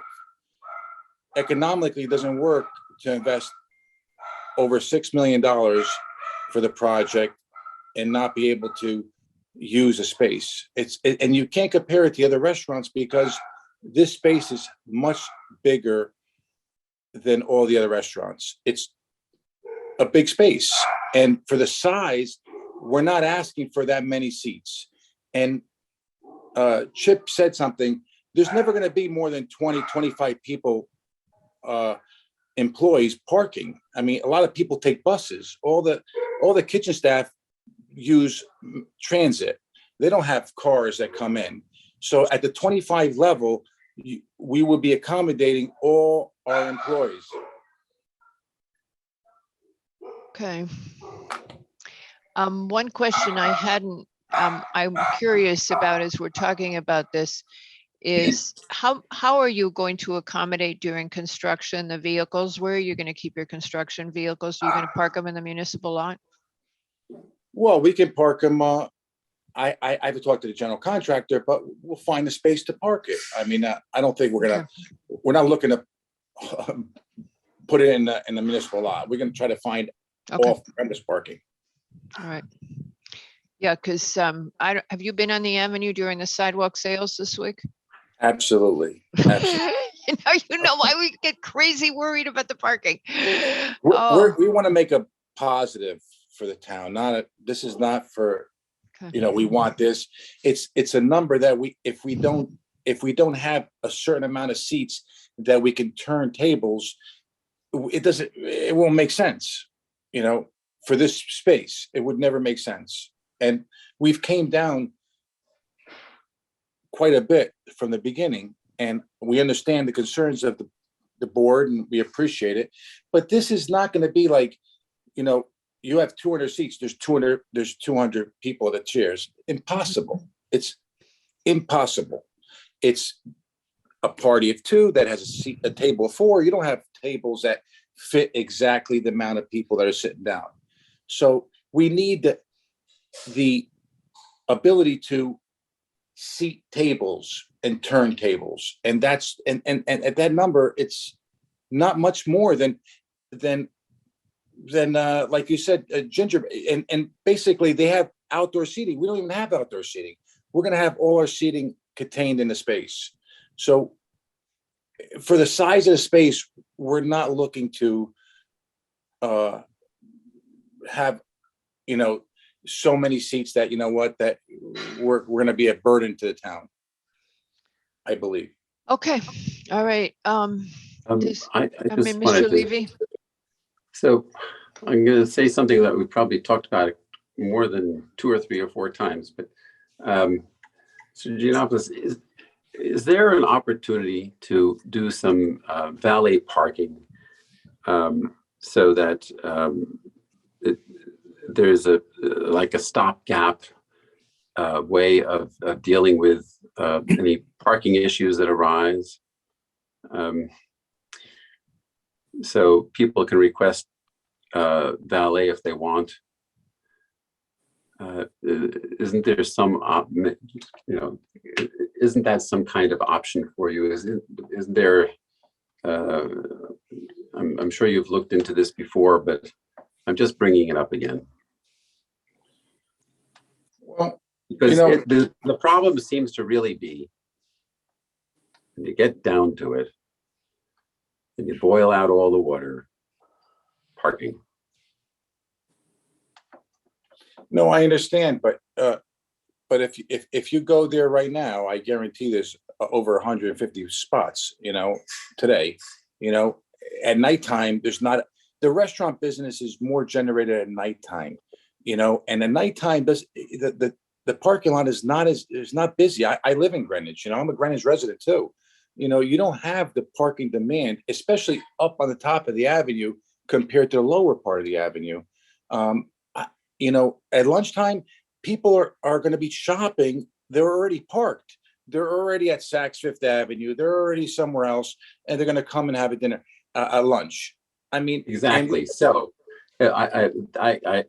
these are the things that are good and anecdotal, and we all live here, and we very much understand that and appreciate that, and therefore we're quite empathetic with your situation. But nonetheless, this is an inexact science. So if there was some kind of stopgap, that if in fact there is a problem, somebody can come by and say, can I, and take advantage of the valet parking if they need it. I think at lunchtime, I don't think it's really good, because by the time you set up a valet service, I think it would be it wouldn't be an advantage. It would be a disadvantage, because there'll be people pulled up waiting in line. I think people have to find their spot. Like everybody. We can't. I know there's a problem, but we're not the problem. There's business, and you know what? They're going to go to shop in other places. They might be down the avenue. They're not going to park valet for us and go shop in a Saks Fifth Avenue. It would just be very difficult to manage that. I think also too is that, again, you have to treat everybody equally, and to a certain extent, and it's not fair to require this of somebody else. I know, Mr. Levy, you were kind enough to suggest that you might have some space in the building that you own on Mason Street, but obviously I wouldn't pursue that with you. At this time, and you agreed that you were just trying to be helpful. I have talked to people who own 170 Mason Street, and they have a executive lot up the street, and that might be something that would be available, but it's nothing in the offing right now. But we have reached out to it if we have difficulty, because as you've indicated, it's in our best interest to make sure that we have parking for our customers as well. So it's worth pursuing. I feel like at this point, we're talking in circles. As Mr. Levy said, we've hit these topics over. Yeah, and I think so over too. Okay. Does anybody in the commission have any further comments or questions that they have not raised yet? Yeah, I had one question for Mr. Sianopoulos, and that is, what's your discount? You said, obviously I get that not all the seats are going to be taken because, 2 people and there's only a 4-seat table available, but what's your discount? 25%? I would say 25% for sure. You never see, you love to see the whole restaurant, but typically it's 25% for sure. Okay, lunch or dinner doesn't matter, right? Well, it's the same. Doesn't matter. Right. No, doesn't matter. But the Right. lunchtime is a shorter visit versus dinner time. So another thing is it's not going to be turning. You're not turning 200 whatever the amount of people at dinner time for lunchtime. Lunchtime is much less. People have time for lunch. It's not an hour and a half, 2 hour visit. So you're not going to have. You're not going to have that problem. It's more. At lunchtime, it's a faster pace versus dinner. Yeah. And just a final follow-up comment. There was comment before, this is turning into a numbers game or not a numbers game. Well, numbers are important, and I would hope if the commission had previously proposed certain caps at different times for different events, that we were serious about it and thoughtful about it. So again, I think we're pretty close, particularly if you've got a 25% discount on the applicant's numbers. That's it. Thank you. All righty. Anything else from the commission members? Does anybody from the public wish to comment on this application? And I have a hand raised. Where did they go? For some reason, I'm having trouble. Oh, there we go. Okay, Jackie Kaufman and Jonathan Martin. Okay. Mr. Costa, I'm gonna move you back down. Thank you, Costa. I mean, Mr. Janopoulos. Okay, hello, Ms. Kaufman. Hi, good evening, Madam Chair. If Attorney Meyer would like to speak first, I'm happy to allow him to do so first.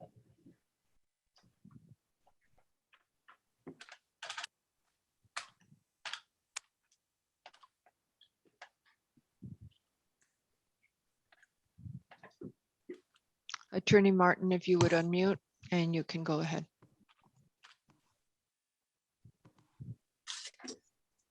Hello. Good evening, Madam Chair, members of the commission. Hope you're having a nice evening. I'm John Martin, representing neighbor property owners. For the record, I'd like to repeat and reiterate all of the previous comments, both written and oral, made on this application and all previous applications, including the pre-app for the Kaima project and 8 and 10 Lewis Street. So going down to some of the numbers here, I agree with the last comments that were just made that the preliminary application was put forward and they're drastically different, especially, let's call it Saturday and Sunday dinner, 175 to 225. That's 50 extra seats than you previously approved in your preliminary site app. Then lunch on Saturday and Sunday is 125 to 175. That's 50. That's if I just did the math right, that's a 40% increase from what you previously approved in the preliminary. Then in the preliminary site plan, you had 50 seats for special events. Now they increased that by 100% up to 100. And then I just took a note here when you guys were talking about discounting the seats. Well, the seats wouldn't get discounted if there was a special event, right? No. So like throw the discount out the window if you have a special event going on, it's inapplicable. Then going down the list here, I'm looking at this note or letter from Mr. Telly for the 25 parking spaces, but this is more or less a permission slip. It's not a 20-year lease, right? What if the building owner sells the building next week after they give him permission? What's going to happen then? Right. I mean, unless it's going to be a condition precedent on him selling the property, then this is kind of worthless, if you ask me. Then going down the list, we have issues with so many things on this. I know we're trying to work through them, but we're going for how many buildings is this building? How many lots is this building? Has the building merged? Have the lots merged? What floor is even the first floor under zoning? Then we have the underestimation of traffic at peak hours referenced by Beta in the staff report. We have the volume issue. And actually in this application, they're increasing the volume, I think, by 22,000 square feet. So getting bigger. Then are we hitting the special permit standards? We're moving all around here. I mean, I know you guys know the special permit standards better than anyone, but under section D, number 8, I think really jumps out at me, being scale with and compatible with surrounding uses. There's been restaurateurs, bakeries, shop owners all around the avenue that have sent letters, more in the pre-app, but we'd like those to be entered now in this application for the record. We had a restaurateur come up and say that he routinely has lunchtime reservations canceled because people can't find parking. And, now we're adding Monday through Friday, 125, dinner 175, or well, that's what you guys were gonna allow, but they want to go to 200 and 225 on Saturday and Sunday. I see that as a killer, especially at lunchtime. Then we have whether this is more or less conforming. It seemingly, as we discussed many times before, 7 o'clock dinner reservation is not everyone going into the gym throughout the day sporadically. I might go at 2 o'clock or somebody might go at 9. It's not it. It's the concentration is much higher. So I don't want to take up too much of your time tonight, but I'd like to conclude with, I don't remember which commissioner said it.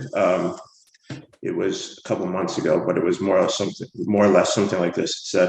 He said, the applicant has not made the concessions we have asked for, and he's hoping we blink first.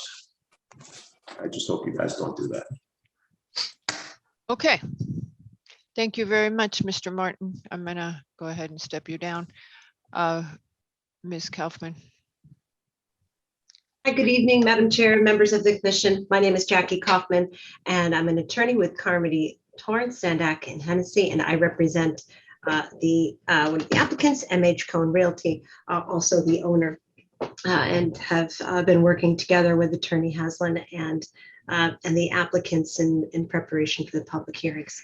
I won't repeat what's already been said. I think that there's been a lot of good and progressive discussion tonight. But I do just want to remind you a little bit about the history of this site, and that we have illegal non-conforming use. The building was built in 1910, and the important dates to consider are then the adoption of zoning was 1926. So we are, and also at that time we were in a business 2 zone and then the CGBR zone, and the different types of uses that have been there actually have always, for the most part, especially as compared to today, have been non-conforming uses, stables, warehouse uses, storage, and then some other smattering of office and or commercial uses, but none that have really been reviewed by the commission. But it was a different time, it was a different building. Subsequently, in 1960, the town acquired a portion of the property by way of condemnation,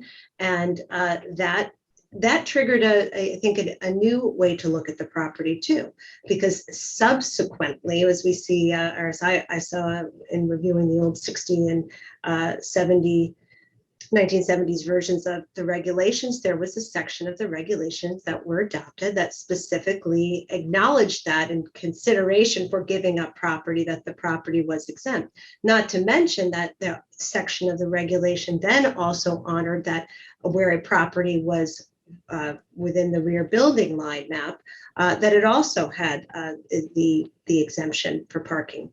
This building had never had parking before, and the regulations subsequently and actions of the municipality subsequent to its construction confirmed that parking was not required. Just think this is interesting context with some of the comments I've heard tonight. So, and then subsequently in 1981 was the first time that the commission saw the building in a greater context, and that was with reference right to the sports club. And now we are looking to replace a non-conforming use with a conforming use.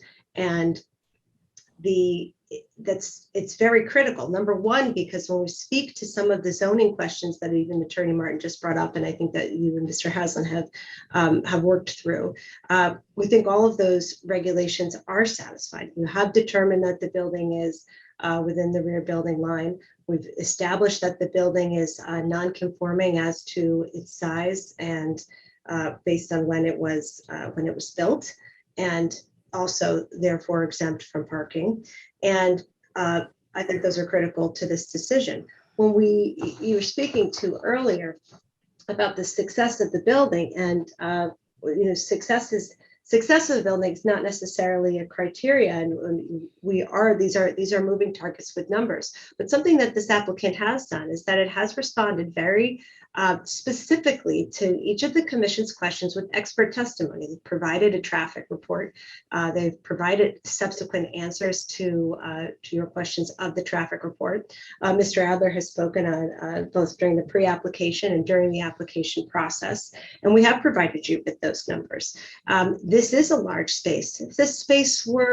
If the property were subdivided and there was multiple spaces, it could result in multiple restaurants. The same area of space could be occupied by a use group 1 use. And here, interestingly, use restaurant is a permitted use as of right. So if we were not switching from the non-conforming use to the conforming use, if that was not considered, I know that's something that has triggered a site plan review, but we still do query whether in fact that was required, because a restaurant could go in without a very site-specific review. But nevertheless, and I'm not here to be argumentative about that point, the applicant has demonstrated its willingness to work with the commission on numbers that will work, and those are not necessarily requirements of your review or by law. And certainly you have the ability to, under the special permit, to apply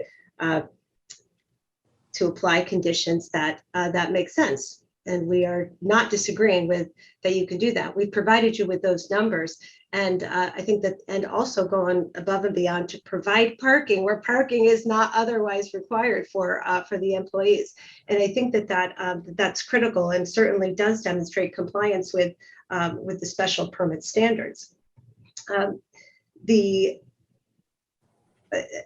I know that Mr. Haslam will probably speak to this, as well in his summation. But one part of success of the avenue is that it creates synergy between the multiple uses that are on it. People walk. When you're there, you're typically not there. I'm typically not there for just for one errand or one exercise. So once you park, it sometimes does motivate you to do something else, whether that is to have lunch at shop or vice versa. And so I think that we can't take that, we must take that into consideration. And that was always the goal of creating the municipal parking, is to create opportunity for multiple businesses to benefit from that common ground. And if this were to remain in the gym use and it went from one gym to another and we simply changed the shingle, certainly that parking demand would be greater than that which has been demonstrated to you now. And also in review of other decisions that the commission has made for buildings that exceed the building line, those such as Restoration Hardware. I mean, of course, these are special permits, each one with their own set of criteria, and they bring different value to the avenue. But it'd be remiss not to mention the Apple Store as an example of a very, very that's a high, right? It's a high volume retail use, which just Mr. Haslam just gave you the numbers associated with what this building would be for retail, which would be higher than what's been what we're asking for now. And certainly there we had a building that exceeded the rear. There's a section of that exceeded the rear building line and was required to provide parking, and it was demonstrated that it did not need to. However, we all know that that's a very high volume store. So very well, this could be a high volume store at some point in the future as well. But these are use group 1 uses. They are permitted. It's exempt from parking, and there are entitlements that are in place. And this building deserves to be rented and will absolutely contribute to the success of the avenue. I think that the numbers that have been provided and the concessions that have been made absolutely meet some of your concerns on the special permit criteria. Okay, thank you very much, Ms. Kaufman. All right, thank you. All right, any other comments from the public? No. Okay, Commission, the time has come. We could get an extension to close if the applicant was so kind until the 2nd of August, or we could close it tonight. And then we need to talk about when we're going to decide it. Does anybody have any, well, is everybody okay with closing this application at this time? I have no issues with closing this, but I think there are lots of moving parts to this in terms of a decision. So I'd like to defer on the decision. I feel the but same way. I'm okay with closing. I feel the same way. There are a couple of things, and I believe that some points have been raised that I just would like to consider. So I'm fine with closing it. But do not want to decide it tonight. Does anybody have any objections to that course of action? Okay, all right. So this application is hereby closed, and Mr. Haslam, we will not be deciding it tonight. Understood. Thank you all for the considerable amount of time you spent on this. And thank you so much for not doing a summation. You're welcome. I'll see you in a few minutes. Bye-bye.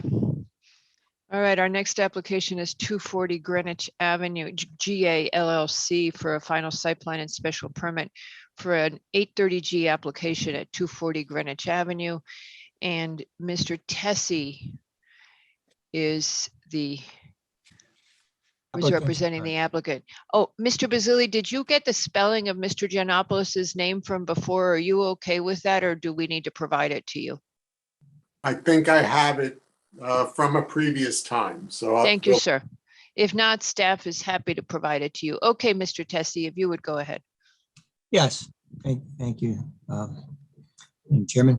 And for the record, John Tessie of the law firm of Gilride 2 Celestine Spillane, representing the applicant 240 GA LLC. The application, as you all know, since you've seen it in a pre-app, and I know you've discussed it in your staff briefing yesterday, is a proposed construction of a 60-unit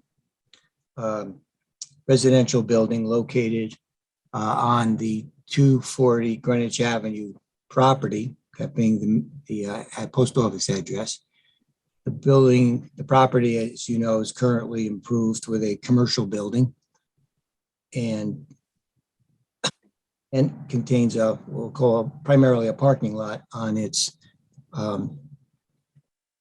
western side with driveways. There are now 4 driveways in and out of the property, all on West Elm Street. The application is proposed to be a set-aside development as defined in section 830G of the Connecticut General Statutes. The building is proposed to have 6 levels of residential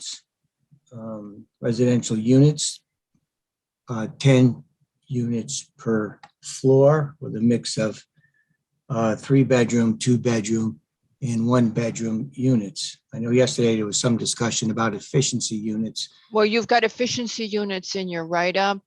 And that's not the write-up, it was a type of. In your affordability plan, you've got the efficiency units. Absolutely correct. And by the way, as long as you gave me the opportunity, the housing analyst commented, I assume you got copied. Yes, we have. The Yes, comments. and her comment was that your affordability plan was super hard to follow and that you need to make it more specific. She was also uncomfortable about how you were moving. It might be a 1-bedroom and it might be this bedroom. We've run into a problem, and we've mentioned this to you before. It's not in the statute, but the Connecticut Department of Housing makes a lot of noises about bedroom parity. It's not in the statute, but if I were you guys, I would do bedroom parity and not get afoul of the DOH. Because, and Bob Barilak is about to step in on that. Go, Mr. Barilak. No, you're good. Okay, you're muted. You muted yourself, but okay. So for starters, bedroom parity, that's what we heard back from DOH. We've said that you be very clear, very specific, and don't be jiggling around. Oh, it might be this and it might be that, because you're going to have trouble. Mr. Barilak, as our affordable housing guy. I'm happy to listen and think about whatever bedroom count the applicant wants. All right. It's not my question with this application. I appreciate what was said. I believe the principal of 240 GA LLC, I believe, again, you all know, but for the record, is Mr. John Ferrari. And John, as you know, is well-versed in and at least our town regulations when it comes to moderate income housing, because he has a number of projects in town that have those components. This is the first project for him, and we gave it a lot of consideration to utilize the provisions of Section 830G. But he should be listening, I believe, but maybe not at this hour. I don't think we expect to get on this late. I am 9 o'clock. here. It's like early in the morning for the Planning and Zoning Commission. No, Go ahead, I've Mr. seen the sunrise in the good old days or the bad old days. Yeah, okay, go ahead. So, yes, and while we get to those the point of staff reports, and building division or engineering division of the building department of the Department of Public Works report in SOAR. We've read all of the memos. Let's do your comments from yesterday, in your internal comments, obviously with staff. And we recognize that we will need to meet with the SOAR department, specifically Mr. Feminella, to drill down on what his issues are. Mr. DeAndrea, our project engineer, is in attendance. We discussed today what the expectations would be given recent projects he worked on with Mr. Feminella. So we will do that and provide him with the information that is available to us.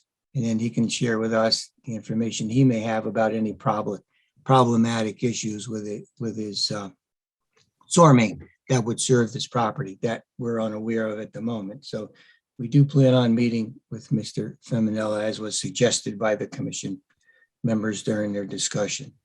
The engineering division had questions concerning stormwater management. It was looking for an easement for a storm drain that does not currently have one through the property. That we're happy to work with him meaning the division, I should say, thinking of Mr. Marucci. They submitted a copy of a right-of-way agreement, a right-of-entry agreement that actually is a familiar one to me. I'd worked on that with Mr. Marucci, so that's not going to be an issue. There were comments made regarding the curb cuts. We wanted to discuss that with him. We believe that our configuration makes total sense operationally and also to satisfy our legal obligations, including one with the neighboring property, two properties to our south on Greenwich Avenue, which have provided parking under a license agreement, but also in exchange for that, they utilize our driveway for ingress and egress to the rear. Basically, not much parking back there, but for their employees, not for their customers. So we'll again discuss that with the staff. In actuality, we're reducing 4 current curb cuts to 2, which generally is considered a plus. There was a mention made in the staff report that because we increased the number of proposed units from a conceptual 20 of a few years back, 2020 actually, that a full traffic study should be necessary. We have Michael Galante, our traffic engineer, in attendance this evening. He's going to discuss that. Not a very long presentation, but the issue of really the logic of the need for a full-blown study. And also we'll discuss parking at his technical level based upon what he provided in his parking and traffic report for the property. But we will again address that issue of what parameters would be appropriate in it, and in fact, if any, in connection with a further study data to be provided by our traffic consultant with the engineering division. You know, you yes. don't have 830G override zoning. Mhm. If the Department of Public Works is asking for a traffic study, it is not a zoning requirement. you would have to work with them if you wanted to not do it, because you can override zoning only. And that is not coming from us. It is coming from Public Works requirement. And I'm aware, as I said, we're going to have, Okay. maybe I make All right. myself clear enough. We are Yeah, you looking to have a didn't. conversation Good. with them about that in terms of what parameters are appropriate Okay. on an overall basis. I think, right. My goal is not to get into too much of a debate with anyone this evening, because we'll be coming back to you. Yeah. After we garner more information from you. I know you're going to hear from the public. You're going to hear from Mr. Cohen. Yep. Yes. Okay, so you're going to Now, address, your point yeah. is you're going to address all the staff comments. You're going to work with the sewer comment about the Yes. violation, the INI. You're going to address the DPW resub. The commission would like to talk to you about design. I would have wanted you to go to, I personally wanted you to go to ARC sooner. We I heard a should- certain member of the commission who was not much Always. in favor of that. Yes. And a couple of things that we have not heard back from there's a couple of things that aren't clear to us that we would like you to address. You don't have to address them tonight. One of them is this thing about the rooftop use. Yes, I want to address A that. member of the public had raised it in a letter Yes. to us. And then the second thing, which was raised by the public and also by the commission, is this question of emergency vehicle access. Do you Yes. have the turning radii? And Yes. do you have the access for them? Yeah, Again, you don't have to get to that tonight. You can have Mr. Galanti talk about the traffic and the parking, and you can get back to these are designed in many ways. But once you hear from FD on the emergency vehicle access, that would really be when I would skip it for now, but just that the commission, it is on our radar. Do you want to go to Mr. Galanti now, or do you want to? No, I want to complete a few points. They think are I important. tried. But quickly, again, I was short before. I'm going to be relatively short Yeah. now, despite Okay. this particular project's public interest, let's say. Mhm. Okay. Well, that's Now, what I want to get I'm to, Mr. listening. I Chesney. understand, but I think that I was pretty patient waiting, and I'm not going to take as long No, as the previous application. I can tell you that. Okay. But very quickly, you were having a discussion about the parking scenario of the property existing and proposed, and I'm just going to try to add, hopefully, succinctness and clarity on this subject. Okay, because it comes in Mr. Cohen's letter, making certain suggestions that are just inconsistent with what we were trying to accomplish. And so I need it for the record. I articulated it all in my letter, but apparently not crisply enough, let's say. So in 2020, the Planning and Zoning Commission approved, gave the last approval for this property, which had to do essentially with keeping the office area on the property static and adding an infill on the second floor of the main building, east side, and creating retail space, additional retail space. So we increased the floor area of the building. The commission accepted at the time that they could exempt the parking. So although we were adding more retail, although the building's over 15,000 square feet, the commission does have the right under section 6103 to make the finding, since this property does have front and rear building lines, to permit the parking as it was before. So that's what happened there. Mr. Cohen, in his letters, and he's brought it up previously to the commission verbally, keeps insisting that the commission should revisit that decision. Well, you can't revisit decision. His clients had the opportunity to appeal that decision. If they didn't like it, they didn't appeal it. And so it's law. It's the law of this particular land, if you will. Now, we have 55 units as part and parcel of that approval on the site. What we are proposing to do is to make sure that those 55 units are always available to that commercial building. We are basically proposing to build our, in essence, build our residential building over that, I'll call it the west parking lot of the property. And the spaces that are under that, under those residential units would be dedicated to the commercial space.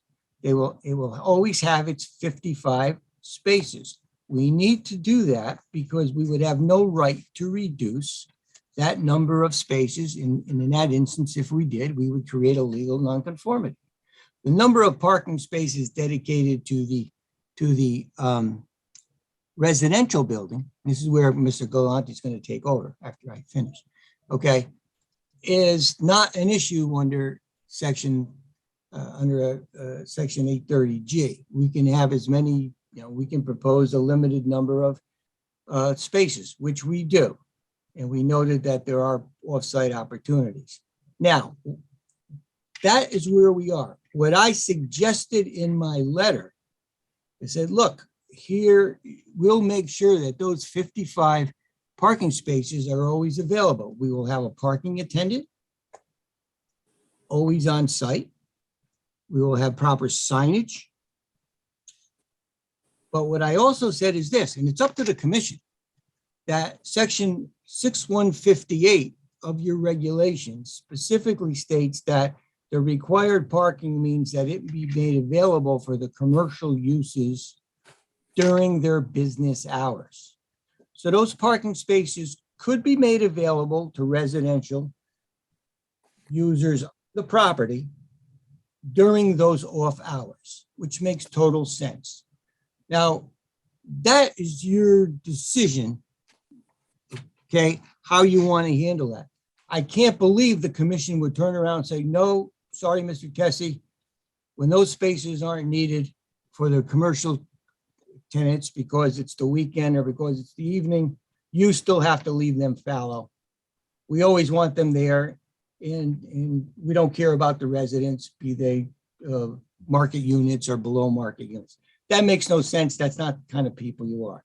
But basically, Mr. Cohen was trying to make a big deal of that. It's not a big deal for us. If the commission actually doesn't like the idea and doesn't think we're capable of complying with the section 6158, then you can put additional conditions on.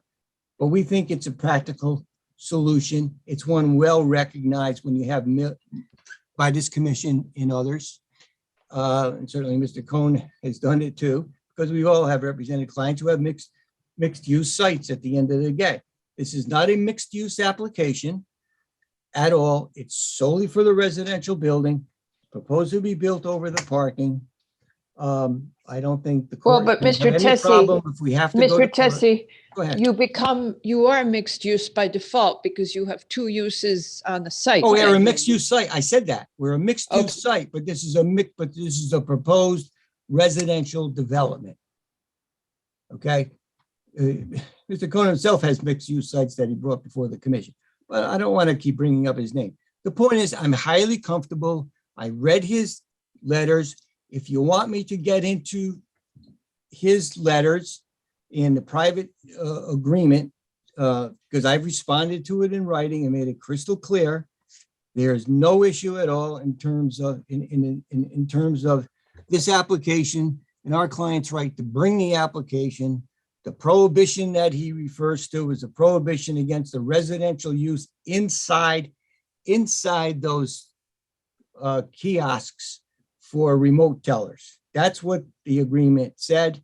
I cited to the commission something that was very important in my letter, which is Article 9, Section G of the Declaration and of condominium, which specifically noted that this land, which is not subject to that restriction, it was just the inside, by the way, of these kiosks, that this land can be developed without the approval of the board of directors or the unit owners of the Mr. Tessie, on of the that point, association. while you're there, the document that I think you're referring to says that unit 73A shall be used only for non-residential purposes. Correct. How much of this building is going to be built on unit 73A? The 73A may be demolished under that prohibition had to do with 73A, which is the accumulation of those several kiosks. Section. Articles. Excuse me. So my question. Well, I can answer your question by pointing out that Article 9, Section G specifically states we have the right to, Mr. Ferrari has the right to demolish them. I saw that. So it becomes I saw that. My question again, Yeah. Can you give me, what I'm trying to do is get my brain around the size of the land which constitutes unit 73A. 70, that's very good. I'm glad you brought that up. Unit 73A are those about a couple hundred square foot. I think they're two actually, two kiosks. That's 73A. The land is referred to in a declaration as we call a limited common element owned by the owner of 73A. The land is not restricted. Only the inside of 73A. The declaration makes it quite clear. And why did they do that? Because these things were tiny commercial spaces. And just so you understand, so that's under the helpful. Declaration of Condominium. So This Mr. property, excuse me, let me finish. Okay, just to make it clear to all of you. This property has the owner of 73 has no voting rights in the association, has no obligation to pay common charges. The association has no requirement of maintenance of this property. The deed to our property specifically refers to the land and the buildings. The tax assessor assesses the property, not as a condominium unit. Our deed includes both this portion of the property and the property where the existing building is located. So that's the deed. That's the restrictive covenant we're talking about. Those buildings that can be demolished has nothing to do with the land whatsoever. The land is separate. It's separate from that. And if you look back and read the whole declaration, which I spare you, but I'm happy to send it to you. I gave you the reference. You'll see throughout that this property is treated as something on the side to live its own life. A question, if I may, for town planner and chairperson. Is it this commission's job to adjudicate this legal dispute? No, I don't think so at all. It's a private dispute. The commission. Why are we talking about it? Well, I actually let me tell you wasn't why told- I'm interested in it. Okay. Because I was just gonna say, I was just answering a question. because I believe- Wait, stop. Oh, sorry. Not three people at the same time. Question of the town planner and the chairperson, and I'd like to get an answer, please. Yeah, Mr. Tessie, that's not a good thing you do. I'm sorry, I apologize. When a Mr. Hall. I thought you were commissioner, asking me. no, when a commissioner is asked a question, you often answer it. The town planner and the chairperson. Madam DeLuca.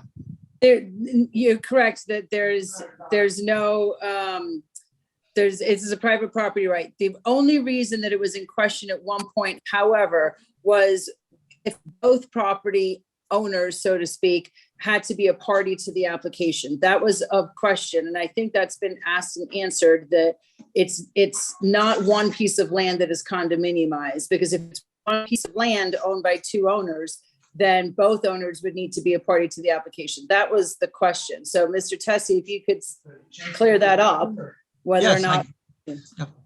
I'm happy to clear that up. I think it's a question of authority. And that's why you look at the declaration, and I cited that section because it specifically states that we are free to pursue development of Mr. Ferrari, development of the property without the need of authorization or permission or approval of the unit owners or the board of directors.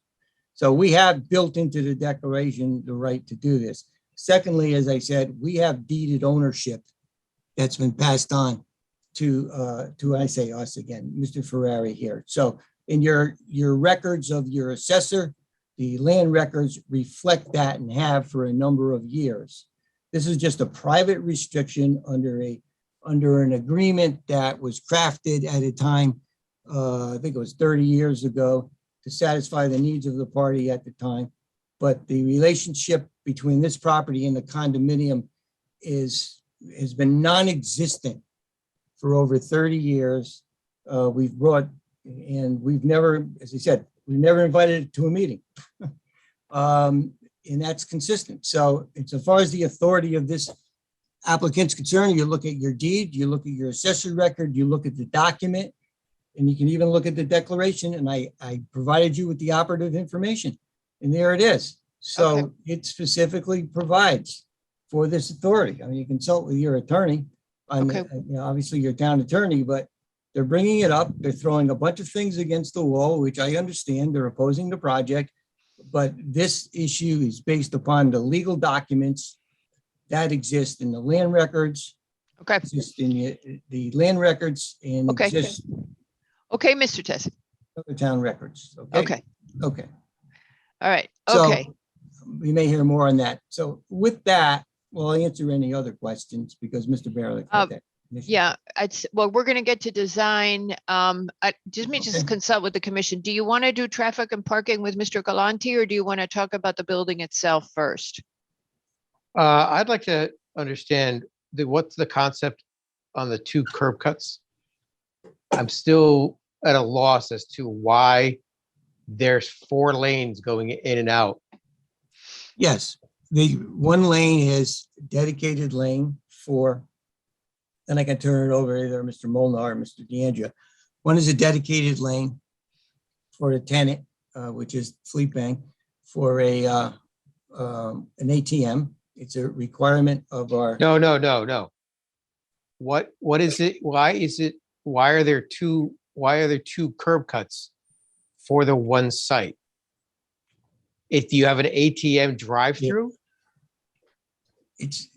We Or is have that the old one? Well, we have 4 curb cuts currently.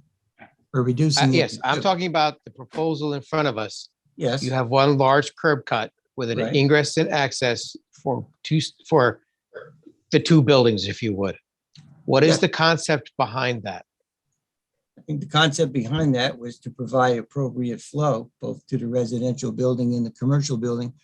Plus, as I said, we do have the issue of the having to have a dedicated lane, egress lane for the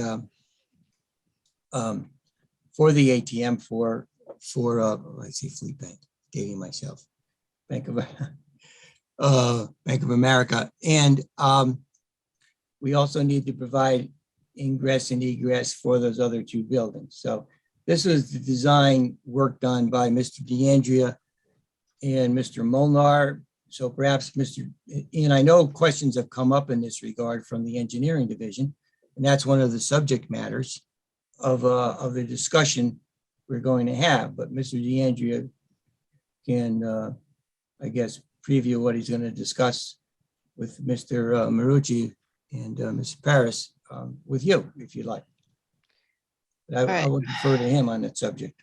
So before we get to the nitty gritty of things like curb cuts, do you guys want to talk about parking and traffic, or do you want to talk about the overall building design, bulk, and some of the issues with the building? I think the curb cuts are further down the road, Mr. McRae. Yes, I have one question about parking.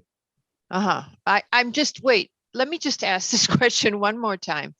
Do you all want to discuss, what do you want to discuss first? Do you want to discuss the building, or do you want to discuss the parking and the traffic? Why don't we talk about the parking since Mr. McRae now wants to go there? Let's go there. All right, we're going to talk about the parking and the traffic. Okay, Mr. Galanti, maybe he can raise his hand or if he has. No, Mr. Galanti is here at the meeting. Oh, there you are. I'm here. Hiding in the corner of my Does eyes. Mr. McRae get to ask a question first? He's Mr. going to ask Galanti, it of Mr. He wants to Mr. ask it of Mr. Galanti. That's why. Mr. Galanti, go ahead and make your No, presentation. no, Nick, you can go ahead and ask him. You can jump in. Okay. I guess the parking, we have 74 on site, and there was discussion of 11 off site. But it didn't indicate actually where those 11 off site were. Can you explain where they are? I yes, and that's a yes and a no. First, Mike Galante, Odyssey in Hanover, and I'll talk about traffic and parking tonight. As far as the parking on site, there are 85 spaces in total in the proposed application. The 11 spaces, and John can explain this better, where those spaces are actually on the property itself.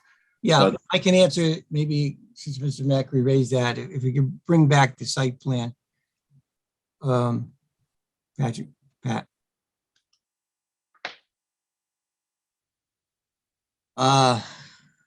Okay, it's difficult for you to see, but the parking spaces, if you look at this, if you look at the site, you'll see that it's actually the property line on the southern, the south, there you go, east property line.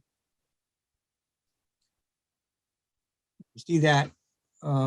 Maybe Pat can point out the cursor there, and then it goes up, goes north, and then cuts over. I'm pointing like you can see it. The property line then before the building goes east. So it goes, that's the line that goes north and then goes east. So the property, can you go to the full site plan? I think that's a better one, maybe the sheet before it. No, this is fine because That's it. Okay. All right. So you can see our property line on the southeast side, up there to the right, up.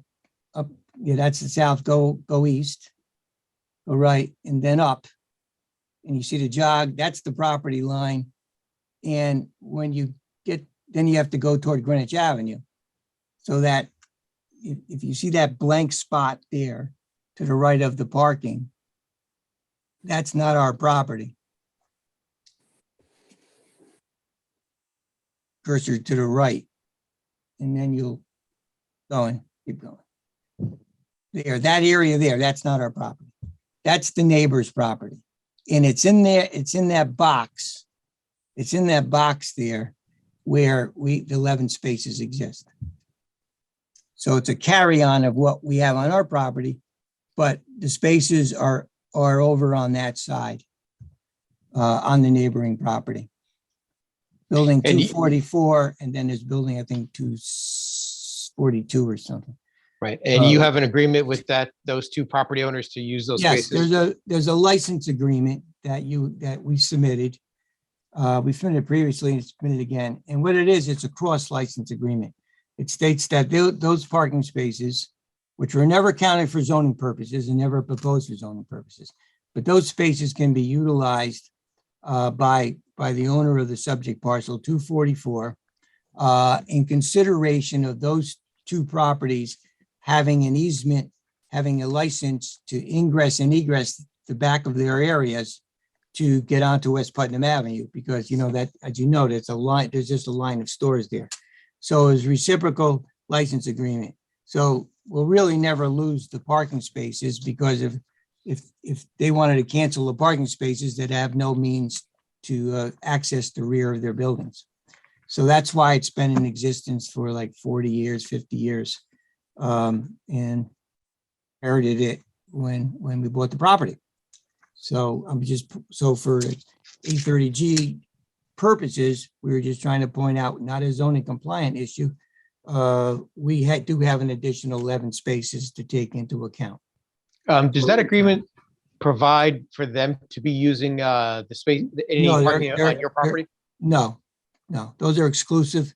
They're exclusive right to use those spaces in exchange for the egress to get through the parking lot onto West Elm Street. And you have a copy of it in your file, I saw them in your call. You can review it, but that was the purpose of it. So both properties have been served forever that way. And I'm sure in fact, that's where Mr. Hegney's office is, and I'm sure that's the way he goes in and out sometimes too, to get to his parking space.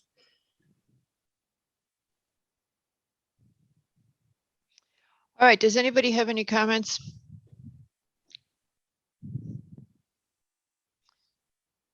All right, Mr. Galante.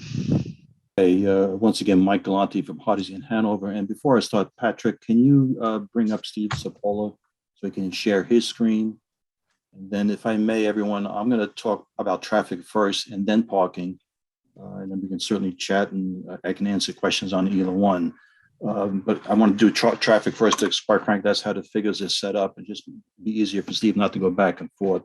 And I'll be brief as best I can, just given the time of the night and all the hearing.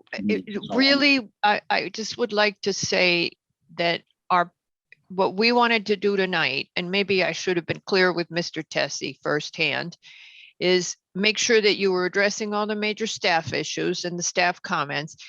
Two, that we hit any large topics around the building design, the bulk and the setbacks, just where the location and how it looks from the street, the actual design of the building. I did not want to get into nitty gritty and detail tonight because you have a lot of open items with staff that may change the building. So that's first and foremost. And the second very important thing I wanted to do was to get to public comment so we could air it and hear it and incorporate it into our finding. So Mr. Galante, I do not want to get deep into the traffic. I saw your initial analysis. You're not predicting a significant increase in trip generation. Go ahead and tell us that. Tell us what the parking is going to work, and then we'll just move on. Okay, great. I'll be brief. Thank you. Just touch on a few things because it is important. I'll be referring to my report of May 16, 2022, and the table 1 that's in front of you. This is a summary of the table that's in the report that has more columns in it, quite frankly. And I'm just going to run through these so you can understand how we get to the point of the amount of traffic that we're adding to the roadway system based on the steps.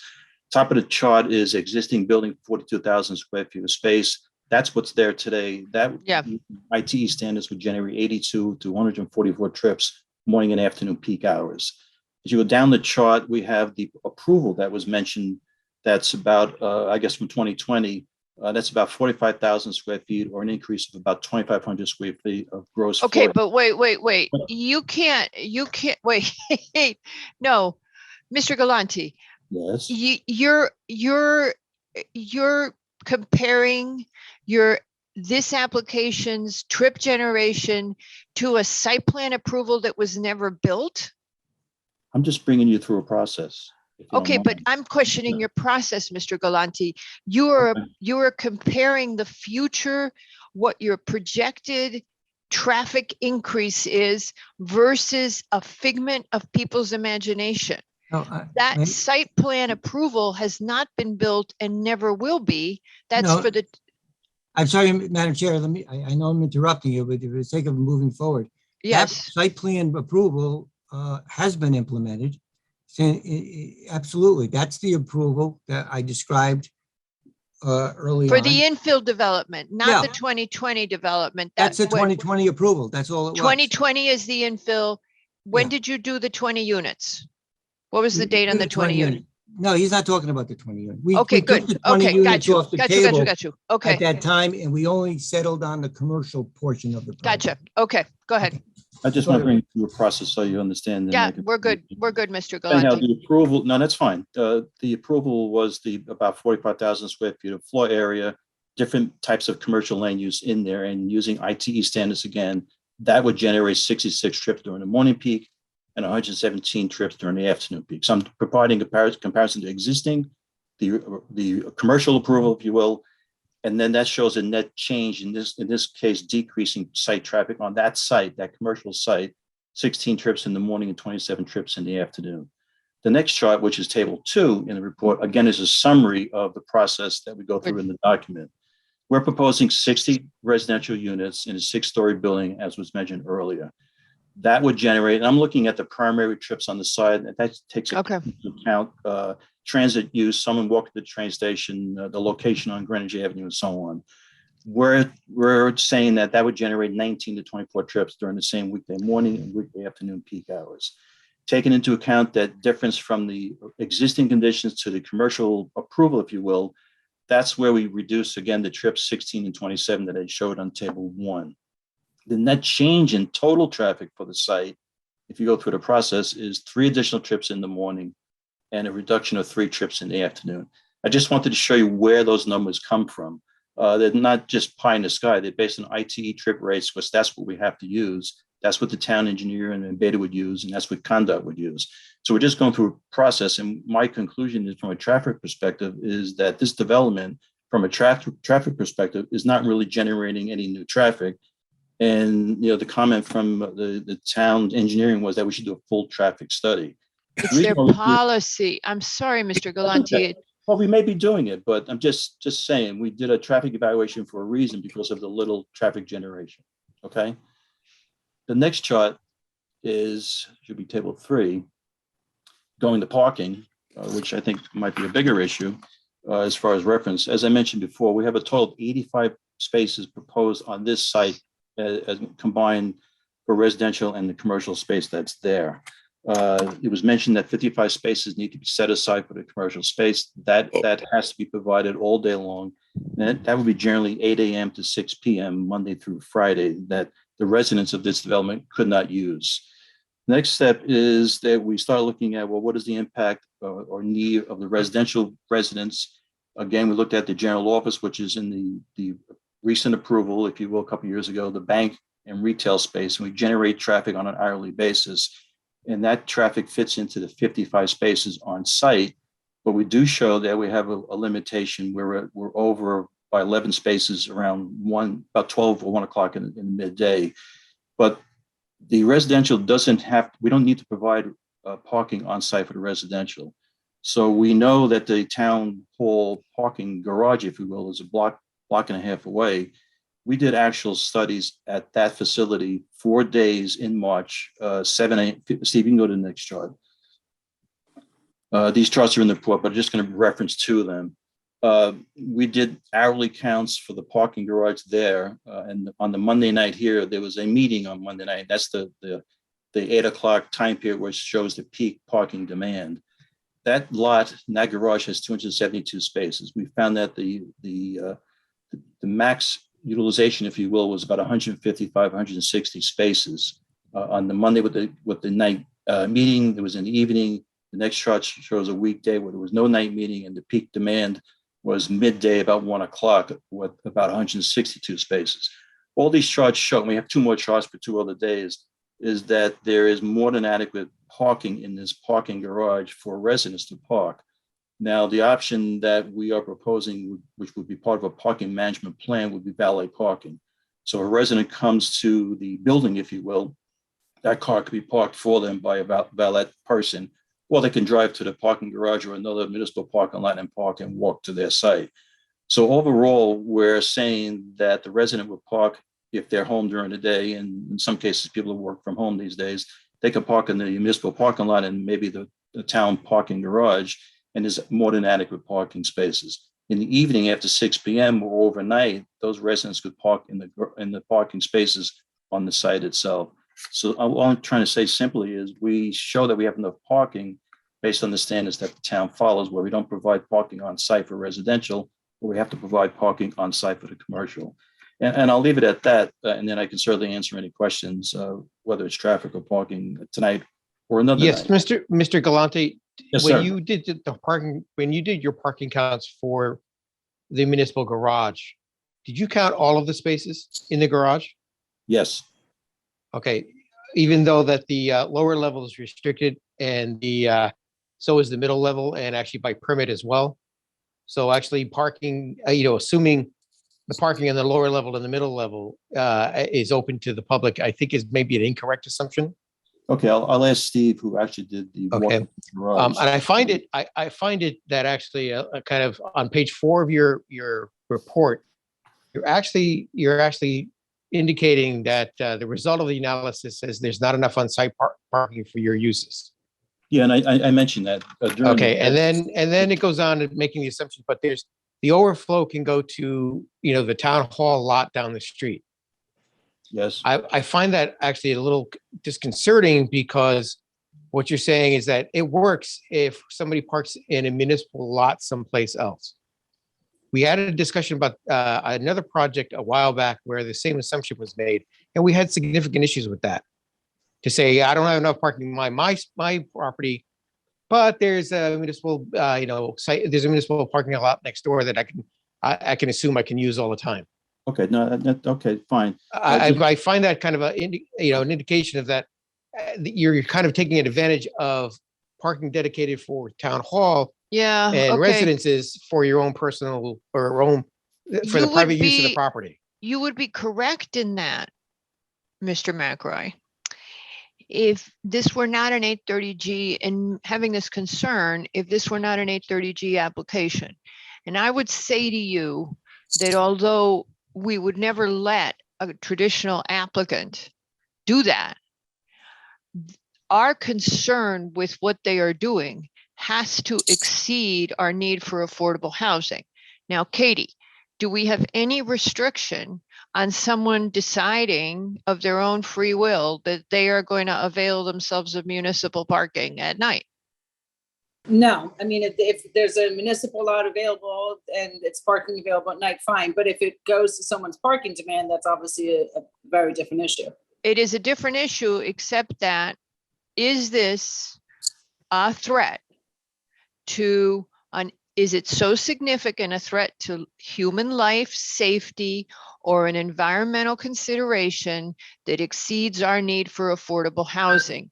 I think we're kind of losing sight of the fact that of the nature of this application and the questions we're asking. I'm just saying to everybody, this is an 830G. It's got to be a vital issue. The applicant has kindly presented traffic to us. What we are looking for is a life safety issue, something material here. We are focusing on this right now. Our whole discussion has been as this is not an 830G. It is affordable housing application. We have to treat it as such. Burden of proof on the municipality on appeal. Okay, now, Mr. Galante, you Yes. have made an assumption because you are half a mile from the train station that a certain number of people are going to go to the train station and that will reduce your parking demand. I couldn't find the numbers in that. I was just curious. Mr. McRae and Ms. DeLuca have said, if you were a normal applicant, we would not let you assume that you were going to use town municipal parking. Okay? Okay. That is up to the developer. I don't see that as necessarily being a monster issue in our regard, but it is of concern to us that you are helping yourselves to a municipal facility. But there you go. Yep. Okay. What other questions do we have on the traffic and parking? All right. Bulk of the building. Okay, we have our lead architect, Ron Horna, who should Okay. be, Mr. Galante, thank you very much. Yes, I thank you. apologize that this No, was, that's perfectly. thank you. And Mr. Chipola, I think you're leaving too, right? thank you, Steve. All right. So Thank it you. would be Ron and I think Kevin, if he wants to, Kevin Molnar, I'm sorry. Oh, you've got to do it. You've co-hosted people. Who, me? No, I'm talking to Patrick. All right. Oh, yeah, Mr. Molnar. Okay. Ron Hoyna is, and okay, hello, Mr. Hoyna. Did I pronounce it right?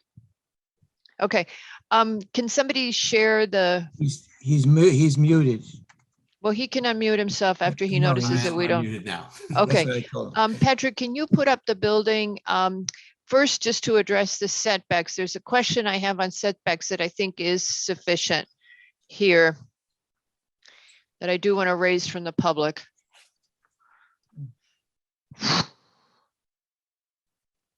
Okay, on the setbacks, some of the letters we got from the public is that because the building is so close on the side, they are concerned about their light and ventilation for the next building over.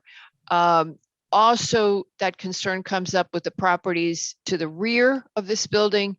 Are you affecting their light and ventilation there? Are you shadowing them? Is there any life quality, significant issue for them, Mr. Sir? So to the side yard, we're between 14 and 16 feet from our property line. And to the rear, we're almost 50 feet. We're 48 and change. Oh, because 48. the parking protrudes, huh? Yeah. So Okay. the Can you building go, proper. can you go up a floor then, Pat? Oh, there you go. Okay, I'm better. I kept looking at the parking as well, so I was surprised when you said that. Yeah. All right. Yeah, so the building, it's the building proper, the apartment mass is Okay. almost 50 feet off that rear line and about 14 to 16, depending upon where you are. And Uh, what's your front setback here? 10. We're 10 Alright. from the property line in the front. All right, okay. And as I recall, the bank is right on the property line? Yeah, Okay. All right, any questions from the committee? Oh, can you go up to the building? To the facade? What is that, G001 or something? you want the rendering or, Yeah, just a rendering. yeah, go to the G001. She's a good.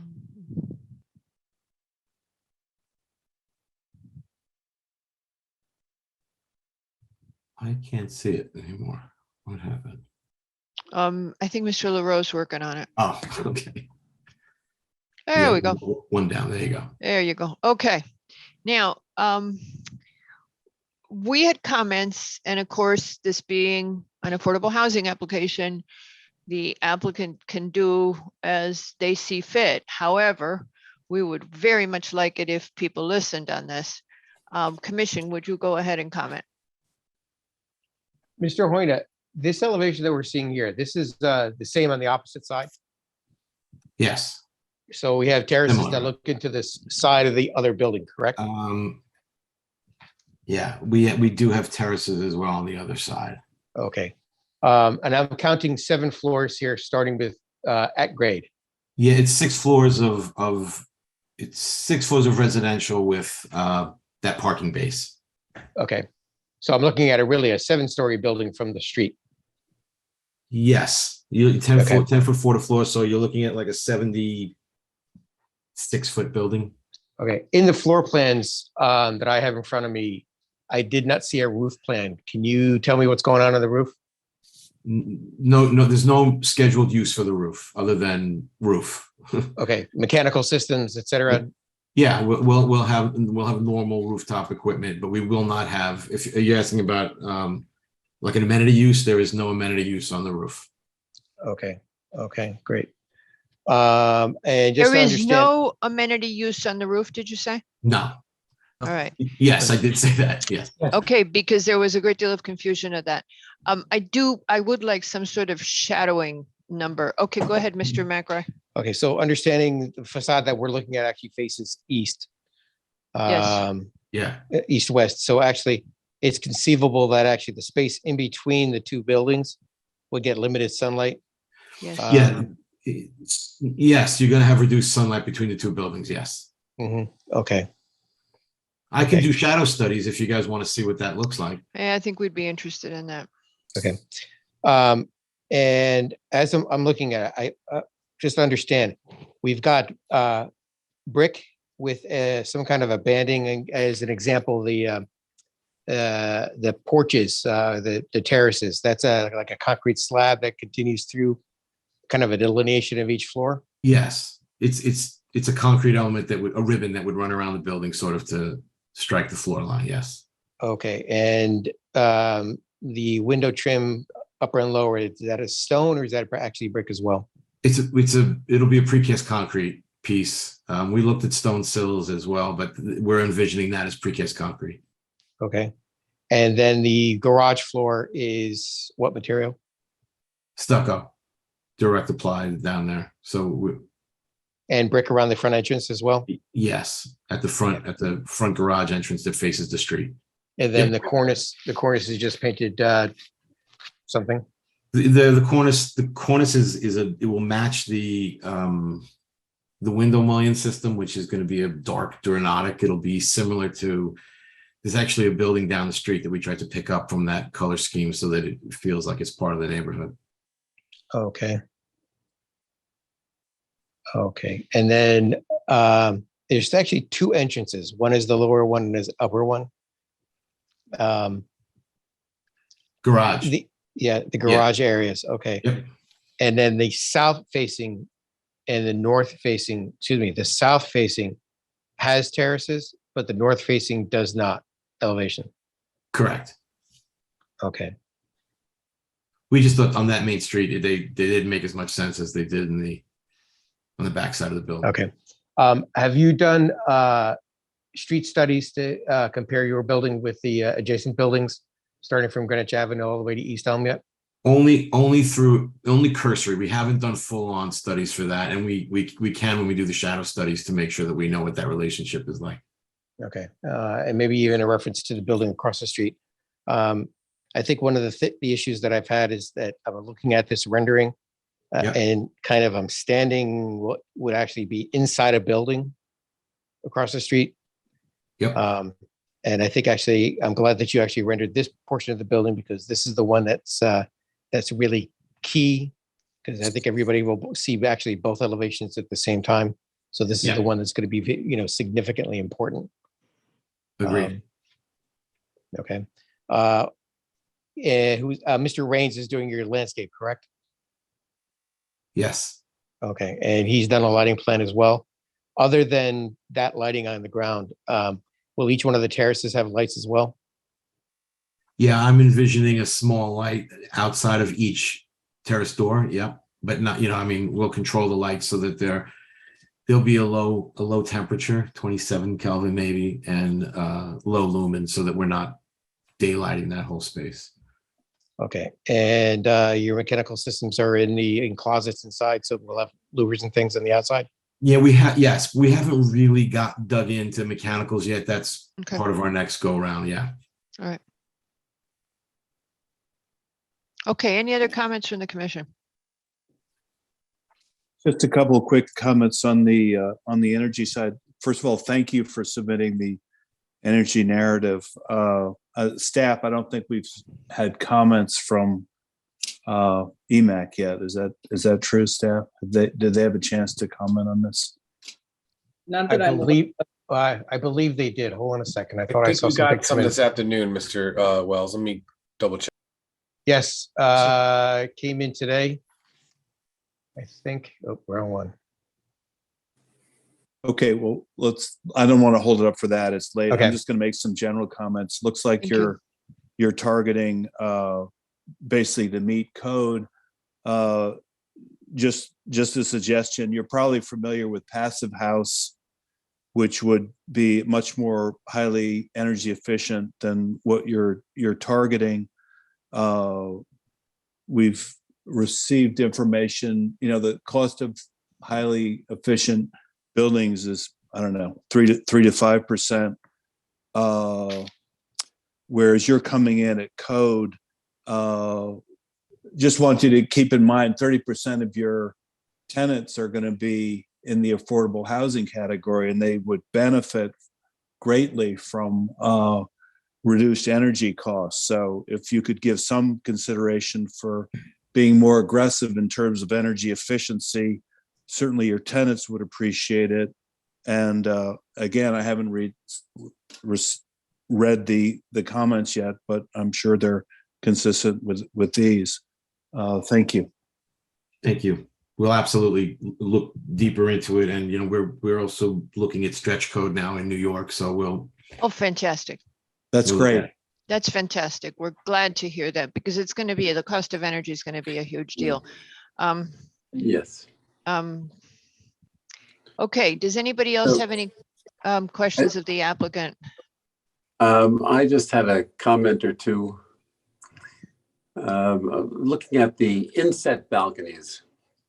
If you, those balconies add up to, if you take this as a block,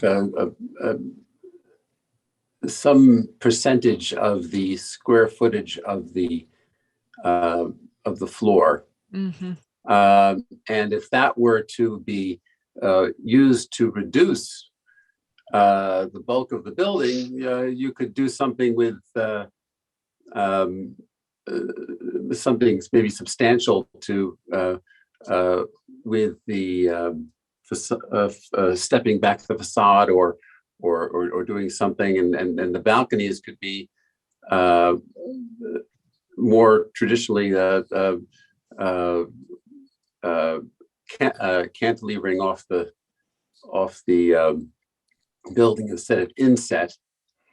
I think that you could reduce the size of this to some degree, and that would be a nice. I think that would help the project. The black cornice, I think, is might be going in the wrong direction in such a big building. But that's the aesthetic thing that you'll have to play with. I think that this is looks to be a very traditional style, and you're using a kind of a non-traditional cornice element by making it dark like that. But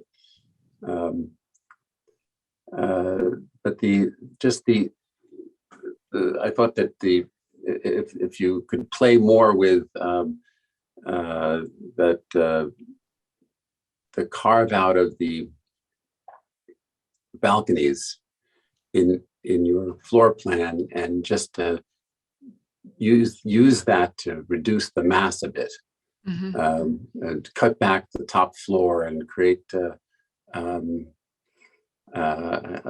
nice penthouse scape, and reducing that cornice, which is pretty imposing on it, because it's a 7-story building in a downtown, which Mary has four, no less 3. So there you go. All right. Okay. If I could, and this is to Mr. Tessie, I'm going to build on what Mr. Levy said, and I would like to make a suggestion to you and to your client. As you know, we have the Affordable Housing Trust. Yes. And the chair of the Affordable Housing Trust is currently attending this meeting. But what I would propose you consider is that you go talk to the Affordable Housing Trust Fund folks. He will then recuse from the application, as he has to remove his P&Z hat so that he's not conflicted. And because we know that we may be getting some funding, we are getting some federal funding, if you could discuss with him options to reduce the bulk of the building and or increase the percentage of affordable units. Mr. Barilek has some very creative ideas on this, which have since been validated, have recently been validated by an attorney who has a great deal of 830G expertise. So we think we're on good ground on it.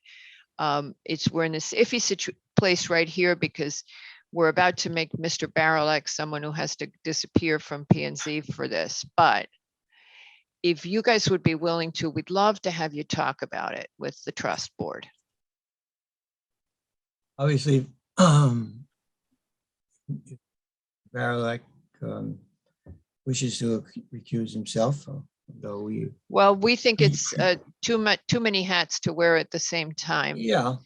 Because if he buys into, it's too complicated. We've been talking a lot, so let's skip that. John, it's one of my ruses to remain a permanent newbie on P&Z. Yeah, there you go. So, I mean, we've thrown this around. So if you're willing.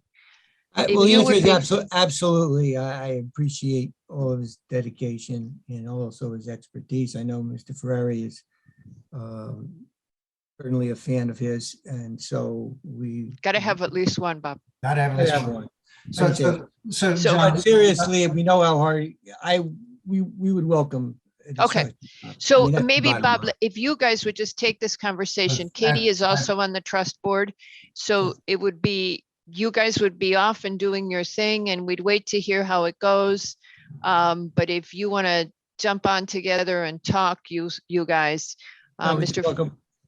All right, I don't know if the vice chair of the trust is around, but if you all could get together, because addressing it, we keep looking at the height of the building, but the other possibility is you could significantly help us with affordability over the 30% with some of the ideas Mr. Barilek has. I'll reach out to you tomorrow, John, and explain. It's pretty straightforward. Fine, that's fine.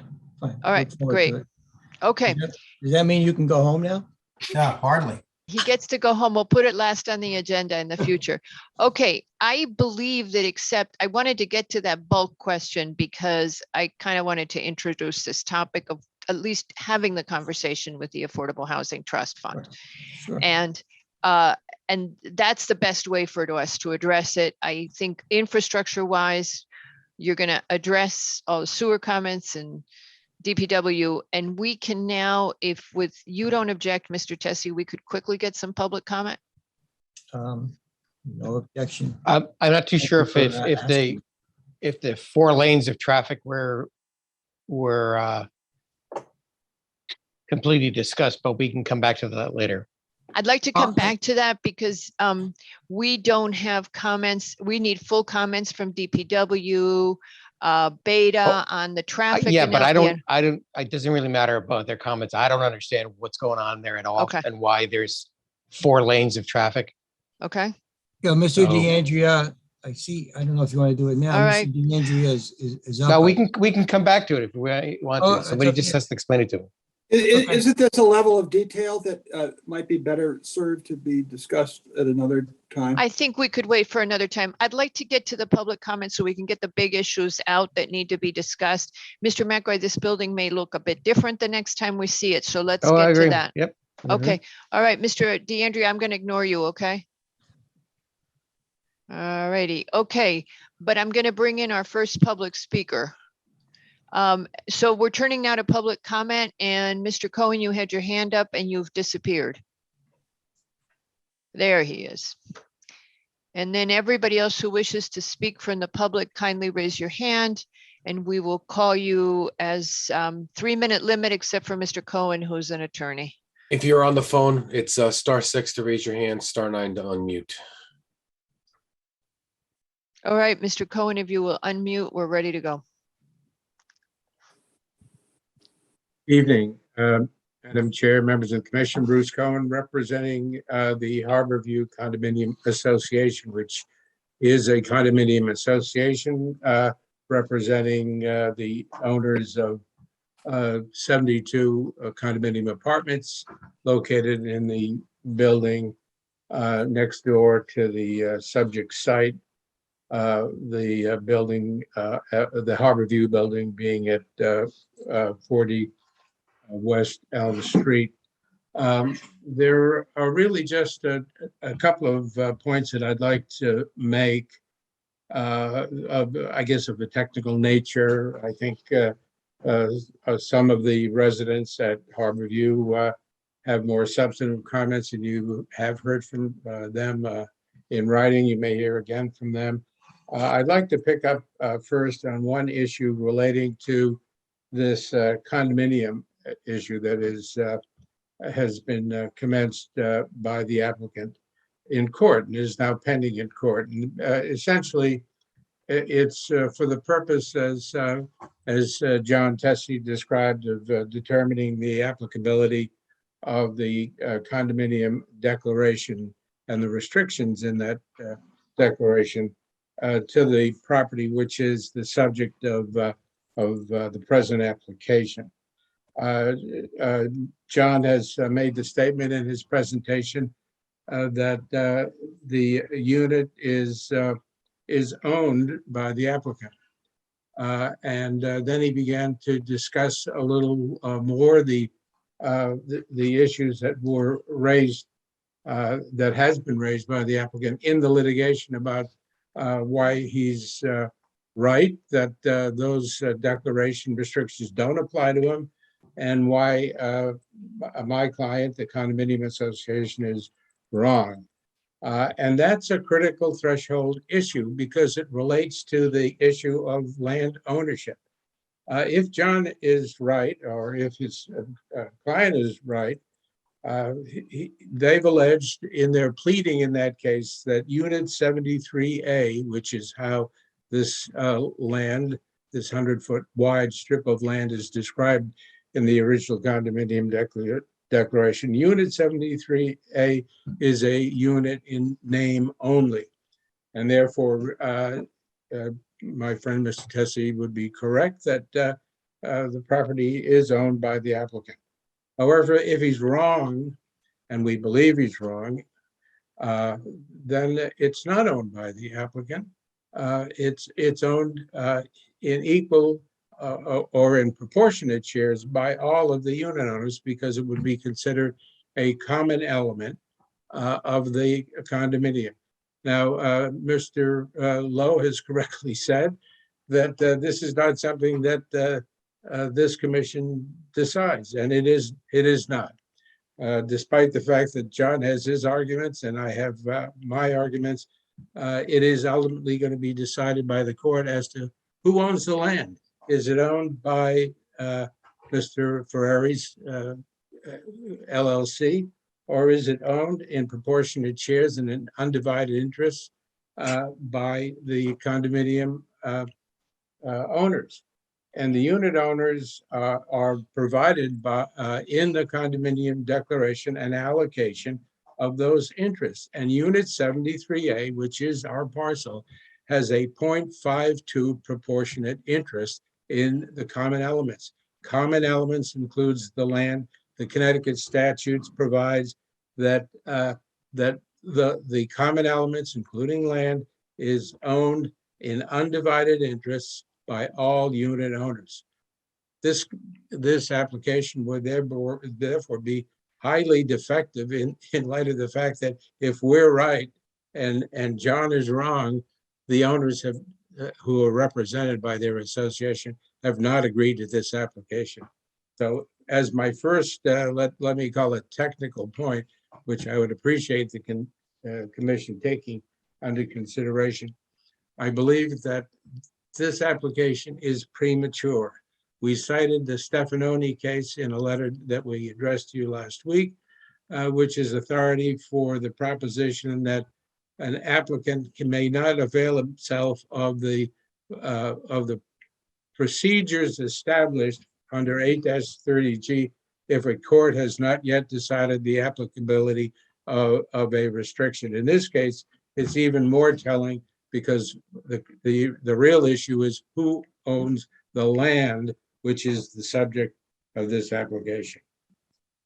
The second point that I'd like to make relates to another issue which there was some discussion about earlier, and that is the parking situation.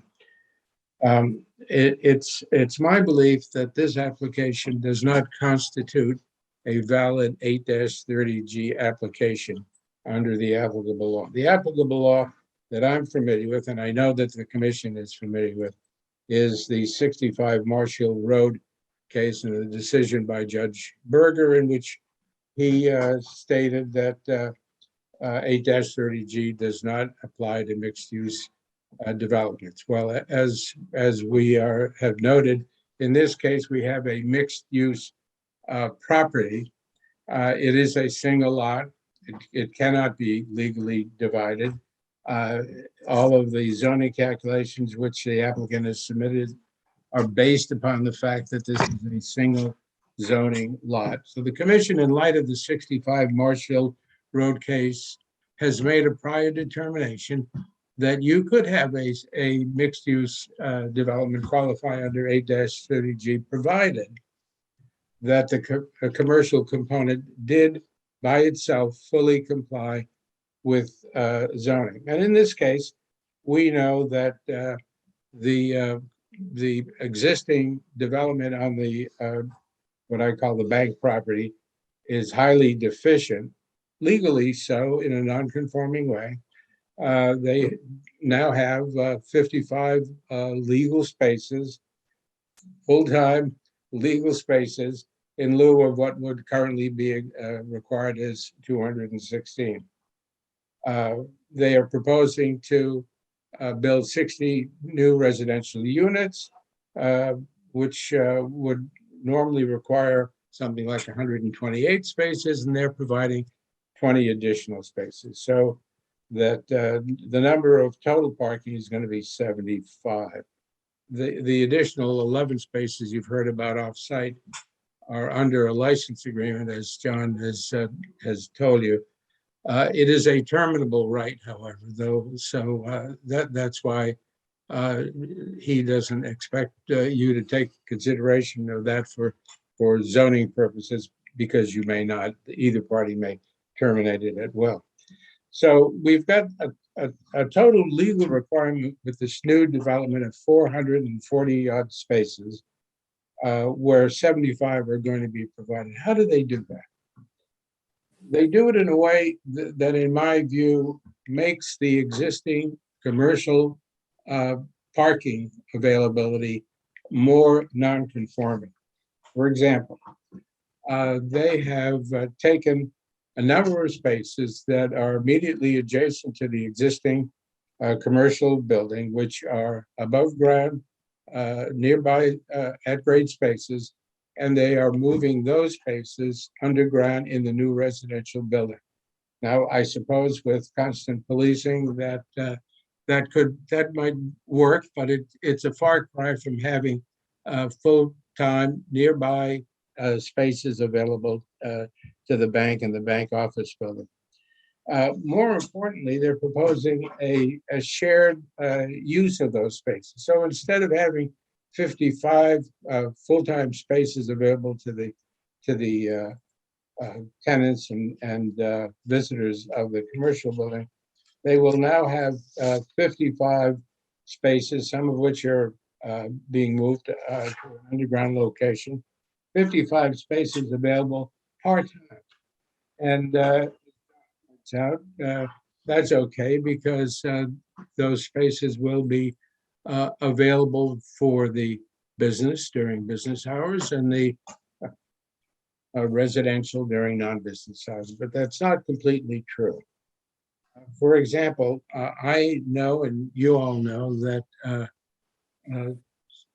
the bank is, which incidentally has been closed now for some time, or very, very limited in terms of operation. So I think these parking calculations have to be reevaluated in terms of a fully operated commercial operation, which is not currently the case, and hasn't been for some time.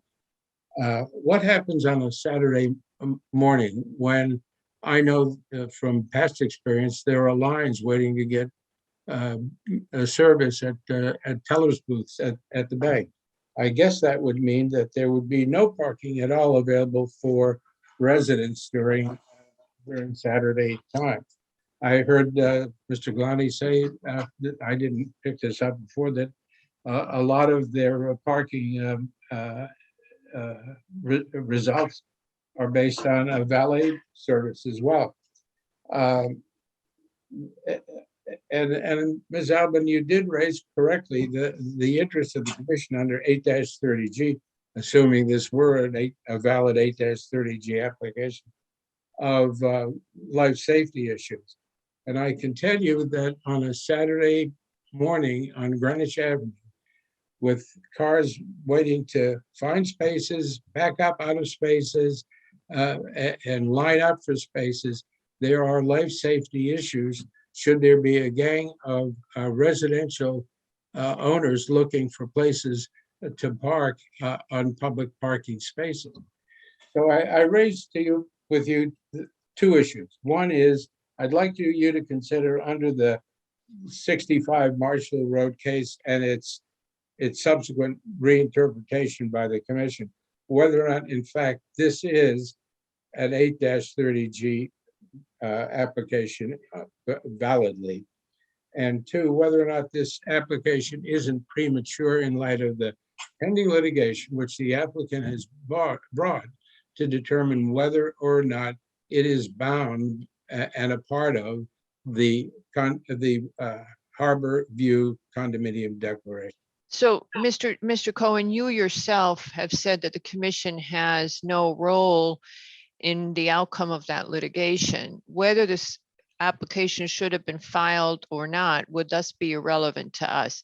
We proceed down our zoning path, and whether or not the applicant can act on our subsequent decision regarding this application, if it was an approval, is what it would let the applicant know whether it was premature. But we would not have any reason or have any authority to hold up this application because of the pending litigation, because it's not within our authority.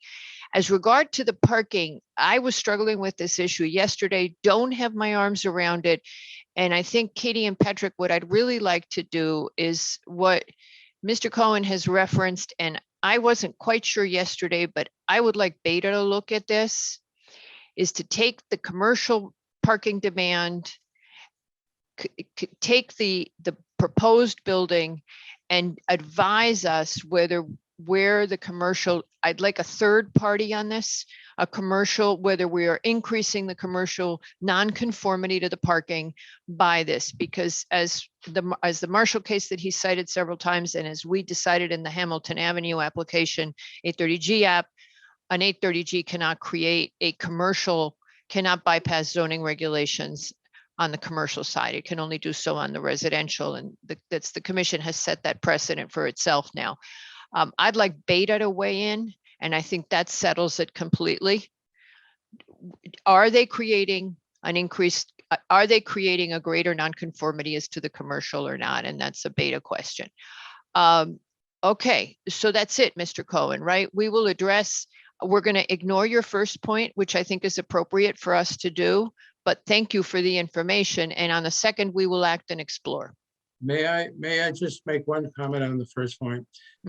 I do agree, as you say, that this is the issue of applicability of the declaration is up to the courts, not this commission. However, if this commission were to proceed with this application, spend all the time that's needed to do so, and determine to grant the 8-30G application, and it is subsequently determined that that we have the wrong owner because each of the unit owners have an ownership interest in that property, you will have created, I believe, an invalid approval. Yes, that's fine. We totally understand that, and that's just the way the cookie crumbles. We'll do all the work, and it's possible the approval would be void under the law. That's the way it goes. We have no authority. We have no jurisdiction. We got to do our job, and that's just the way the ball bounces, if I could use some more cliches. So I don't see anything that we can do differently, sir,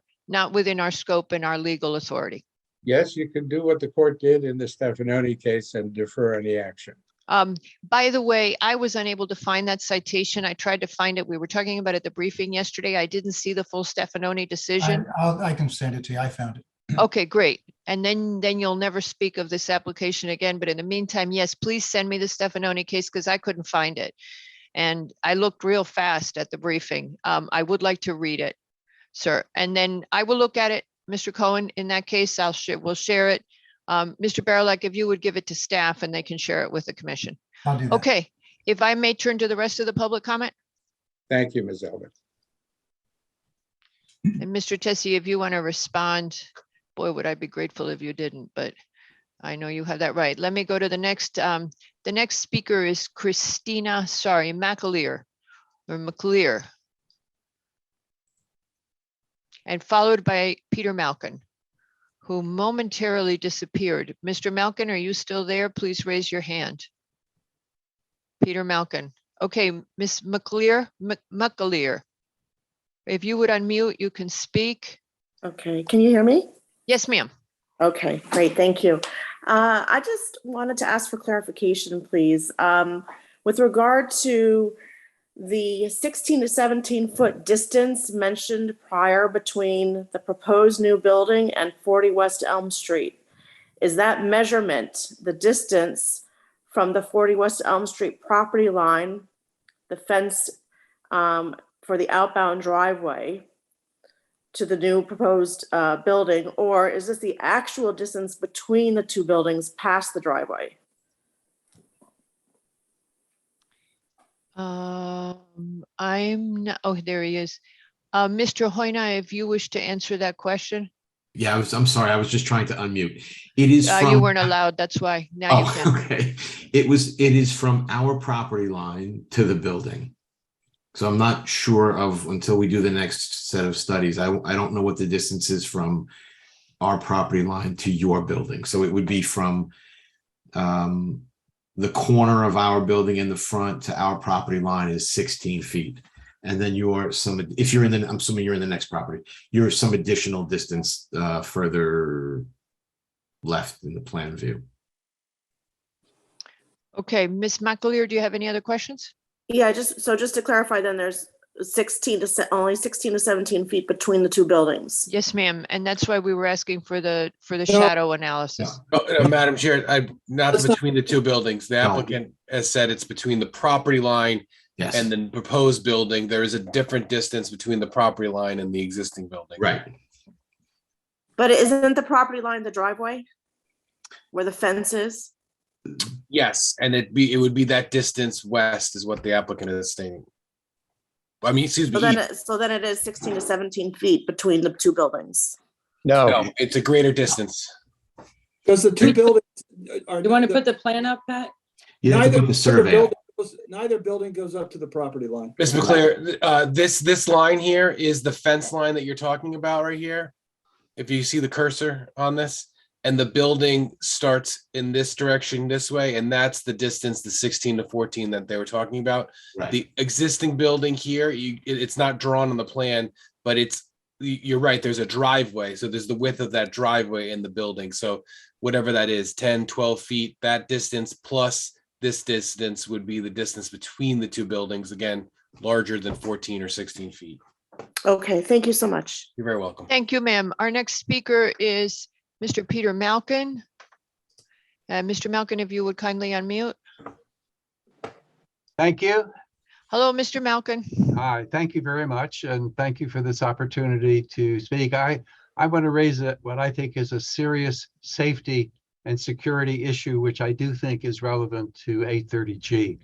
And that is the limitation on access for fire and emergency service on the west side. The 14 foot, it's 14 to 16, but 14 is determinative space between the property line and the building, especially with the announced plans to landscape that area, would make it impossible for a fire engine to get into that side of the building. And the other thing is, because of the size of the building and the number of units, my understanding is that the largest fire truck that the town has would be the one that has to get into that area. So I think this is a very serious safety and health issue that rises to the dignity of 830G. A second safety and health issue that I would like to raise is I think that the traffic study is frankly completely wrong. As Attorney Cohn pointed out, the study was done during a period when the bank was closed and there were no, the usual commercial customers were not there. And the whole concern I have is with 60 unit owners coming in and out of this space in a street that is already very crowded. And as one of the members of the commission pointed out, it's hard to understand how you can say there's a 4-lane road when it is actually 3 lanes with 1 lane of parking, so that it's a 2-lane road. And on this road opposite this building are 2 restaurants, and they now have, with the town outdoor facility, built out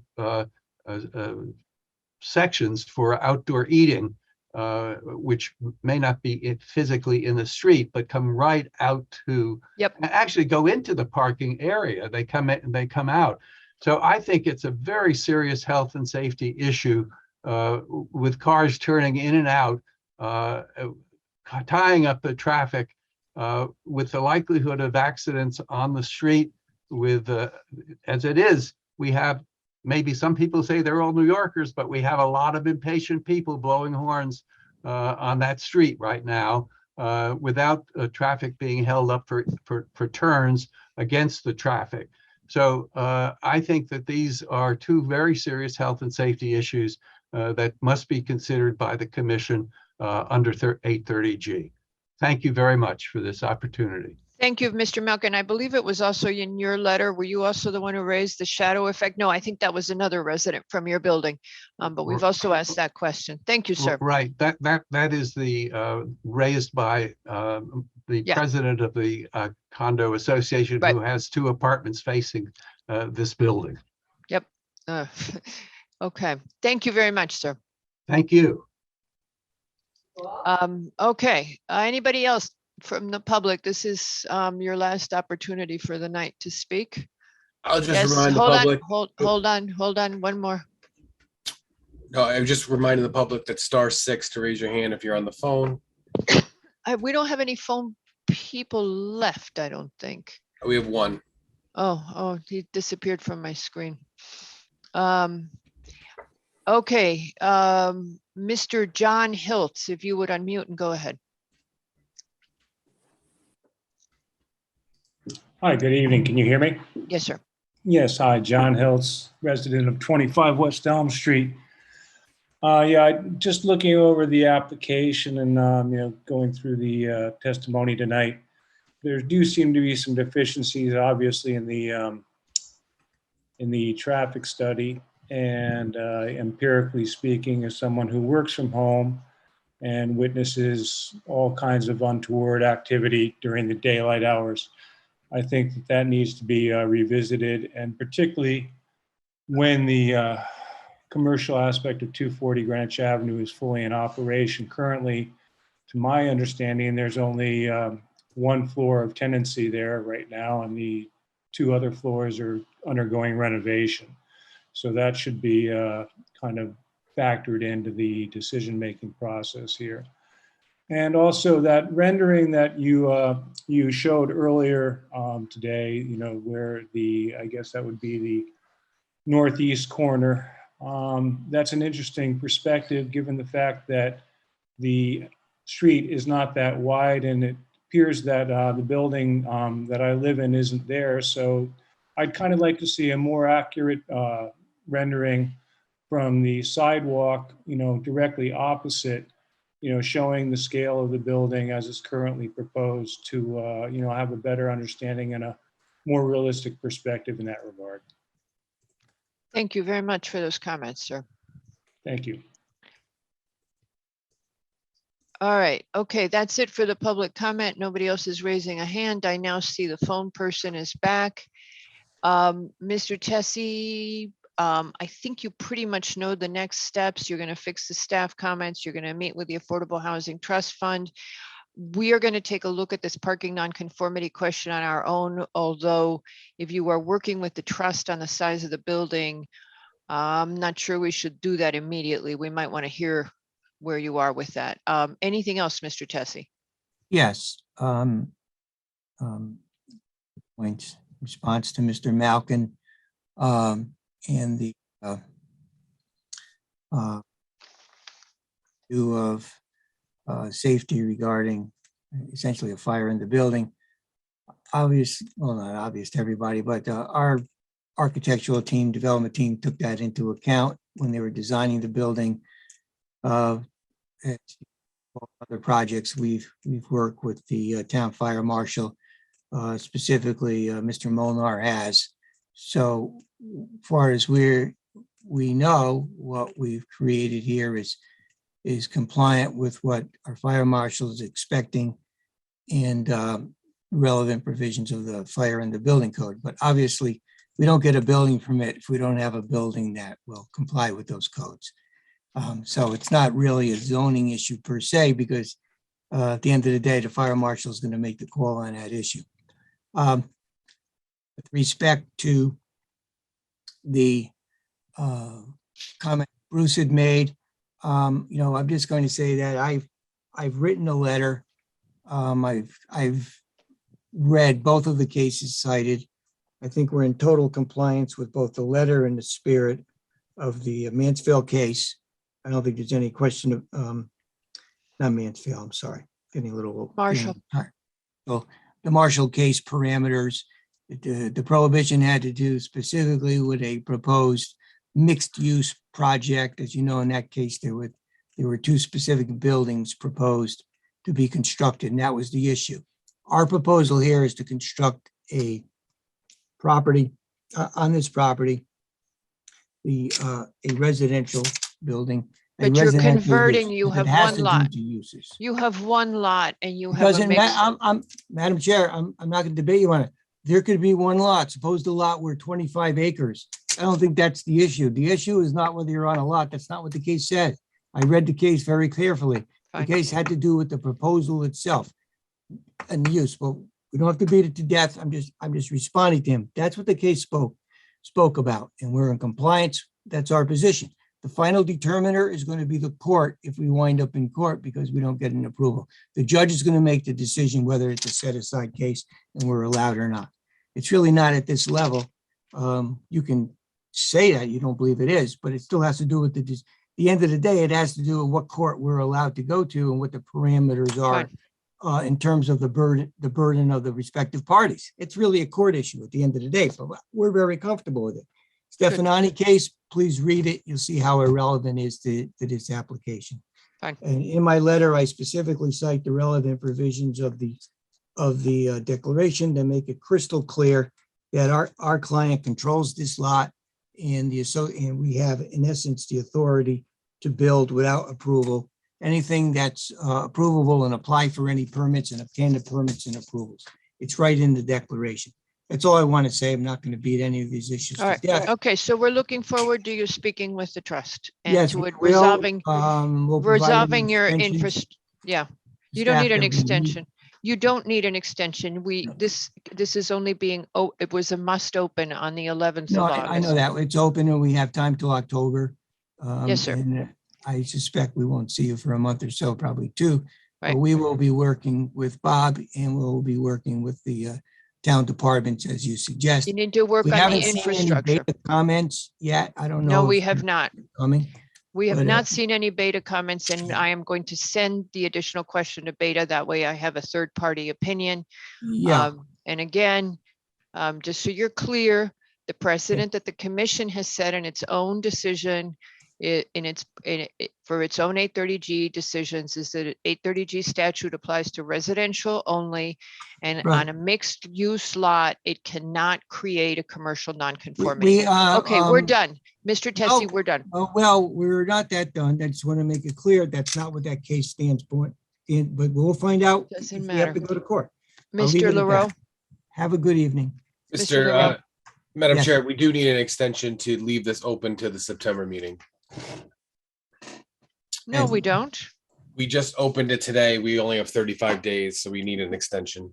Okay, that's not on my agenda. It just says maximum extension to open available to 10:15. We've Right, now and we opened. opened it today and we only have, once we open it, we have 35 days, so.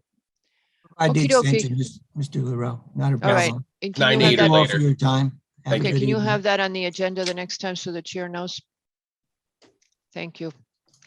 All right, okay, with that, we move to our next application, which is the Millbrook Corporation for a final site plan and special permit to remove the existing 1.5-story tennis house and replace it with a new 2-story tennis house. This is at 61 Woodside Drive. Is Mr. Tessie representing the applicant? No. It's Mr. Haslam. No. All right.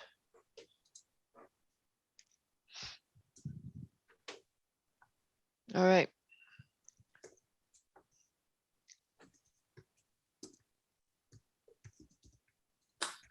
Hello again, everybody. Madam Chair, members of the commission, Chip Haslam for the applicant. I'll be very brief. I know you've already had a very long night. We received approval from the ARC for this application. There was one member who mentioned, could we create some sort of a diagonal feature by which, if you think of Tudor, sometimes you'll have a diagonal beam.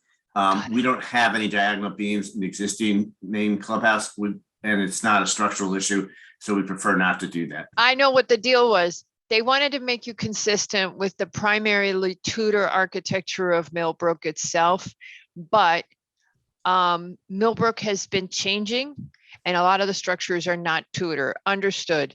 Okay. Okay. We also submitted a letter to Sewer saying that we acknowledge their comments and we'll work with Sewer prior to permitting, of course, to resolve any issues.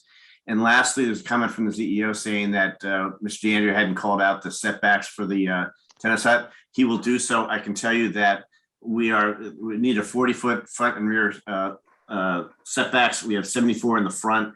We've got 210 to the rear. As far as the side yard to the tennis courts, we've got 170 feet. We're usually 15 or maximum 35 feet is required. So he will call that out and make sure that prior to getting a zoning permit, obviously, that we meet the zoning requirements. I think those are the only 3 issues that were raised. And I think we can satisfactorily resolve all of those. Okay, we will require you to, of course, put in all your setback information. I'm not seeing anything else outstanding. Do we have any other questions from the commission? No. No. Good. Do I have any comments from the public? Please raise your virtual hand if you wish to speak. Does anybody object to closing this application at this time? No. No. This application is hereby closed. Goodbye, Mr. Haslam. Thank you. Good night, all. Okay, next we have a discussion item. Oh, he's gone already. Okay, next we have a discussion item, which is Greenwich American Inc. for a pre-app review at 1 American Lane. This is for the proposal to add a residential use. Sorry. Oh, Mr. Basili, I'm so glad you popped in because you can now leave. Oh, I wanted to stay, but thanks, I'll go. Thank Oh, you. I know, it's so hard to leave us, isn't it? You know, Katie was dying to get rid of us yesterday. I don't know why she would ever want to do that. But anyway. You always make us smile. All right, see you in a couple of weeks, I hope. Keep working on that tan. Oh, thanks, I will. Thank you. Bye-bye. All right. Okay, Mr. Hagney. Good evening again, Madam Chair, members of the commission. Tom Hegney for the applicant for Greenwich American Center.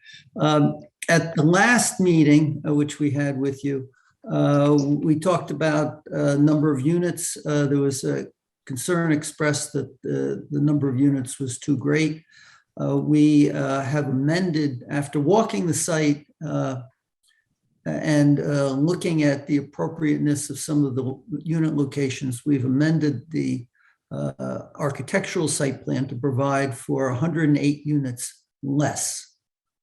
And so we've removed those and we focused areas immediately around the office building and in some environmentally sensitive areas, particularly adjacent to wetlands.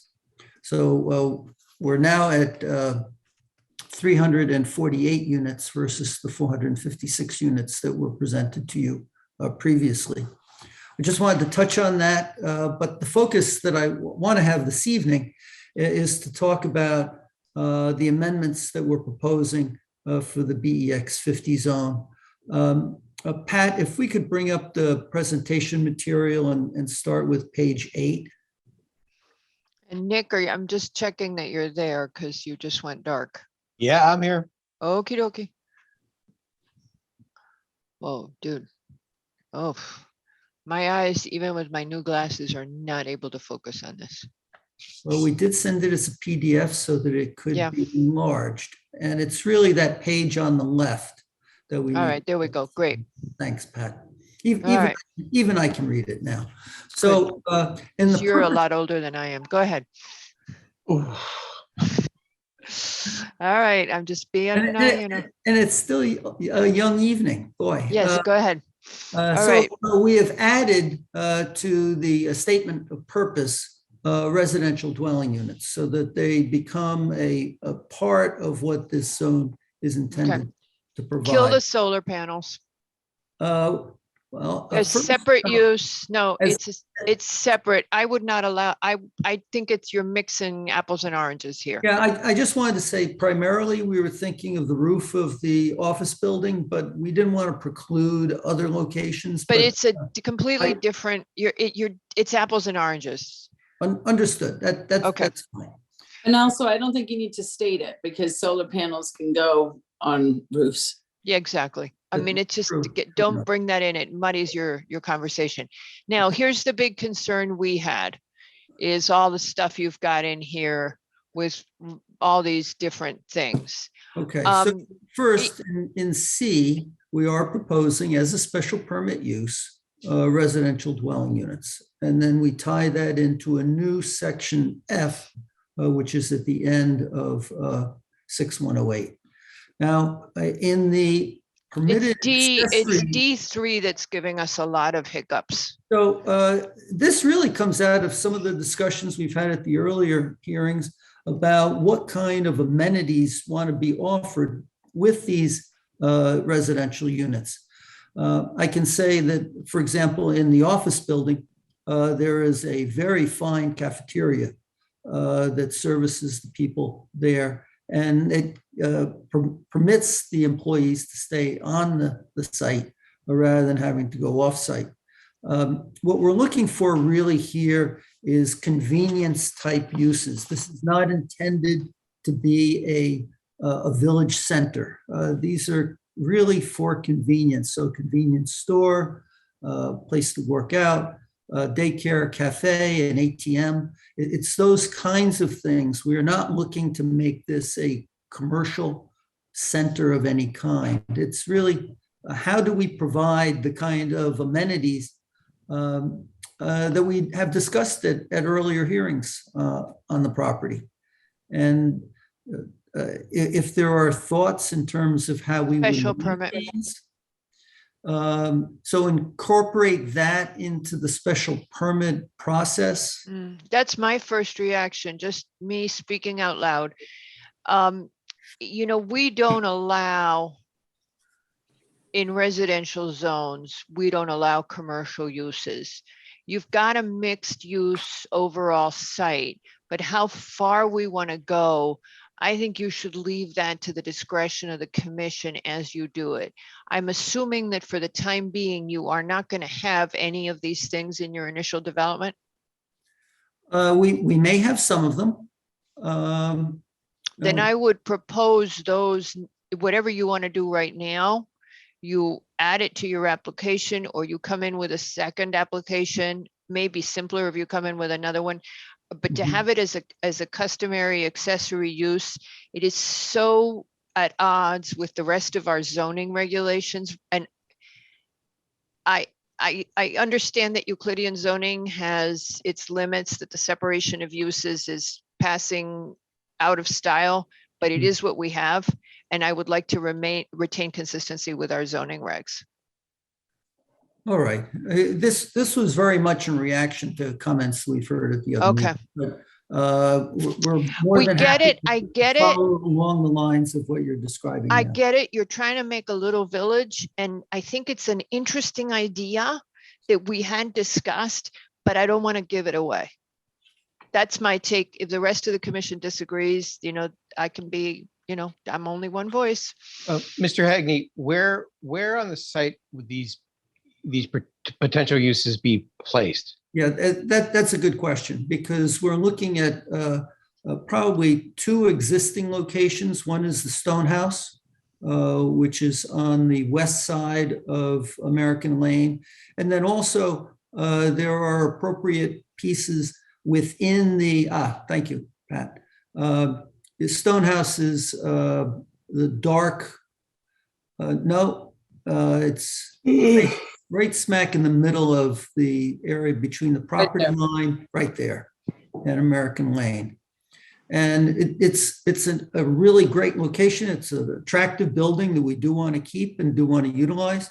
The other would be some of the space within the office building itself that has a mezzanine level that would be adaptable to this type of use and has separate access from the rest of the building. So those are the two areas that would be most likely, perhaps as a separate new structure, but the thinking currently is in one of those two existing structures where this would be provided.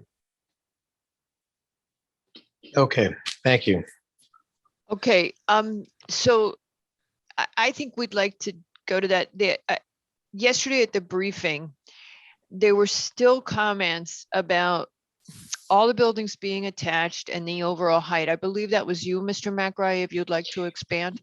Yeah, it was, what was it? The note 11. Okay, and kind of scrolling down to note 11. Actually, It's number 7 in the presentation material pack.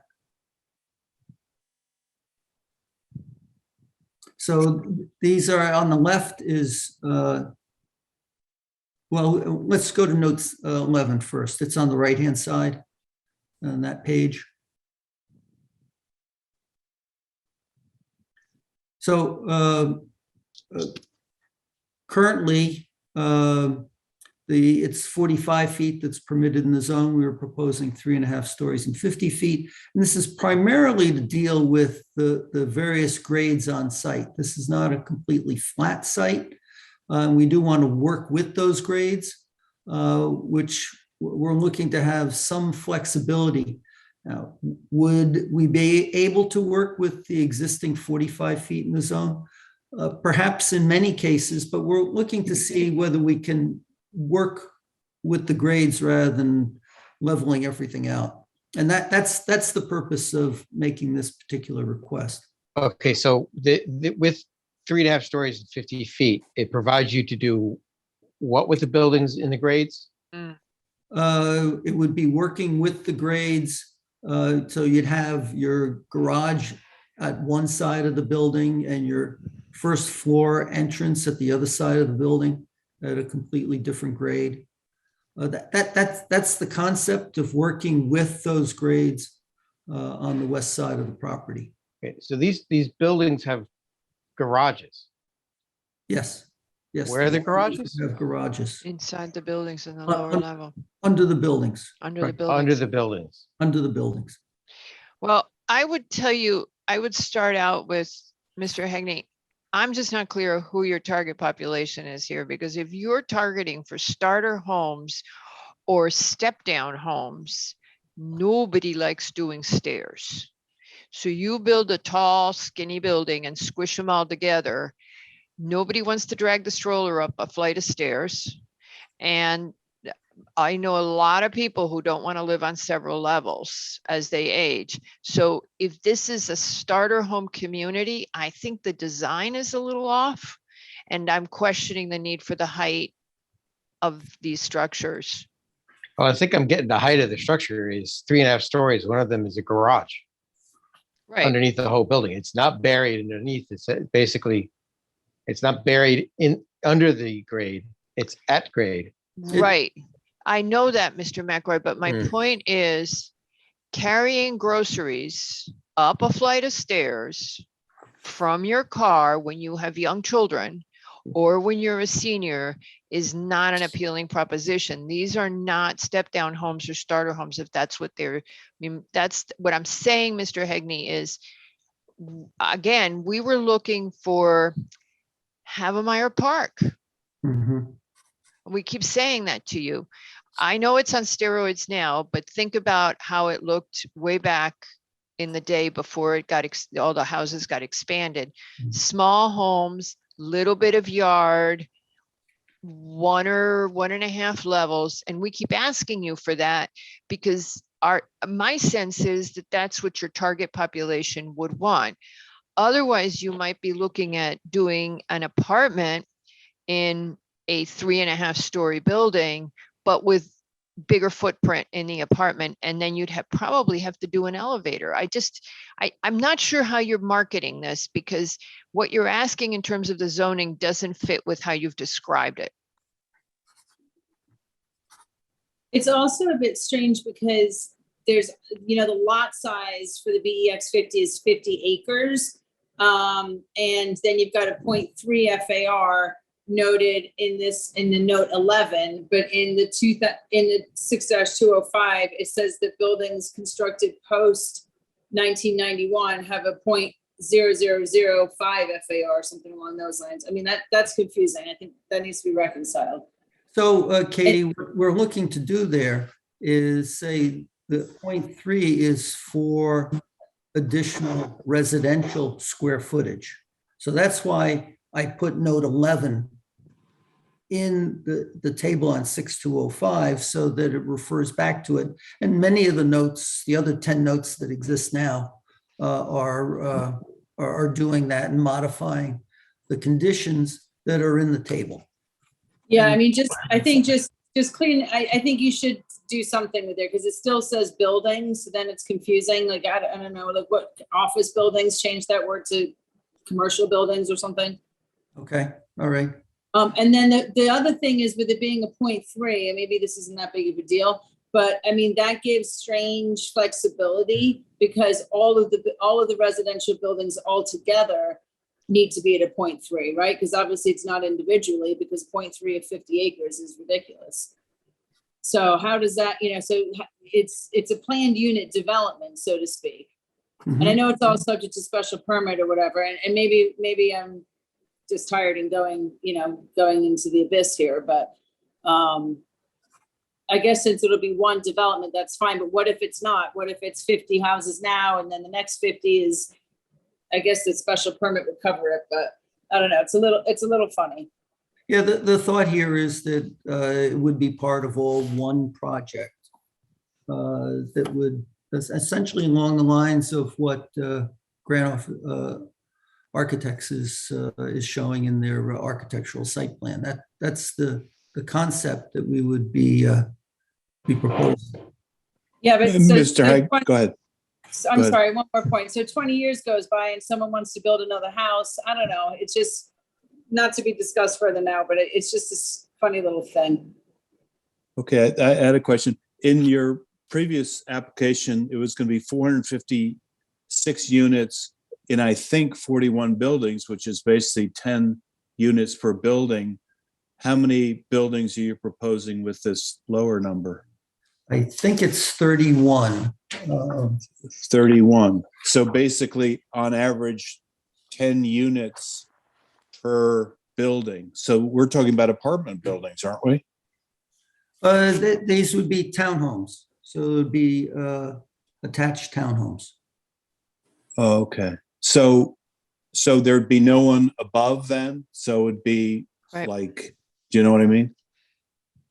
There's no one above you, so they're all... Not necessarily. Some could be flats rather than...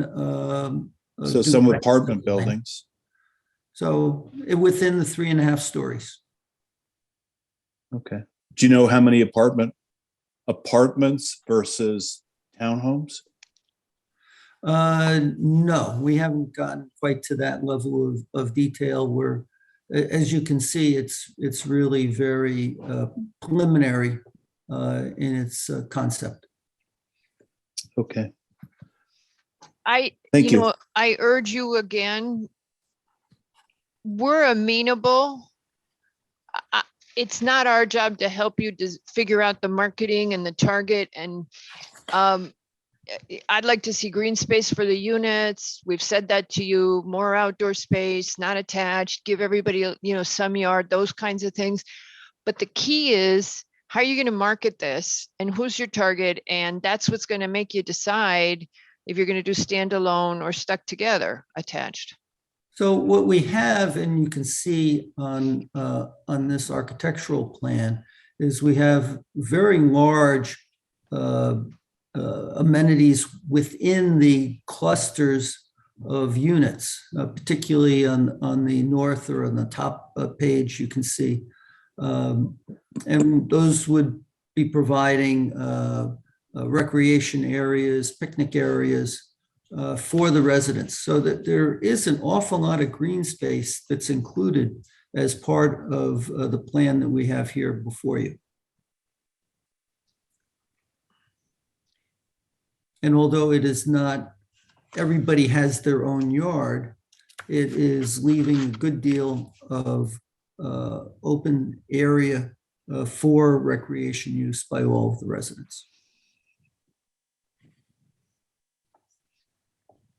And another question, how close is your closest unit to the wastewater treatment plant? Ooh, great question. So it's this is a bit deceiving because the units that we're proposing up near what's currently the picnic area are at a much higher elevation. I would say somewhere between 50 and 60, maybe more feet change in elevation from where the wastewater facility is and those units. So it's not just the distance on a two-dimensional level, but also on a three-dimensional level. Having walked the site from where those units are proposed down to the wastewater facility, it's quite a hike. It takes a while to get there. Mr. Hagney, the treatment facility is down at the lagoon at the far end. Yeah, it's at what would be the northeast corner of the property. The northwest corner being what's at the top of the screen right now. Right. Okay.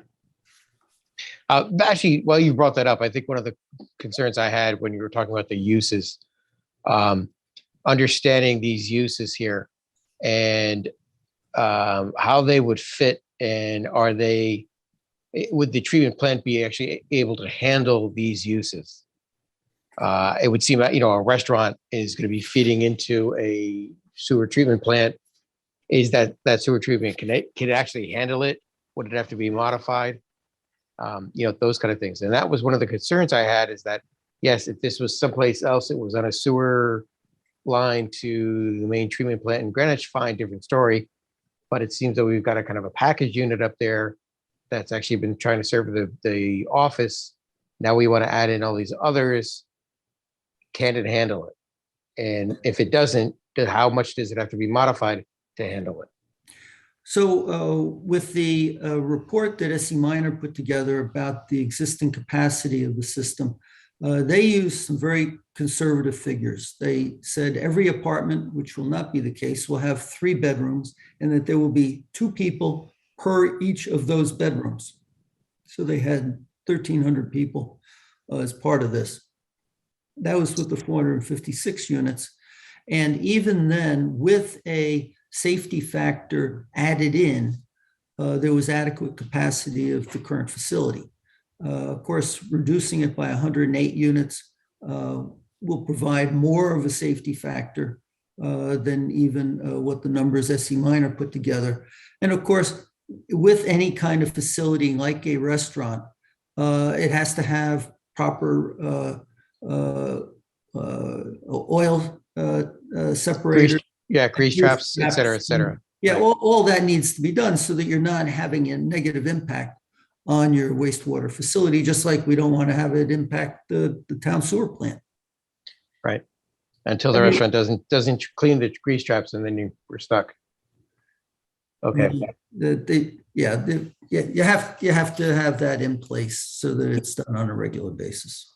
And not at this meeting, but later would be very interested in knowing wastewater treatment plant, what eventually happens to the liquid, let's call it wastewater, and what eventually happens to the solid waste, if you will. I mean, some of it going down to Grass Island, like we do with a septic tank, the solids need to be pumped out, or is it all taken care of there? And is it contained there, or is it ending up in a stream someplace? Not now, when SE Minor comes in. And then finally, obviously, I think all of us are very interested. Wastewater treatment plant was put in 60, 70 years ago. We'll need a full vetting that it's still as good as it was before. Thank you. Certainly. Those are all things that we will be bringing back to you.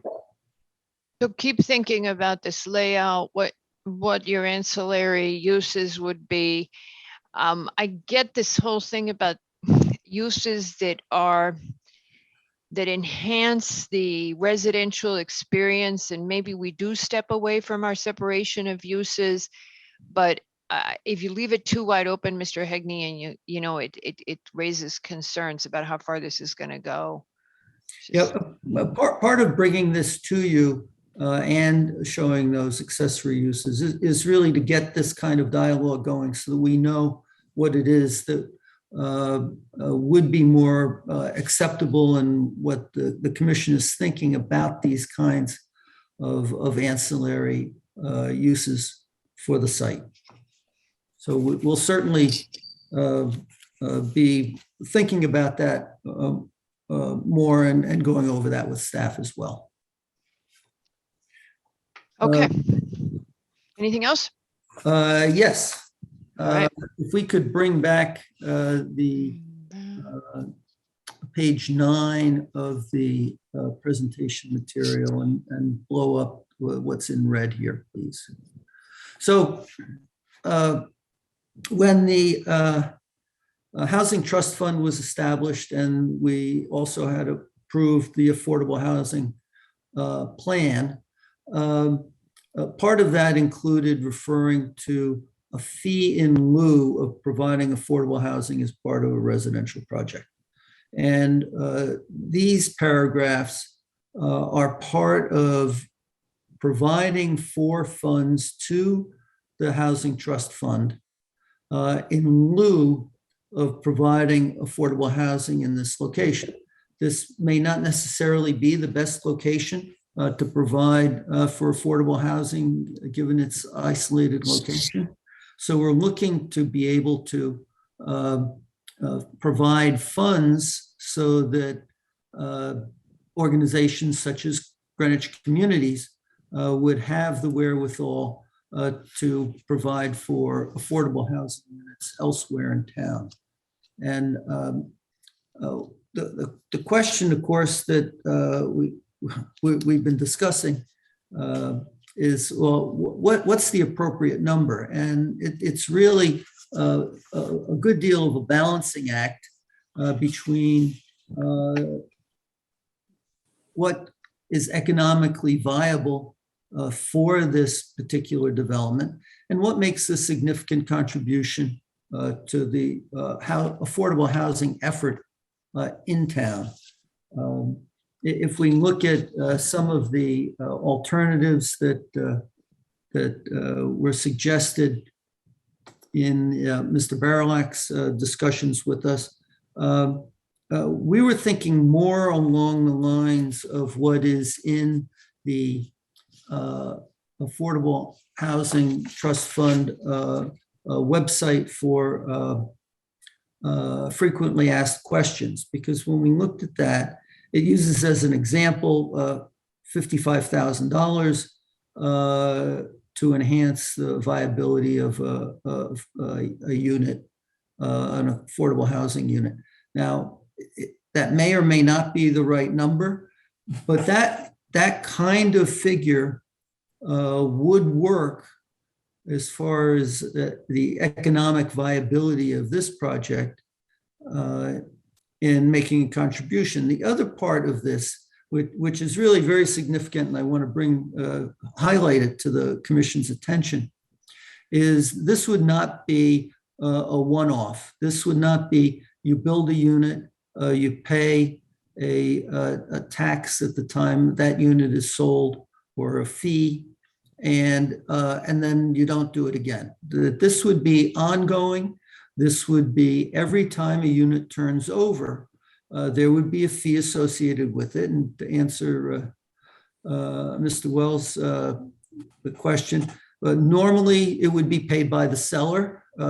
Could be differently than that, but normally the seller is the one that's presumably at least making something on the sale, so is in a better position to pay it. The conveyance taxes, for example, in the state, except in very, very rare conditions and circumstances, are paid by the seller. And we're not looking at something to that extent, which those conveyance taxes can be very steep. But it's a similar concept that a seller would be paying this at the time a unit is sold and if it is resold, so that there's an ongoing stream of funding to the Housing Trust Fund that can support ongoing efforts of developing affordable housing in town. So this is really meant to be a long-term supportive arrangement for funds to the trust fund. I want to make sure that that we got that out to you, because I think that's a very, very significant part of what we're proposing. And we are looking for your reaction to not only the language, but also what would be the appropriate funding for such an effort. For example, if we use the 55,000 and we sell the units for $2 million and there are 350 units, that would be $3.5 million on the initial sale, which at 55,000 would support 63 affordable units. So what I would suggest right off the bat is first that the commission give you an opinion on this idea, and then assuming that they like the idea, that you continue to work this with the Affordable Housing Trust Fund chair and his buddies, and that the Affordable Housing Trust Board chair send a letter to the Planning and Zoning Commission on what they would recommend. So we separate the two bodies completely.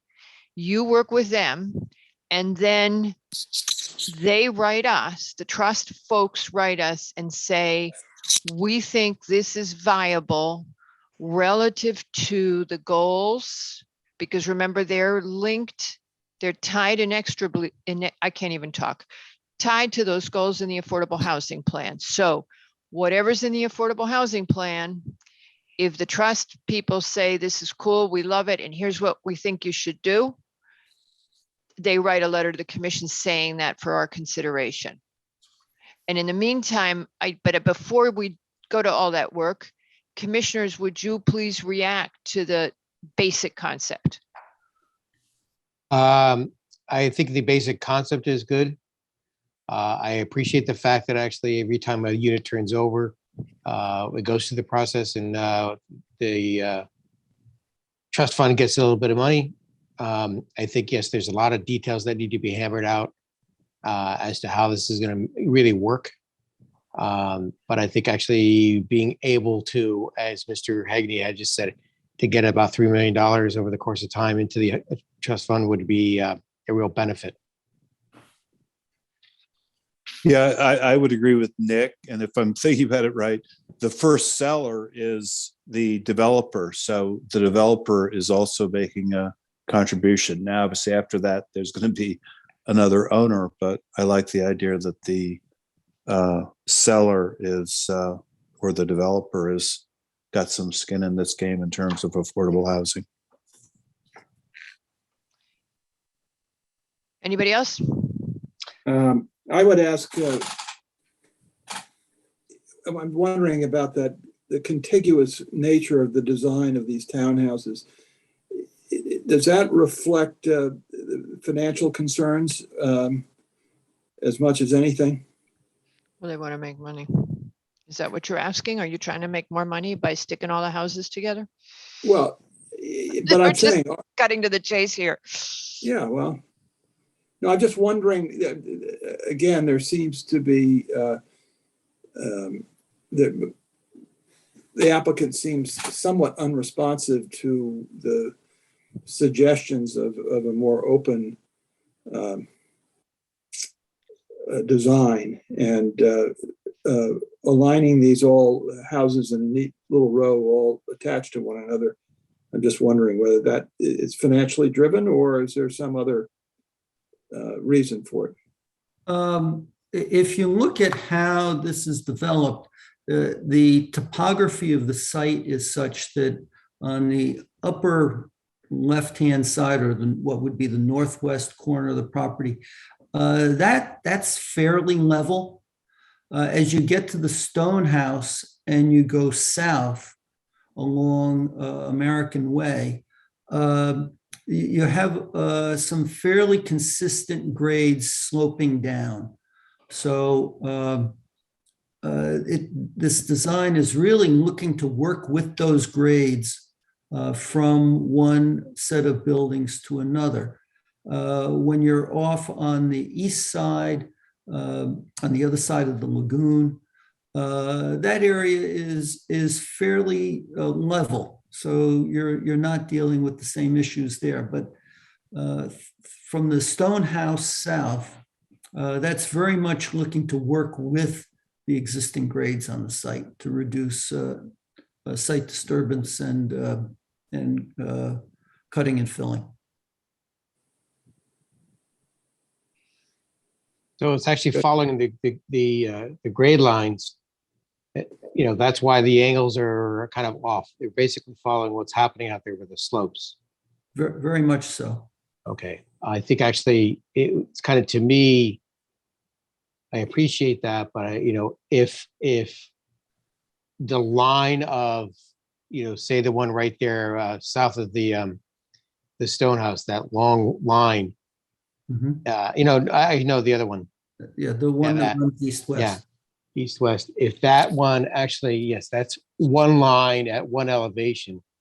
To me, as I'm seeing that, as it slopes down from the property line to American Lane, if it starts to step down along the party walls, to give it a little bit of separation, visual separation, and not be as tall, I think that would be, you know, a really great thing to see, because I think, getting back to what the chairwoman said about starter homes, you know, nothing grand, nothing 3.5 stories, you know, 2.5, because then it's, you know, it's just it's first floor, second floor bedrooms, that kind of thing. Yeah, there is an opportunity to do what you're suggesting, because it's not just a slope north, from north to south. There's also various grading from east to west as well. Yeah, exactly. And I know the more that they could be, you know, separate, or not separated, you're joining them, but the more that the elevations can change unit to unit, so they're stepping to each other, would be great. Sure looks from that topo lines that they're going to do that naturally, doesn't it? That is the goal. Yes. Right. Much akin to Weaver's Hill, or whatever they call it nowadays. You know, yeah, that would be a good example. I mean, if you know my neighborhood, Mr. Hegney, I live in Stroller Town, as I keep saying to people. The area around the Coscob train station is, and the houses are small, they have yards. Don't look at your watch, Patrick, it's very bad. We know what time it is. All right. It is. People want, that's what people are looking for. I get the additional uses. Again, people are also, we know they're looking for walkability. I think they want less stories. I'm just saying, you got to do the research. I feel like someone just designed the buildings and said, oh, this will, if we build it, people will come. And I'm uncomfortable with the height and how, and the look. Okay, I think we've given you enough feedback. Build something that's not going to be sold. Right. Can you come back and keep talking to us? Feel free, talk to the trust. Very much so. Okay.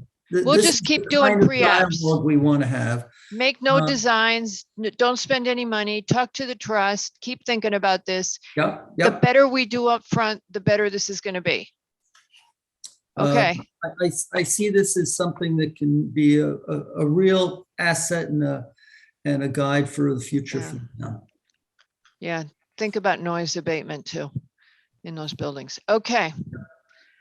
And also keep working with that adjacent municipality, right? Yes. Okay. All right. We'll reach out to them as we get more developed in our plan. Okie doke. Can we ask if we have any public comment on this application now, please? Please raise your virtual hand. Public comment on granted. Okay, no public comment. So thank you, Mr. Hegney. Thank you, Madam Chair. All right. If I could make one suggestion, perhaps we could be at the beginning of the meeting one of these times rather than at the end. No. If we're looking to limit. We gave you, you know what?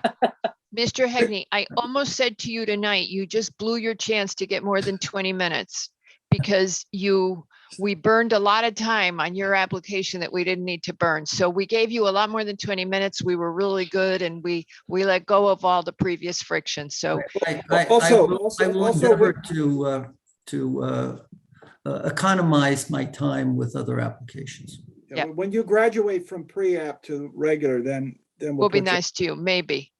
I've seen some of those who've gone on for quite a while.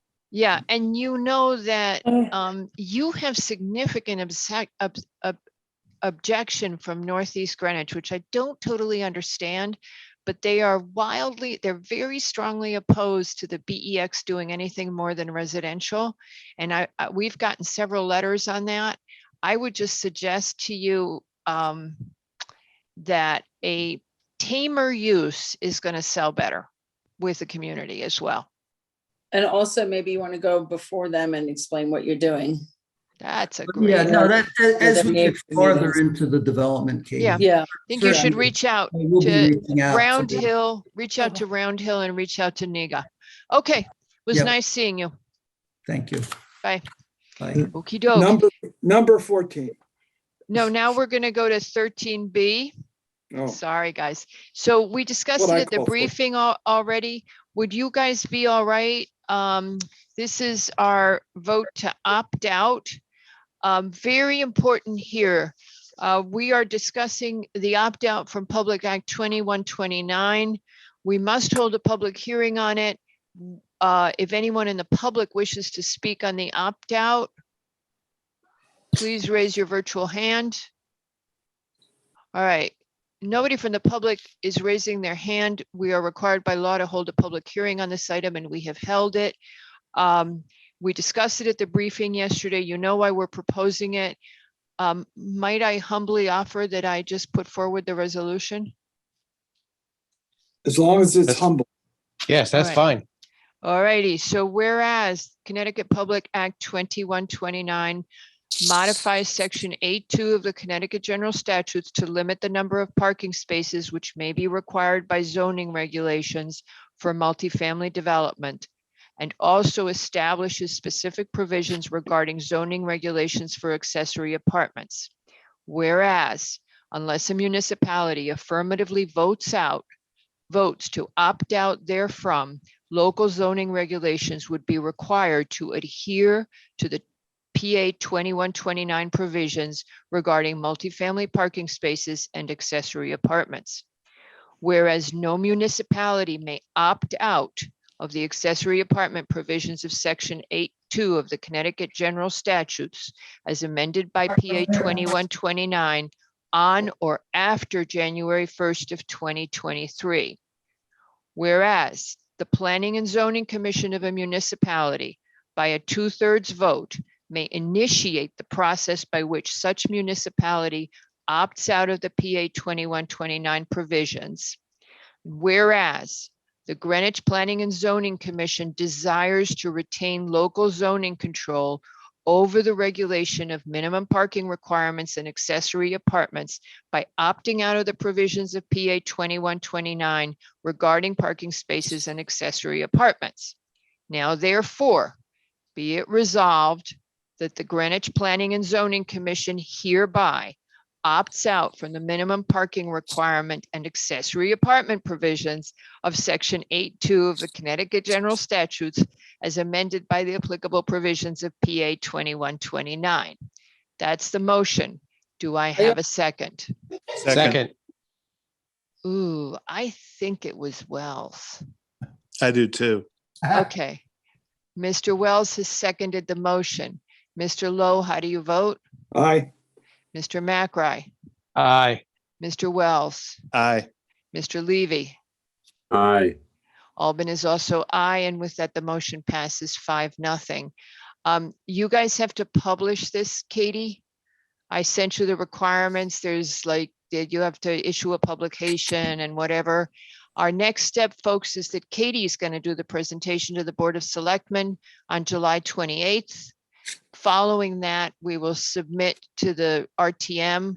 The Board of Selectmen actually doesn't have a role in this. The RTM is the next real step. They will consider it at their September meeting.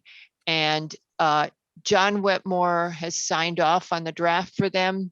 And it is now with Amina, who is counsel for the RTM. Now, therefore, we have one decision to make. Mr. McRae, Okay, I just want to make sure Millbrook, we did that. 61 Woodside. What about the North Street subdivision? We did that? Yes, it's not in the public hearing. Okay. And by the way, Mr. Brower never came back, but Katie spoke to him and he says he's coming back for the August 2nd meeting. If he doesn't show, I would suggest that we close and vote on the item. But we Okay. will give him the opportunity. He had understood that he had left the meeting open, the application open. I distinctly heard him say he was leaving to consult with his client. And I don't think that he left it open in perpetuity. And I was willing to close it tonight and decide it. So Katie advises that we hold off until August 2nd. Yeah. Got it. Makes sense. In the meantime, Katie, I would suggest that you reach out to Mr. Brower and very politely ask him to reread that public act, because we both read it. Bob Barilek and I both reread it during the break, and we have every authority to make the requirements we're requiring. I don't know why he said that. Yeah, I'm mystified, actually. I mean, I thought so I would just reach out to him and just make it very clear that the commission has full authority and we are empowered to do so. Okay, Mr. McRae, are you ready? Because it is. Yes, let's get rid of this. 61 Woodside Road, application PLPZ 2022-273. Final site plan special permit, applicants requesting approval to remove an existing 1.5 story tennis house, construct a 2-story tennis house, lounge, expand patio, and other landscaping features. 4-acre property located in the RA1 zone and A in E and X flood zones. Whereas the required property came before the commission of pre-app on 3/15/22, the applicant stated there be no increase in membership, and the previously approved parking plans shall be adhered to. Zoning endorsed for is requesting that setback dimensions be provided prior to final site plan. Sewer issued comments requesting applicant's owner submit a signed letter of acknowledging receipt of P&Z comments. Engineering, the applicant submitted a drainage exemption dated 5/25/23/22. Conservation issued comments dated 5/20/16, indicating recommendations to the final plan. Deep issued comments 1/15, indicating no comment. Wetlands issued permit number 2022-041 on 4/18/22. And ARC issued minutes from their 6/15/22 meeting indicating approval as submitted with notes. Therefore, motion to approve the final plan. Hold on. Whereby, and the commission notes that there shall be no membership increase. I said that. Oh, I didn't hear that. And that they submitted a drainage exemption? Yes, I got that. Okie dokie, sorry, I didn't hear you say either and I was listening. Okay. Should I talk slower? Yeah, maybe. And did we get all the zoning data? Did we finally, on this one is the one where we needed them to send us all the setbacks, right? I'm getting to it. Oh, okay. And then don't forget, do you want to say the diagonal articulation or not? No. Okay, good. All right, just asking, being nice. Okay, go ahead. Okay, well, let me make the motion. We'll have a quick discussion and explain why. No, I Okay. don't care. Okay. I'm done. I want to go to bed. Motion to approve the final plan. What the heck is that? Just make the motion. There's a dragon flying in here now. Fine, just make the motion. Approve the final plan with the following comment. Per sewer division request, the owners have provided a letter dated 7/18/22 acknowledging receipt of the sewer division comments. Per ZEO request, the applicant has provided setback dimensions. Prior to the zoning permit, site development plan shall be updated with the appropriate setback dimensions to the proposed tennis house. And the applicant shall abide by all previously approved conditions, decisions rendered for the subject site. And the applicant shall address any and all remaining staff or departmental issues. Do I have a second? Second. Mr. Lowe has seconded. Mr. Lowe, how do you vote? Aye. Mr. McRae, how do you vote? Aye. Mr. Wells, Aye. Mr. Levy, Aye. and Albin is also aye. And with that, the motion passes 5-0. And I was trying to finish by 11:30. Okay, at least in California, it's only 8:30. Yeah, but I Yeah. have to get to 4:30 to call Tony. All I said to myself tonight is, at least Dennis isn't here, otherwise we'd be in trouble. Yeah, Well, no, he's in except he- California too, so, Right. no problem for him. I have, right, I you have guys. I do have a confession to make. I'm unsure how to address Katie these days. Not yet. It's still DeLuca. Okay, She's gonna tell us. okay. I've made her promise because I've changed the name so many times. Then she goes, no. So she said, you tell us. Yes. Okay, All right. okay, Soon. that was easy. Thank you. I Thank thought you it for was the champion. clarification. I thought we always said called her champion, no? So that- Yeah. All right, you guys. Good It was night. grand. So we have another meeting of a sort. Tomorrow at Afternoon. 3, we are providing, we're having an opportunity to work on an executive session. Correct. Just confirming. Thank you. And good night. And you should have the link. If you don't, everybody let us know. I've got it. Okay. Thank you. Ciao for a few hours.